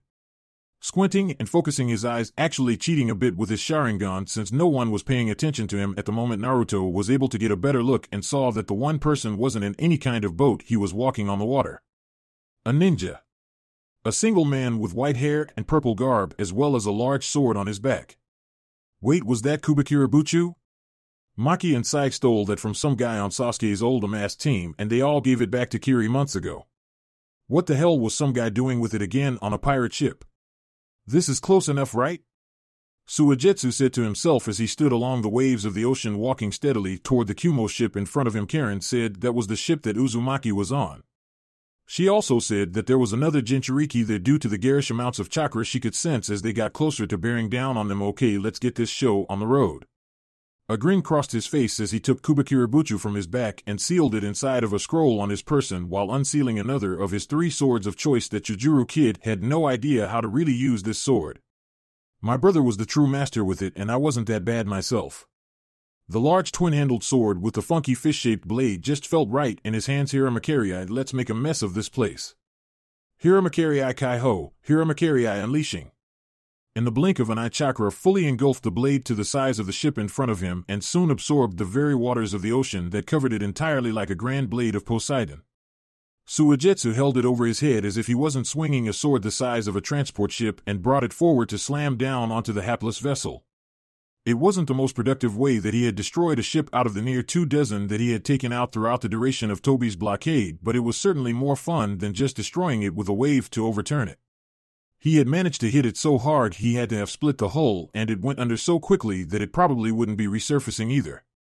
Chuckling to himself, he let Hiramakerii return to its normal shape and size as he wanted to observe his handiwork. But much to his displeasure, the ship emerged from the water and bobbed in the water like a bath toy. TCH. How'd they reinforce it enough to protect the ship? Suigetsu, look out below. Upon hearing Karen call out to him from their pirate vessel, Suigetsu allowed his body to liquefy and avoid 8 large octopus tentacles that tried to smash and grab him. Not too long after that, Karabi emerged from the drink looking around for his would-be target to fuck. Suigetsu reformed a good distance away, seemingly not very impressed by his enemy's first move. Yuha? What did Uzumaki drown? Because he's the one we really want to kill here. We don't give a crap about fighting you really unless you want to fight. Karabi's first inclination was to reach for the 7 swords that he carried on his back so that he could take on this opponent, but he wound up stopping himself from doing so as he started thinking him, so you came here to fight with Mr. Nine? He'd be my guess that'd be just fine. If he's the one you want, go and move on past, but don't start crying when he whoops your ass. Awesome. Suigetsu said, grinning with his shark-like teeth. So where's he hiding? He's not hiding, fool. So what the hell was he doing? After a second of thought, Suigetsu didn't have to think twice before palming his forehead hard and making himself one with the water as he rushed speedily back to the pirate ship. Jugo Gataro, get ready to defend the ship. Gataro quickly pulled his cutlass from its sheath as a blurb passed over the side of the ship and began cutting down large amounts of his crewmen that moved to intercept it. Dozens fell within seconds. Sack up and stop dying, you pack of weaklings. It's one ninja. Being forced to back up his actual talk with action when the blur rushed at him, Gataro actually managed to block the blade meant to cut through him, putting him face to face with Naruto Uzumaki-san, I presume? Instead of answering, Naruto headbutted Gataro in the face and nailed him with a quickly formed Rasengan that propelled him into the mast of the ship hard enough to break it in half. If he survived even one of those things, there was no way he lived through the other. Yeah. It's me. Naruto answered posthumously. Waves cascaded over the side of the ship and formed into Suigetsu, who blitzed in Naruto's direction with Hiramakerii missing when he swung 3 times with the blade itself as Naruto dodged out of the way. I've been waiting for this ever since your flunkies stole Kubikira Buchu from me. I can't find them, but unfortunately for you, Karen can pick out your chakra signature from 2 countries away. This guy was from that team that Sasuke had managed to stitch together while he had been hunting down Itachi, which meant he wasn't alone if he was talking about another person that could find him anywhere. From his blind spot, a partially transformed Jugo launched himself at Naruto, his gnarled fist ready to punch him into pulp if Suigetsu's sword didn't remove his head from his shoulders first. Naruto managed to optimize the space he had between the 2 killer blows and swayed out of the way of them both before spinning low and cutting Suigetsu's legs off with the Senninki no Ken. Unfortunately for Naruto, he didn't get to see the graphic and morbid sight of blood spilling from the severed limbs. Instead, they turned to water where they were cut and quickly reformed to solid form. Still low from his sweeping slash, Naruto dove forward and avoided a swing of Jugo's arm that had now transformed into an axe. Instead of hitting a blonde ninja, he cut through the deck of the ship, splitting a large crack all the way to the edge of it. He's fast. Suigetsu noted, a bit pleased at that facet of his enemy's ability, though if he killed Sasuke he'd have to be pretty quick. His eyes then went wide when he looked into Naruto's own and noted that they didn't match. What do we have here? You've got a Sharingan, bud? Where'd you get that? Had it before I fought your boss, Naruto said cryptically. They didn't need to know where he had gotten it as long as they didn't jump to the conclusion that he had taken it from Sasuke's body. Misinformation that bad and politically crippling wasn't welcome with him. Your turn. Where'd you get the sword from? I thought I took the one you had. I took Hiramakiri off of its last user, who had Kubakirabutsu on him too. Suigetsu recalled bringing up the incident that netted him 2 of his desired 7 swords in one fell swoop. He wasn't as good as he thought he was with either of them. Kiri really has a problem with holding onto these things, don't they? Picking better swordsmen would probably help. Like you? A little late for that, don't you think? Jugo got sick of waiting for the banter to subside and made to attack Naruto again before the entire ship was rocked by some outside force. Along with more than a few chakraless pirates, the berserk Jugo didn't have the mindset to channel chakra to his feet to keep his balance and fell over into the water from whatever had occurred. One-on-one bitch. Good old Karabi. He might have his own reasons for making him fight Suigetsu by himself, but at least he wasn't sadistic enough to sit back and let the enemy play the numbers game. Although maybe that would be more because sitting back and doing nothing would bore him. He'd probably fight Jugo just so he could come up with some rhymes out of the stimulation of battle. The Hachibi Jinchuriki would probably wind up tormenting that poor outmatched psycho for kicks while waiting for Naruto to finish up. Jugo seemed like an absurdly powerful monster, but he seemed to lack the intellect to use that power as effectively as he could on command. Berserkers were like that. Meanwhile, both Naruto and Suigetsu stared at each other as the ship shook violently. So you've got your sword again and more to go with it, and as much as that pisses me off after what we had to do to get it back to Kiri, it's not really any business of mine. Why do you want to kill me? He couldn't remember directly screwing over Suigetsu with his own 2 hands, or even getting within the necessary distance to do such a thing. The answer didn't come from Suigetsu, but from a girl with bright red hair that was observing the battle from the head of the ship. It's because of what you did. Because of who you killed. The girl shouted, glaring at him with her red eyes from behind her glasses. Did you think that you could just kill Sasuke-kun and nothing would happen afterwards?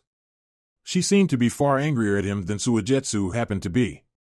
He seemed to only hold a small grudge against Naruto, but he was bloodthirsty enough and loved battle enough to go through with taking a shot at getting revenge since the opportunity was presenting itself. On the other hand, were it not for the fact that she knew she didn't stand a chance against him, she would have tried to seek him out and destroy him within days of Sasuke's death. Even with the blatant disadvantage she held, it didn't seem to matter a bit to her. Naruto could see it in her eyes, and he knew exactly what it was from years of fighting and even before. Hate, the kind of hate that she was sending his way with her eyes. He hadn't seen anything like that in over 10 years. The hatred from loss and the need to find something as a scapegoat, something to blame for it either rightfully or not. Granted, she had more of a reason to outright blame Naruto for killing Sasuke than the people of Konoha had to see him as a loose cannon for having the Kyuubi within him as a child. Mostly because he actually directly contributed to Sasuke's death instead of being a bystander and then a container without getting the choice. That's why she wants you dead. Suigetsu said, jerking his thumb over in his female teammate's direction. I want you dead because I can't think of a better way to test all of my training with the swords than taking down the guy that put Sasuke away. You had to use strong people as a measuring stick. Kisame was dead, and the current generation of the 7 ninja swordsmen of the mist were jokes. Suigetsu didn't just want to possess the 7 swords, he wanted to be the most powerful swordsman shinobi in the world. The only way you could prove that you were powerful was by defeating powerful people. He was at least twice as powerful as he had been back when Kubakirabutsu had been ripped from his grasp, and he needed something to prove it. Karen's grudge was a practical reason to do such a thing. Stop chatting and make him suffer already, Suigetsu. It wasn't mere impatience and her desire to bear witness to Naruto's demise that prompted such a venomous request. Karen could sense chakra better than anyone in the entire world, and as she was standing that close to Naruto was like placing a microphone right in front of a tower of active concert speakers. There was something about his chakra, something familiar. A roll of purple eyes came from Suigetsu before he held up Hiramakiri, prepared to fight again. You see, she's incredible at sensing things, but she can't fight. She's good at healing, but that's kind of useless on a team with me and Jugo. If she could fight, she'd probably be over here trying to claw your eyes out herself. Well, wasn't that just wonderful? Why not? Add one more to the ever-growing list of people that had reasons to wish his head removed from his shoulders. Let's see if you can make her happy then. Quickly sheathing his sword, Naruto started rushing through hand seals before lightning chakra engulfed his hand and he snapped his fingers, sending large sparks flying at his water elemental adversary. Raiton Kyuzoseka, lightning release, surge flash. With a grit to his teeth at watching Naruto try to take advantage of the clear elemental weakness that came with his clan techniques, Suigetsu manipulated Hiramakiri's form into a square wall exuding raw chakra that neutralized Naruto's forceful sparks. Through a small hole in the front that he deliberately created, he saw Naruto move to flank to his side. TCH. The moment Naruto passed the side of Suigetsu's transformed sword, Sharingan awareness allowed him to limbo his way underneath. A nasty wave of water sent his way that had stretched from Suigetsu's arm. With his other arm, he bolted up to allow him to handle his legendary weapon with one hand as it turned back to its normal sword form. Naruto quickly redrew his own sword and blocked Suigetsu, slamming Hiramakiri down onto him with it, though it did press him flat down onto the deck of the ship. Trading sword moves with a guy that can kill one of the 7 swordsmen and take his weapons? Not smart. Suigetsu's watery arm returned to normal and grabbed onto his sword's second handle to let him lift it easier in order to slice Naruto in half. Taking advantage of the sword being lifted off of him, Naruto stabbed his sword forward through Suigetsu, only to see that he had turned the area of the wound into water. A smirk crossed Suigetsu's face at Naruto's seemingly desperate attempt to impale him. Rookie mistake, sorry, but you can't injure me like the Ia dash. His boast turned into a cry of pain when he felt electricity course through his body, centering from where he had been stabbed. On his back, Naruto rolled away from Suigetsu and rushed past him, snatching his sword back and cutting him in half, rendering both parts to water that fell onto the deck. Only people in my bloodline can hold onto the sword, or that'll happen. Naruto let go of it while it had been stuck inside of Suigetsu's body, thus the sword perceived Suigetsu as trying to wield it. A strange void feeling, something of a sense of blankness, crossed Naruto's sense of awareness, and instinct told him to do something evasive, which manifested itself in the way of jumping to the left. On his right arm, he suffered a rather deep and long gash from a near miss that could have been far worse, as Karen had attempted to stab into him from behind with a kunai. Was she insane to think that she could really pull that off? Maybe so, because wasn't she having Suigetsu fight him because she couldn't? But then again, how did she get that close to begin with? She wasn't that fast to reach him so quickly from a dead stop, and Naruto had remained aware of her positioning even though the more present threat had been Suigetsu. Around her, Naruto couldn't feel any sense of a life signature, which should not have been right. When she had first revealed herself, she had one of the most prominent auras on the ship. She'd been able to hide it all, even the early warning of her incoming killing intent. If she'd been faster, she would have gotten him. It was probably some censoring trick to hide her presence. It was something that Kusa shinobi were apparently quite good at, even thought it made them unable to use ninjutsu for its duration, and she apparently really did want him dead, if she put herself at risk the way that she did to use it. But due to retaliatory reflexes, she was destined to pay for it. The moment Naruto saw his own blood fly from the open wound on his person, he lashed out with a swing of the Senenki no Ken in return, and his attack hit home. Karen knew she was dead from the moment that she didn't feel her kunai stab into something solid. Her ability to suppress and hide her chakra would only let her get one strike on such a high-level opponent, and she thought she had picked her spot wisely. That had not been the case. She whiffed on the strike, and Naruto managed to procure a free strike at her back that he took freely with a downward slash of his deadly-looking weapon. The razor-sharp instrument of destruction cut cleanly through the back of Karen's clothing from shoulder to opposite hip, and hard blue and red eyes stared at her as her body dropped on the wooden surface of the deck with a thud. But there was no blood. That was impossible. He could see her skin underneath where he cut her. There wasn't any way that she had reinforced herself somehow. She didn't have any armor on underneath. There wasn't anything that would have saved her from being gravely wounded. Even she seemed completely surprised as she quickly popped up and rolled over onto her, but staring at her hands in shock, as if trying to reason with herself that something had saved her. Naruto hoped that he didn't have just as stunned of a look on his face as he looked down at the petite redhead, but the chuckling in his head set him off to something being wrong. Well, isn't this a fine situation? And here I thought there were only 2 people aside from you that could touch the damn thing and not suffer for it. What? Tsunade-chan and Hamako-chan? That's because they're dashed up.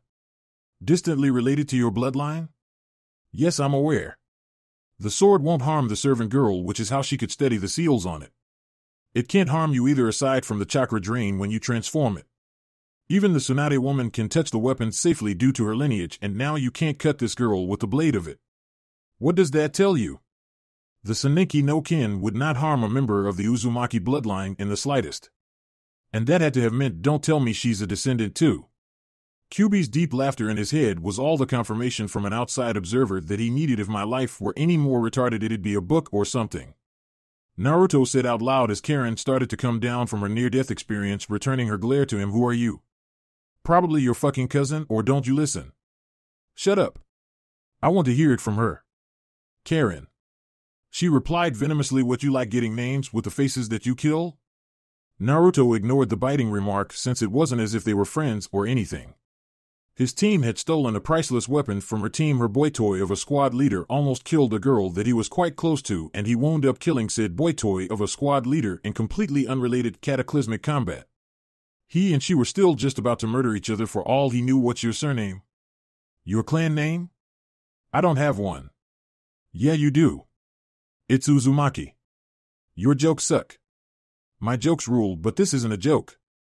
My sword can't cut you. That means your family. That managed to throw Karen off quite a considerable bit. She could sense his chakra with her Kagura Shingon, mind's eye of the Kagura, to a perfect degree, and he was telling the absolute truth. No fluctuation of his sizable chakra levels at all. That doesn't mean anything to me. I'm still killing you. I didn't think it would. Whatever. He did his duty of informing her of such. If she still wanted to fight him to the death, that was all right with him. Other than a name that she didn't know she had and clan ties that had vanished decades before they were born, they didn't have a lick of attachment to each other. Takayumi no Aneri, high seas swell. The ship began to rock violently before anything more could be made of this. Both Naruto and Karen stepped themselves to the surface of the vessel with chakra, but one of them had a smirk on their features while the other one did not. The reason being that the ship had been lifted clear out of the water by a titanic version of Suigetsu that was looking down onto the diminutive form of Naruto in return. Sup? Naruto just stared up at him, dwarfed like an action figure on a playset in comparison to a little boy Kyuubi. He felt the Senjutsu chakra filling his system and felt the shift in his body from entering sage mode. Thanks. Without saying a word to Suigetsu, he blazed a trail toward the edge of the ship and jumped over the side. What am I doing? He turns into water and I'm jumping down into the ocean. You do have your fair share of window liquor moments, Kyuubi pointed out, still an internal observer to the battle as Naruto took to saving himself. Suigetsu just laughed as he set the ship and Karen back down and stepped over it as his body continued to grow in size. You don't get it, do you? I don't just use the ocean as my weapon. With my clan's jutsu, I am the ocean. There's no one more dangerous in the open water than a member of the Hozuki clan.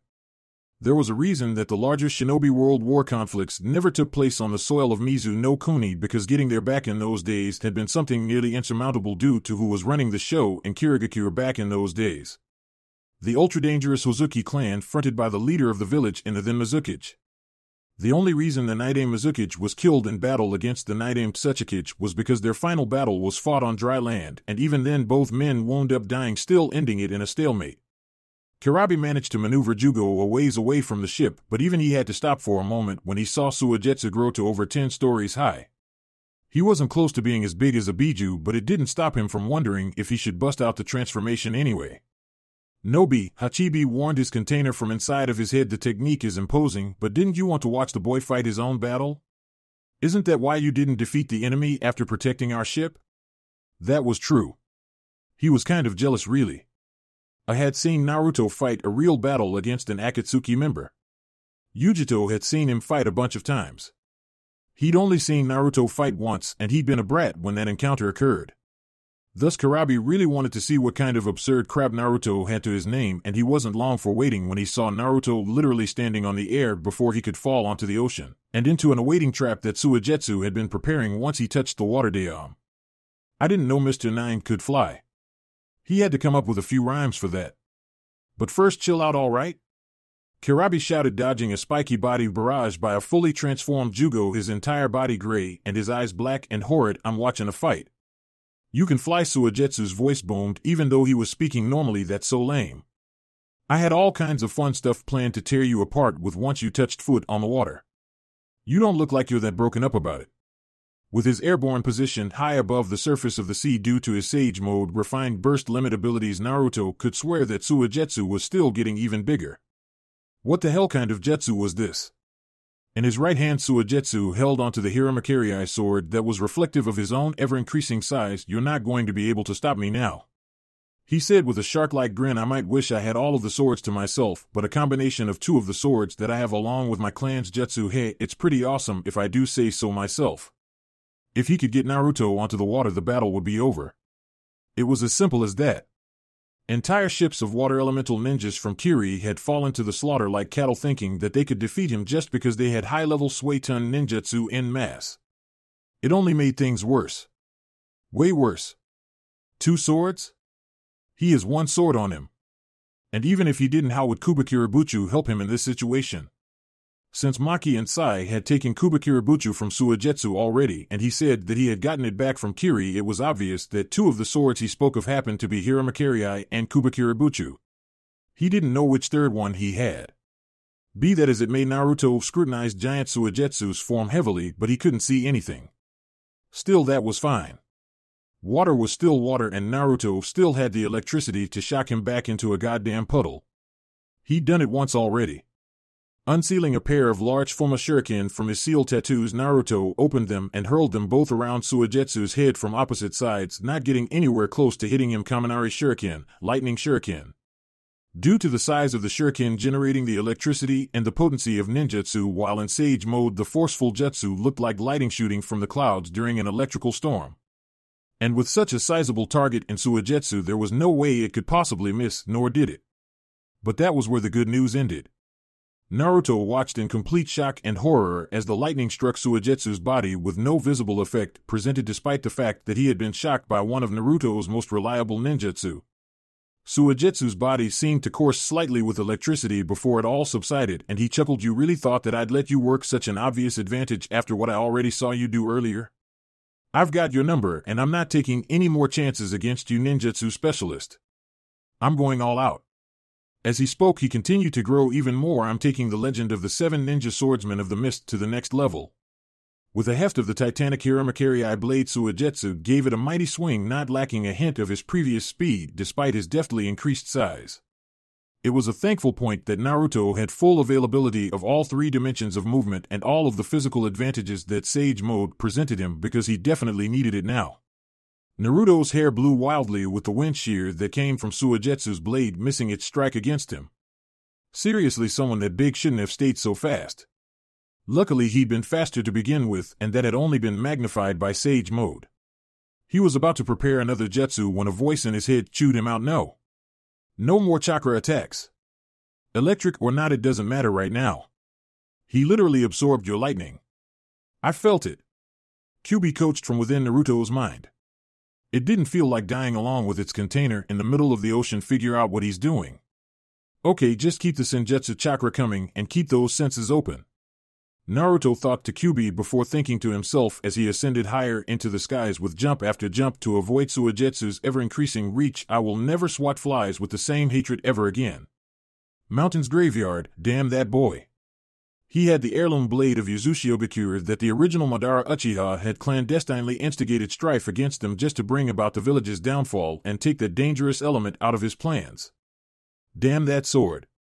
He was hoping against hope that in their small skirmish Naruto had failed to notice that the end of the sword had been the only thing that had actually made contact with him when he dodged the rest of his deadly attacks. Did he even know what he had? The short conflict was still fresh in his mind even days later, and it kept playing through his head. The only thing keeping Toby from pacing around in thought was that he currently had company, and he needed to keep a level head for the sake of his underlings. Right now was the time to get things of importance, such as a weakness to the thing that could serve to be a liability for him. While the world was shrouded in confusion and its own mayhem, he could do what he needed easier than ever. What's the plan now, Toby? The white half of Zetsu asked as the plant-like man followed his masked leader through the caves of their base. I still say we could have and should have taken the Nibi and the Kyuubi when we had the chance. The dark half said thereafter. And then what? There are only the two of us with the rings to extract the Biju. Toby snapped in return. With only the two of them to run the ritual to extract the Biju, it would take so long that they would be found and attacked by both Konoha and Kumo before they finished. Pain is too busy playing his little war game, and even if he weren't and we were still on the same side, it would still take several days. Yes, he had an army to defend himself in such an instance, but compromising his favorite base of operations and many of his thousands of forces did not sit well with him. He would rather put that army to use in another way. Right now we need to turn everything else back into our favor by eliminating the most dangerous advantage that our enemy does or does not know that they possess against us. There was more to that damned weapon. There had to be more.